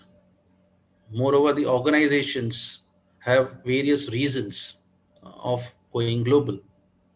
And there are various drivers behind this globalization of organizations. Even the international business environment has changed and is also continuously changing drastically. So globalization is removal of boundaries so that there is a free movement between nations, between economies. So there is a cultural transactions. So it is very much important for every individual, every student to understand this cultural transactions. If ever any individual wanted to be successful in this global environment. Therefore, organizations are understanding this importance and developing their global strategies very faster. And they are trying to develop their global leaders also. But still there is a gap between the competencies required and the competencies available in today's generation. So what all competency is required for an individual to possess to present himself or herself in global arena, actually it is not available in the students or today's generation. This is what research says. So according to Morrison and his research in 2016, it says that the pattern is basically simple. Go back. Yeah, so Morrison in his research in 2016 says that the pattern is simple. Because of the fast-paced globalization of past 2 decades, we are experiencing globalization since past 2 decades. So the world has need for competent global leaders greater than ever. So world requires competent global leaders, those leaders which are fit in any global space, managing their employees, their business. So what is basically the concept of global leadership? So McCall and Hollenbeck in 2002 defined 2 dimensions of this global work. That is business complexity and cultural complexity. So one complexity lies in understanding of the business. Another complexity which is very important to be successful is cultural aspect. We need to understand the cultural aspect because we will be dealing with different cultural background people in managing them. Okay, so they argue that merely crossing the borders of business does not make a job global. Understanding of culture makes one global. According to them, it is crossing of borders in the cultural dimension is what makes a job global.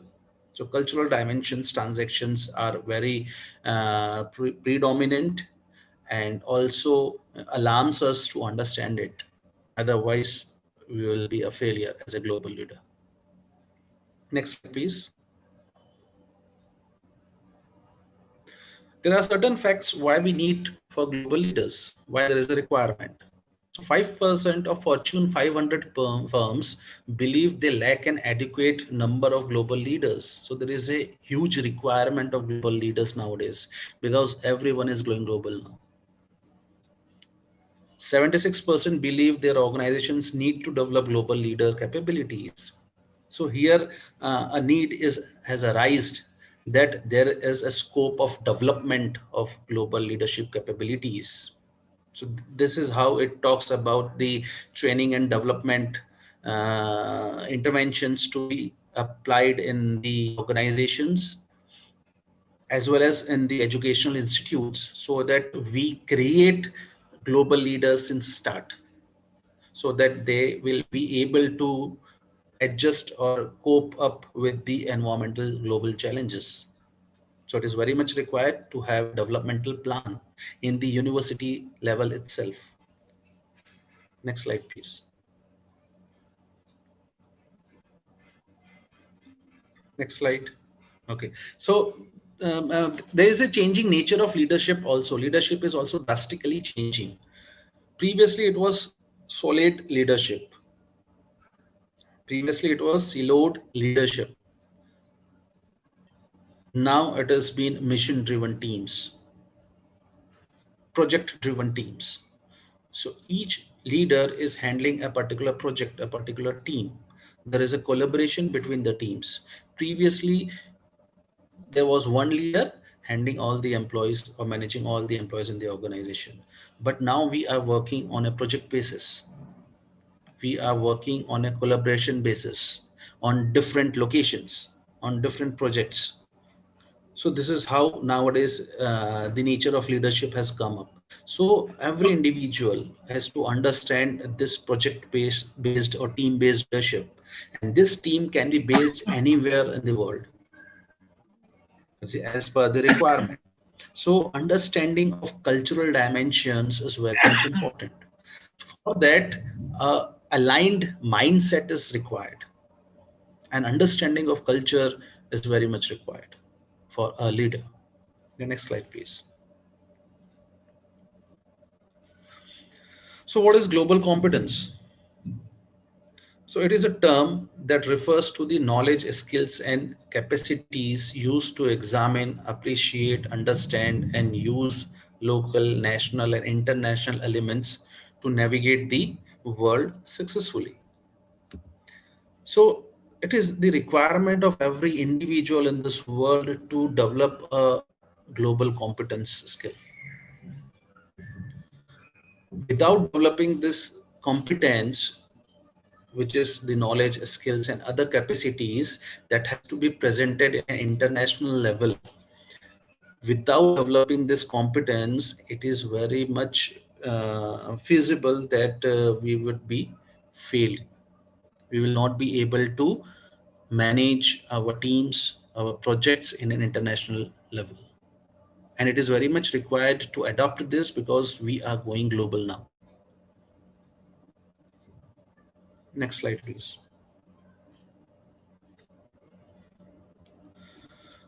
So there are 4 dimensions of global competence actually. We need to understand these dimensions and we need to follow those dimensions. If we want to develop the global competence and if we want to compete in the global level. First of all, we need to examine local, global, and intercultural issues. This is very much important because the the first and the foremost challenges that individual faces is of cultural issues only. The second is to understand and appreciate the perspectives and the world views of others. How one perceive others. We need to understand others' perspective also. It is very much required. The third one is engage in open, appropriate, and effective interactions across culture. And I think this is the best platform where the intercultural different countries are interacting with each other, understanding the global competence and developing students' leadership. And this is the best appropriate forum for effective interactions.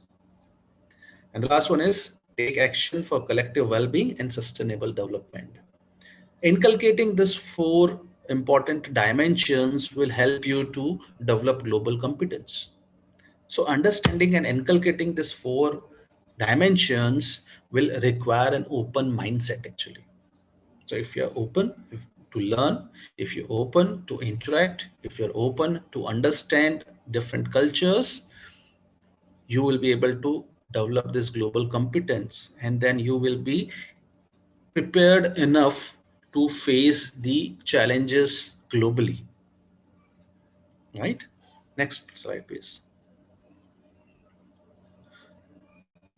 I'm receiving many questions in the chat box, but I will answer all these questions after the presentation. So what characterizes leadership in a global context basically? What is the characteristic of leadership in global context? So leadership has its nature and its characteristic in a local context, as well as it has a different level of characteristics in the global context. Understanding local culture is very much easy for any individual, but understanding global culture or culture of different economies or countries is a little bit difficult, and this characterizes the leadership in global context. It is like having to swim in unfamiliar waters. So it is difficult to understand and adjust in different other cultural backgrounds. It is difficult. But still, if you want to compete at global level, you have to understand the cultures. You have to develop that particular mindset. It is like having to swim in unfamiliar water. Next slide, please. So global leadership is about managing complexity, metrics, technologies, a diverse consumer taste, virtual collaboration, geographies, diverse employee background and motivation, governance structures, languages, disruptive innovation, competition, and mindset also. The important point is a global leader will have to manage its own mindset as well as to understand the mindset of others also. This is very much important. Next slide, please. So as we are going global, globalization is all around. And as we are going global, there is an increasing complexity of handling, managing anything.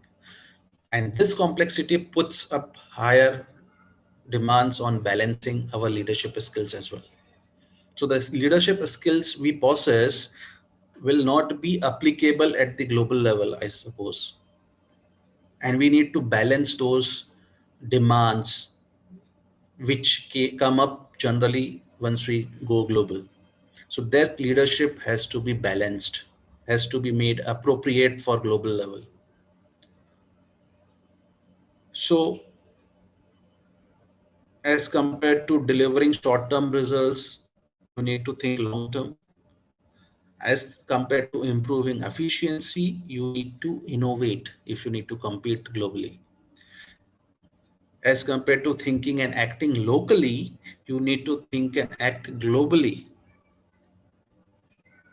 If you are decentralized, you have to standardize the things. If you compete at your local level, you need to collaborate at international level actually. If you have desire for control, you have to change to pursuit of growth if you want to have a global competence. So this characterizes the global leadership actually.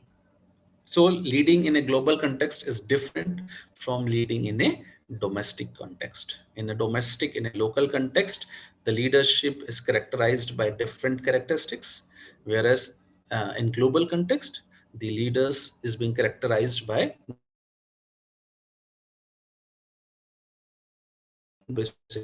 relationship or context calls for same leadership approach. You have to follow different leadership approach at different levels. If you are talking about domestic, there should be a different approach. If you're talking about global, there should be a different leadership approach. So what is the different leadership approach? We will try to understand in the further slides. Yeah, next please. So there are 7 global competencies that an individual has to develop to adjust in a global environment. The first one is appreciation of culture actually. This comes through your mindset. Evaluation of information, that is your analytical ability. Cross-cultural communication skills. How do you communicate? How do you understand different cultural importance? Perspective taking skills, as I said earlier also, you need to understand others' perspective also. Intelligent humility, divergent thinking, and at last most important is technological literacy, because technological advancement might be different in different countries. So if you're going global, you need to also have a different level of technological literacy to get yourself adjusted in different economies. So these are the 7 basic global competencies that an individual need to develop. So individual has to understand the importance of these 7 competencies, as well as the university level and organization level, the managers, the organizers, the employers have to try to develop the 7 competencies in an individual or their students. Next slide, please.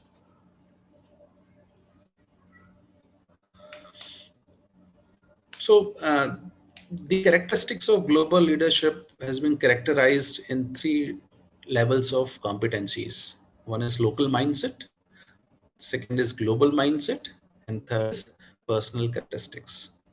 So these 3 levels will help an individual to act locally as well as act globally also. Moreover, an individual has to have a certain level of personal characteristics also. That is a level of certain level of knowledge, flexibility. This is very important, as Dr. Emiliano also said. Flexibility is very important. Sensitivity, judgment, learning capability. These are all personal characteristics. First of all, an individual has to have this particular characteristics. Then think locally and act globally.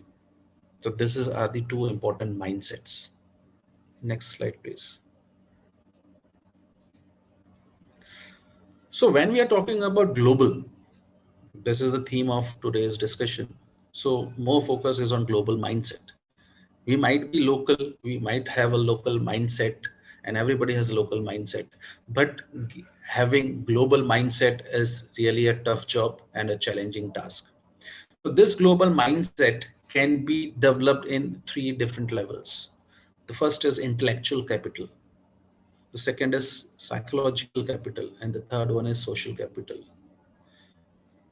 If ever an individual prefers to develop his competencies for global competition, that individual has to develop his or her mindset to compete in a global level with these 3 dimensions: intellectual capital, psychological capital, and social capital. This is very important. Please, next slide.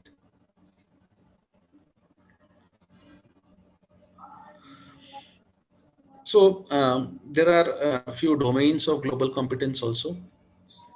First of all, you need to investigate the world. That is, the students have to investigate the world beyond their immediate environment.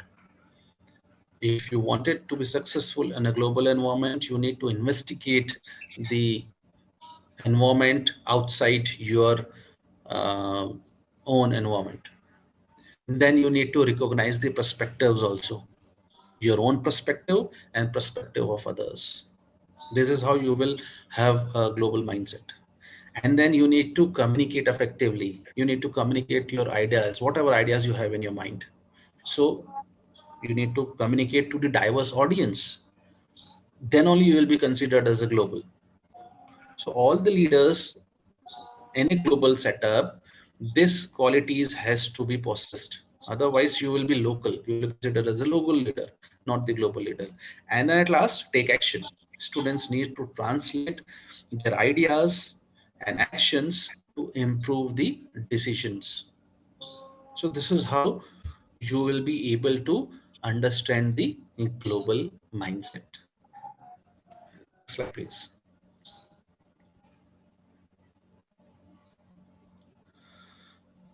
So I was talking about approach, a leadership approach. For every situation, a different leadership approach will be applicable. If you are talking about local, leadership approach will be different. If you're talking about global, leadership approach will be different. So what is the difference between local versus global leadership? So it requires a balance. So leaders should think and act locally. This is a new terminology which has been come out with local and global. You need to think locally and act globally. And this terminology is known as glocally. That means you need to have an optimum balance between global and local, which is known as global approach. So follow, understand, follow, inculcate, develop the global approach basically. Becoming global does not mean you should not talk about local. You need to be local enough also, and you need to be global also. Then only you will be able to strive in this global environment. Next slide, please. Another important thing is how can we prepare our students for such a tumultuous world. So it is the responsibility of the student itself, first and the foremost, and it is the responsibility of these other stakeholders, like the educational institutions, like the organizations and the corporate, and the government also. So what are the strategies so that we can develop our students to become global leaders?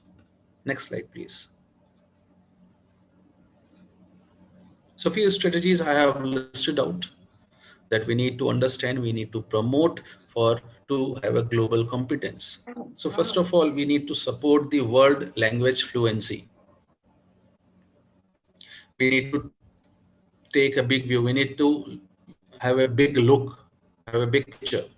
We need to incorporate global view every day in every subject. If we are discussing in the class, teaching the students, we need to take examples of different other countries, not the local examples. We need to demonstrate intercultural competence. So we should have certain platforms through which we can transact our ideas with different students of different countries. So this is how we can have an intercultural understanding. We need to understand the diversity implications also. We need to support travel of the students so that they can move to different other economies, different other countries, and then they can understand their cultures. We should create a room for different projects so that students should work on those projects in a team, and that team should have intercultural dimensions, intercultural perspectives. We need to have a global to local approach that I talked about locally, and we need to have a city as classroom. So understanding the culture, we need to understand the city in which we are living and the cities of other countries also. So we need to bring the examples of different cities in our classroom itself. This is how we become more global. These are certain strategies which the universities should inculcate, the government should inculcate in the programs, as well as the students should also understand the importance of strategies and can learn how to have a global competence. Next slide, please.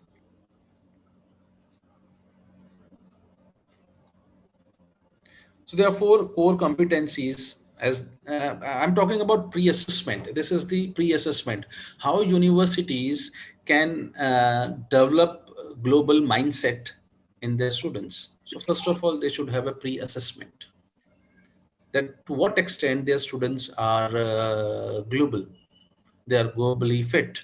So there are 4 competencies on which they can assess their students. So first of all, global business expertise, whether students are having global business expertise, whether the students are having interpersonal competencies, whether the students are having intrapersonal competencies, dealing with other cultures, and then multicultural competencies.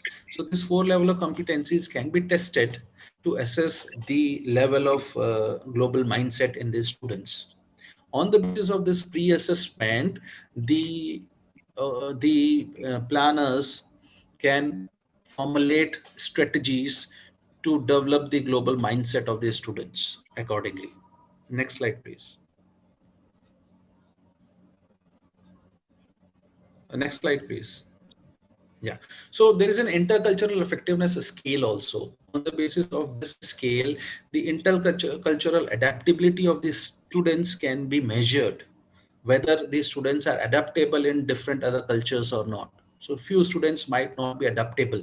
So we need to develop them to compete in the global level. So there are 3 dimensions and 2 dimensions in each 3 levels. For example, exploration and self-awareness under continuous learning. This scale will help to understand whether the student has the level of continuous learning or not. The second level is interpersonal engagement. And the global mindset is one of the dimensions of interpersonal engagement. And the third level is hardiness. Whether the student has a positive thinking, positive attitude towards understanding the the different cultures of the world. So on these three scales, the intercultural adaptability can be measured for the students also. Accordingly, the universities can formulate strategies to develop their students, to develop their mindset, to have leadership capabilities in a global level. Next slide, please. How global competency in education is rated actually. So it's important for students to develop global competence in school itself, so that they can learn how to live well with other local, national, and international communities. Because we are going global, we have a transaction of students also. We have transaction of employees also. And every multinational corporations have different cultural diversity of employees. So they have to work with them. So for that, they have to live with them. They have to understand their cultural communities. So this will help the students to learn and have a global competence. Students need to understand why it's vital to support corporate, government, or non-profit missions that drive sustainability across the world. Students can figure out why it's critical to use social media responsibly, because social media is also a global platform. Everybody can connect easily with each other sitting in any part of the world. So this social media platform has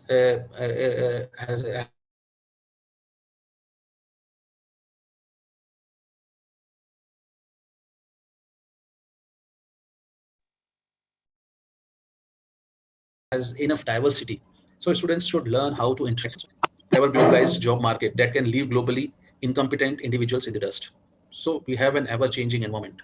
We have a globalized job market. And if we are not global, we will be nowhere.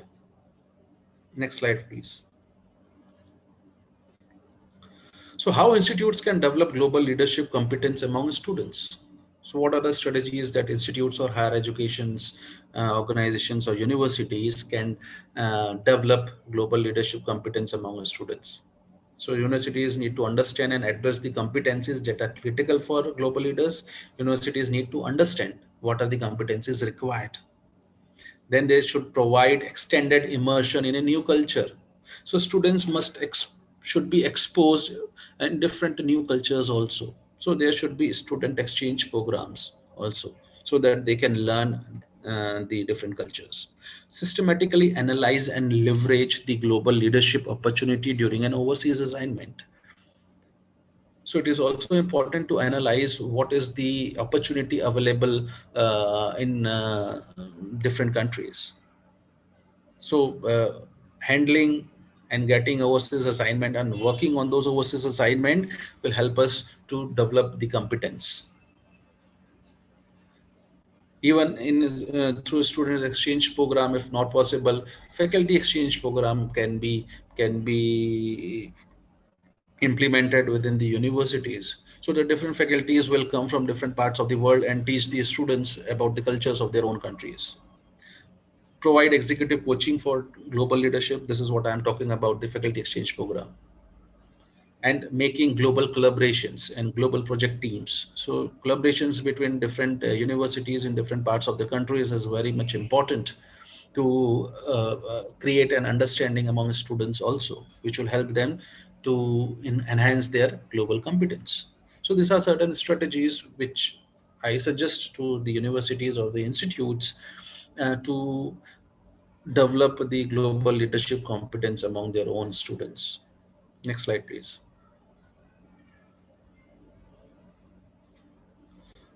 So the important point is collaborate, communicate, and connect to have a better cultural understanding. You need to collaborate with others. You need to communicate your ideas. Interaction is very important, and connect through technologies. If not possible to travel, connect through technologies. So I think this is the good platform to have a cultural understanding also. Interaction is important. Next slide, please.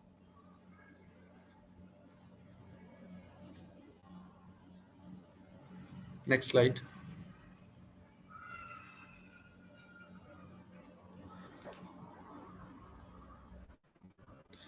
So what teachers can do? Teachers are an important aspect of a student's life. They are in direct contact with the students. So teachers play a very important role in developing students. So teachers can create professional learning communities. Teacher can target high leverage entry points in the curriculum. They can engage students in project-based learning opportunities. Even teacher need to focus on developing global competence among students, and they can do such activities. The teachers can connect classroom and curriculum to cultural and educational institutes, and hence they can develop their own global competence also involving with their students. So teachers play an important role. Teachers have a direct connect with the students. So teachers has to understand, first of all, the importance of global competence in today's world. And then they can motivate their students to have a global mindset, actually. Next slide, please.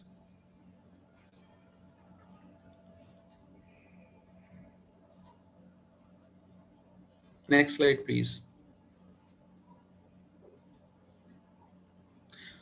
If you talk about the school leaders, the higher management of the universities, they again have an important role in formulating the policies and generating the practices overall in the universities to foster the development of global competence. They need to pilot new and strengthen existing approaches. Like world languages, they can start understanding or inculcating in their curriculum about different world languages. They can create simulation exercises of understanding cultures, and they can create partnerships and internships, and they can facilitate international travel of students, so that students have a greater level of exposure of different countries and cultures. So unless and until we will not facilitate our students to get exposed to different cultures, they will not be able to develop their mindset. And then they will be more local as compared to more global. And at the global level, they will not be able to compete. So it's starting from the management of the universities till the organization, till the government, students, teachers, everybody has to take charge and understand their own duties and responsibilities to enhance the global competence of leadership among students. It is very much important. Every stakeholder has to take the lead. Next slide, please.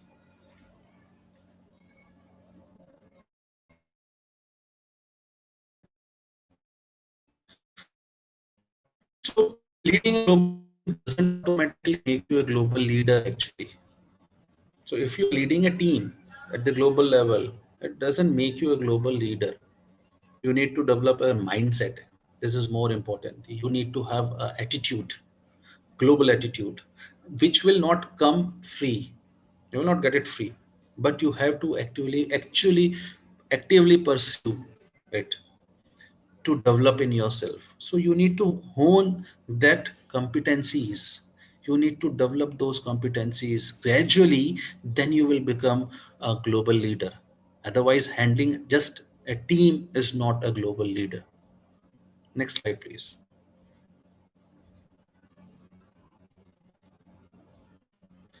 So I have this short video which will give you a greater insight on what is a global competence. Can I share my screen? This is the last slide, I suppose. Can I share my screen, show this video?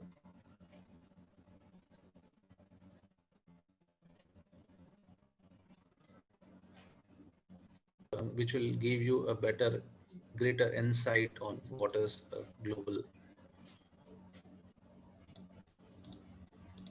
competence. Can I share my screen? This is the last slide, I suppose. Can I share my screen, show this video?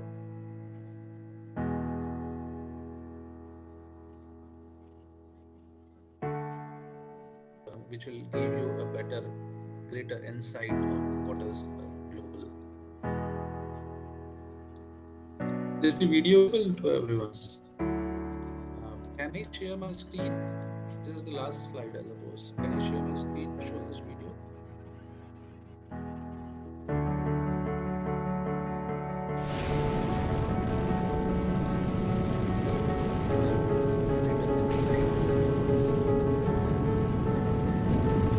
Eleven Houston, could you describe what you're looking at, over? See white bands of major cloud formations across the earth, and can see coastlines.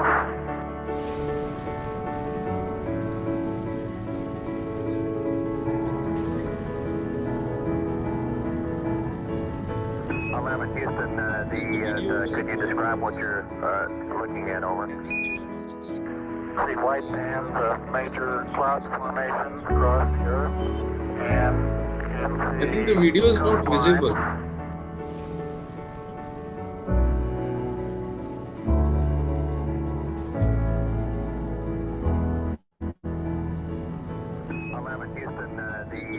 Could you describe what you're looking at, over?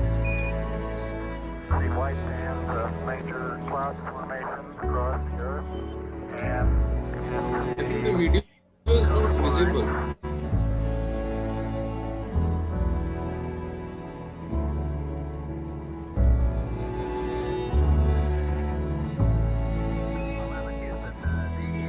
could you describe what you're looking at, over?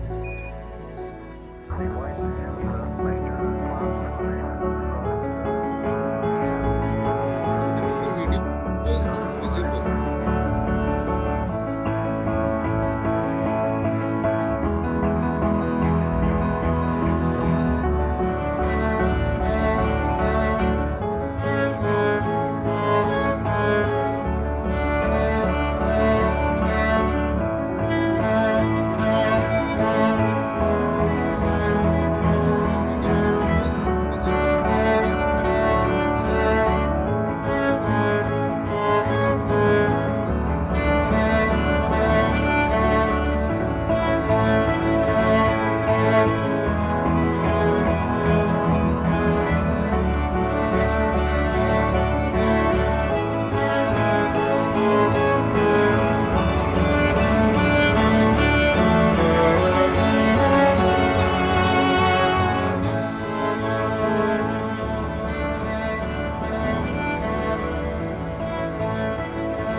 Thank you so much. I came to an end to my presentation. And lastly, the approach globally is important. Understand it, inculcate in your lives, connect, interact, and understand different cultures, different perspectives. This is how you can become a successful global leader. Thank you so much. Thank you, Dr. Saket. Now, Thank we you. will go ahead and take some time for questions. It looks like we Yes. have a few questions. First is from Bobby Adam. Please unmute yourself. Okay, thank you so much for the opportunity. It was such an inspiring and interesting topic. And as we know that India and Southeast Asia have become global economy players in this decade. And to be keep in that progress, we need potential young generation from both of the regions. But from what we saw today, the young generation is the problem themselves. We are lacking of experience, but of experience in leading or organizing the community. So how do you see this problem, and how we as young generation to be keep motivated and to keep doing good things to be great future leaders. Thank you so much. Thank you for asking a valid question.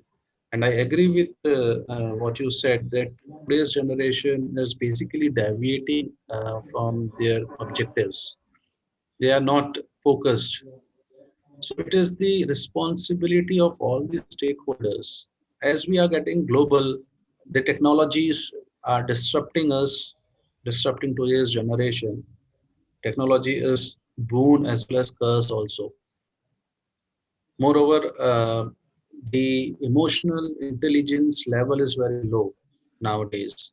So there are various factors which is contributing to this disruption, this deviation of the student's mindset.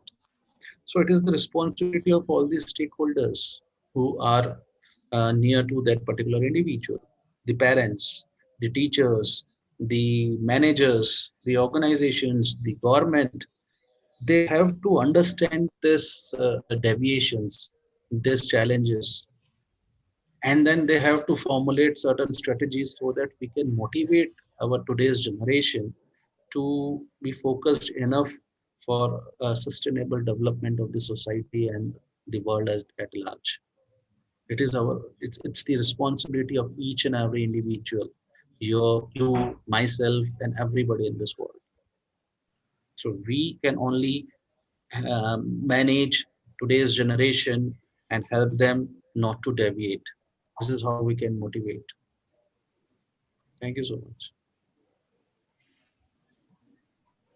Thank you, Dr. Saket, for answering the question. There is one Yeah. question from Yeah, tell me. Ingrid Boleng Tony.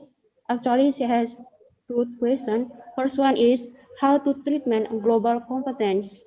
And the second one is how to maximize your leadership skills when you are surrounded by an environment that requires you to be a follower and not a leader. Is your time, Doctor, to answer the Yeah. question? So the first question is how to treatment global competence. I'm unable to understand this question. What I perceive is how to enhance the global competence.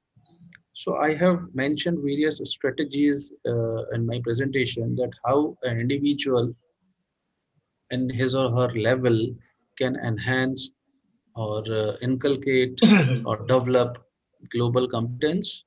Moreover, how the teachers as well as the university management can help students to develop their global competence. So there are various strategies. The important point here is, again, I would say the mindset, the attitude towards enhancing global competence. So you need to first of all have a positive attitude towards understanding this. First of all, you have to decide by your own that I have to compete in the global level. I need not to only be local, but I have to be global enough so that I can be accepted as a leader by others in the global level. So for that, others, when they will accept you, they will see your leadership competencies first of all. So first of all, you have to create certain characteristics in yourself. For example, if you are communicating very effectively, if you understand different cultures, if you understand others' perspective, these are certain important characteristics a leader must possess. If you have a clear understanding of local culture, you are a good leader in a local level. But if you have a better understanding of global culture, you are an effective global leader. So you have to enhance your leadership skills. And how you can maximize? Again, I said, first of all, you have to start with a leadership mindset. And please take away from your mind that you have to be a follower and not a leader. This is what a negative mindset is. A true leader is always acceptable by the world, actually. If you think that the world is only just talks about to follow and you cannot become a leader, this is what the mindset is. And this is what you need to change, actually. So first, believe yourself. You have to have that level of belief, actually, that world is beautiful. Thank you so much. Okay, thank you so much, Dr. Saket, for answering the question. So we have also some more question here, Doctor. Maybe your Please. topic is more interesting. That's why we are asking here. So the question now is from Yuni Permatasari from Sulawesi Tenggara University. The question is, I was touched with one question of John Kennedy. He said that strong leaders must have courage. As we know that Asian culture is a culture that more respect for elder peoples.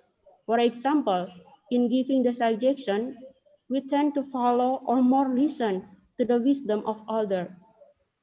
Even that's wrong. If this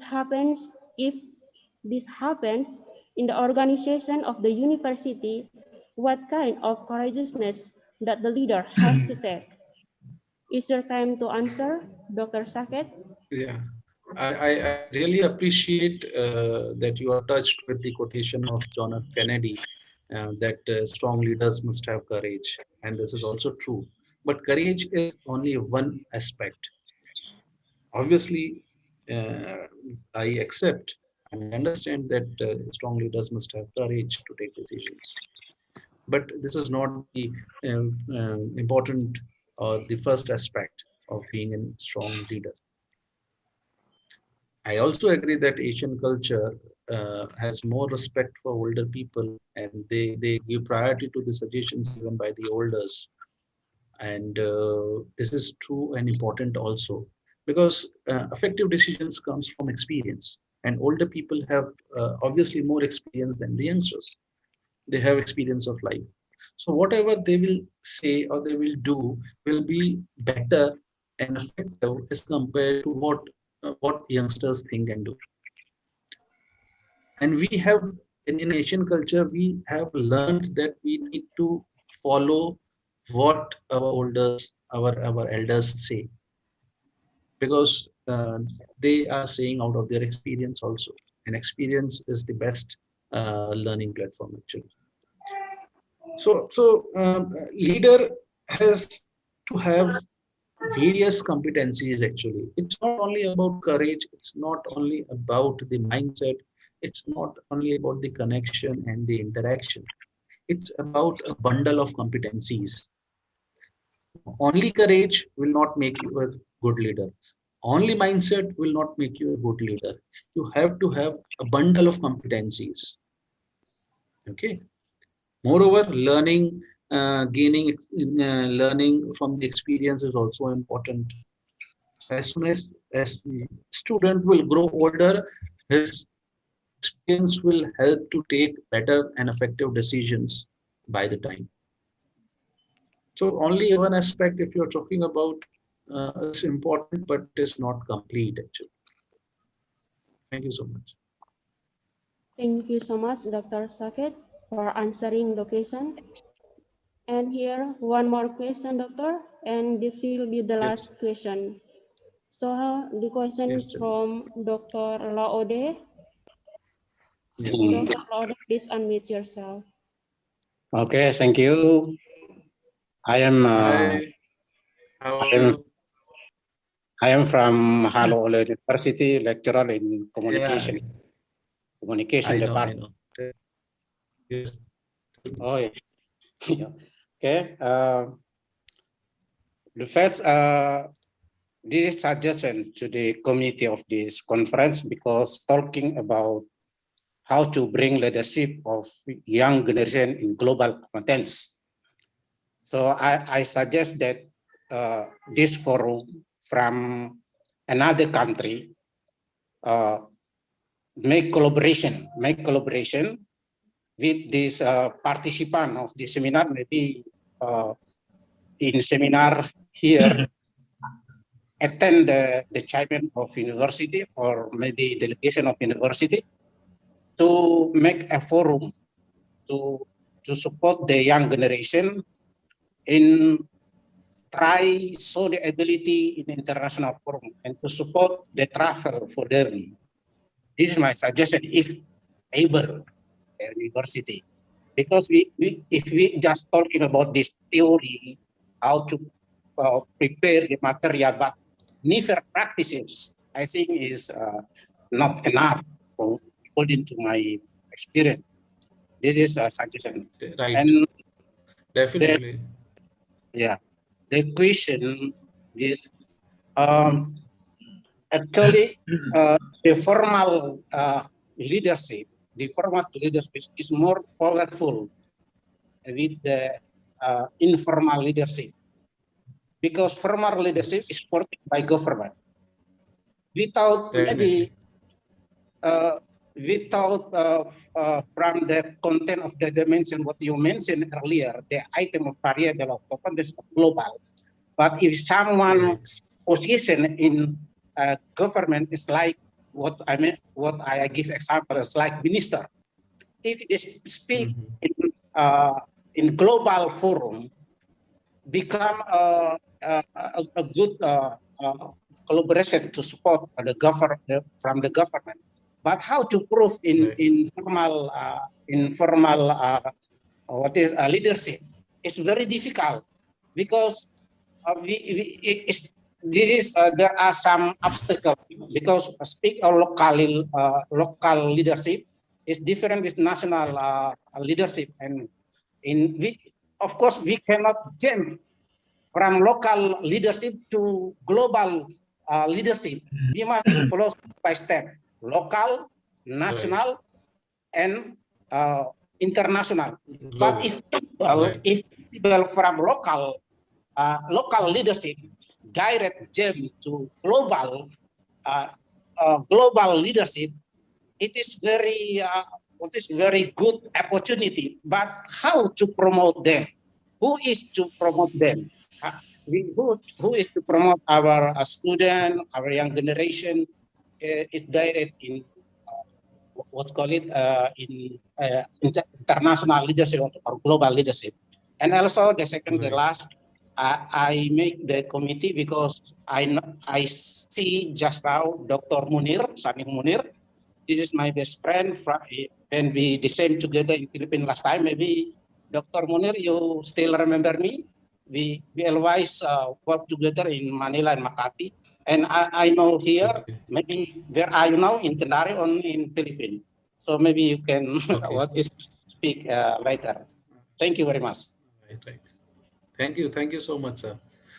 Actually, I understand informal leadership is difficult to be created, but it's not impossible. And the stakeholders, the first level stakeholders are the connect with the students, are the first level connect with the students. So the student is the most important aspect to develop the informal leadership in himself or herself first of all. So for that, they need to have a positive attitude of understanding. The second is the stakeholders who are directly connected with them, that is the teachers and the management of the universities. They have to develop such environment in the university so that student can get motivated to enhance or develop the informal leadership. So teachers and the management has to provide such platform. Then only they will be able to generate the global competence. Otherwise, it's very difficult, I understand.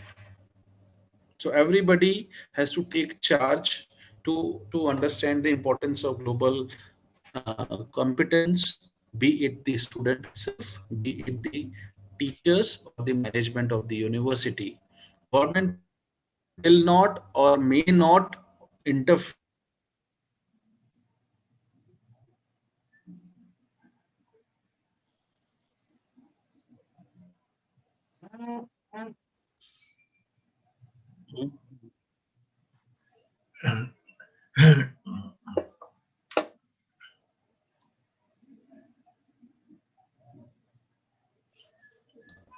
I'm sorry, I was disconnected. So anyhow, I think there is, if you have any other question, I can answer, or else. Okay, doctor. Thank you so much for answering the question. One more question. This from Modesta Oki. Modesta Oki, please unmute yourself. Okay, hello everyone. I'd like to introduce myself. My name is Modesta Oki. I'm from Duta Wacana Christian University, Yogyakarta.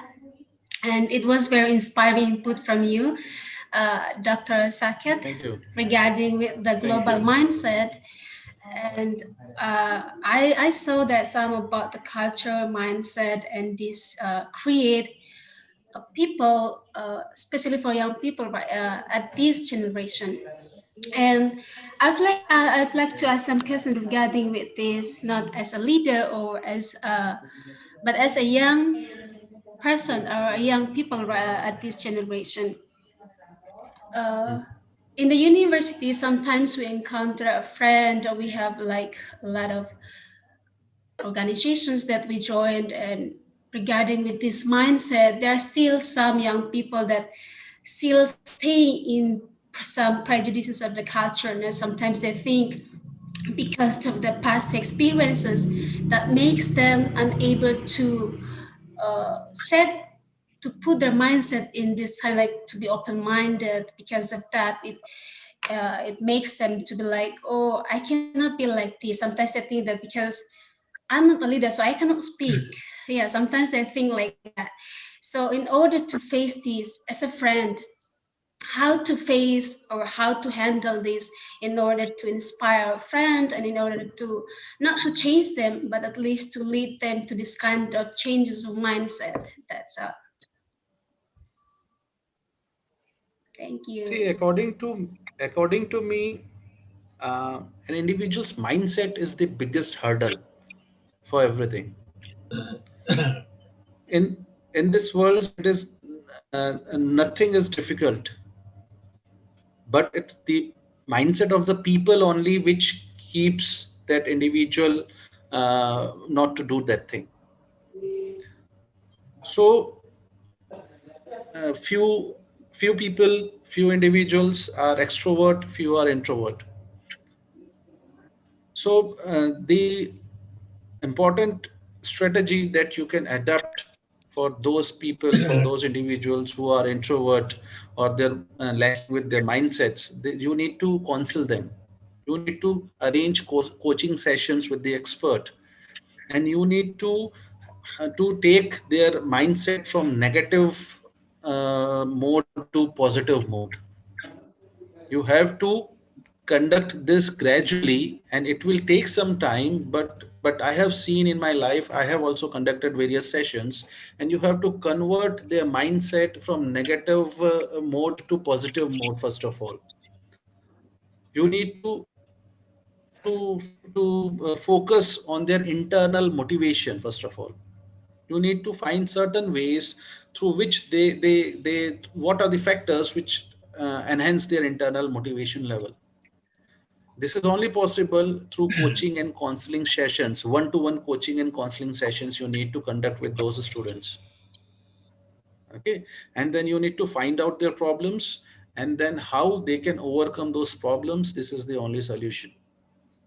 Moreover, lastly, you have to expose them. Unless and until they are not exposed to that thing, what they are fear of, you have to expose them maximum. Then only they can have a global mindset and understanding of different cultures. So exposure and coaching and counseling, these are the two solutions what I can give you right now. Thank you so much. Thank you so much, Dr. Saket, for answering those questions. And we are happy that we have got something from you, from your sharing and from discussion that we get together. Once again, thank you, Dr. Saket Jeswani, for answering those questions and for the great presentation. It was a Thank you pleasure so much. to have you with us. So this I concludes would, the webinar. Thank you also for all the attending. And we do hope that we have learned and enjoyed this presentation. Thank you so much. Thank you, everyone. And anybody can contact me anytime for any type of suggestion or discussion anytime. Thank you so much. Once again, thank you, Dr. Saket. Lastly, again, we inform to all participants to join us tomorrow in student discussion forum. It will be start on 8 o'clock. So we expected you to come earlier. Thank you.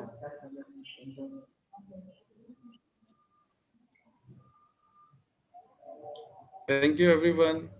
Thank you, Dr. Emiliano. Thank you. Congratulations, Dr. Saket. Very well presentation. Thank you. I'd be happy to Thank get you, your sir. PowerPoint. You can send me Yes, your thank you so PowerPoint. much. I share it with my students. They're very good ideas. I will email it to you, sir. Yeah. Thank you very much. Thank you, sir. Thank you, Grace, for moderating us. Thank you, Professor Dr. Emiliano and Dr. Saket. Thank you, Grace. Thank you. you, Grace. Thank you. Okay, shall we leave now? Yes, please. And Okay, yeah, thank you. yeah. Everyone. See you in our next program. We are looking forward to have cooperation with you. Yes. Thank you. Thank you. Thank you, Professor. Bye. And for all the participants, we are looking forward to meeting you tomorrow for the student discussion forum. Okay, we can leave now. Yes, please. Thank you. Thank you. Bye-bye.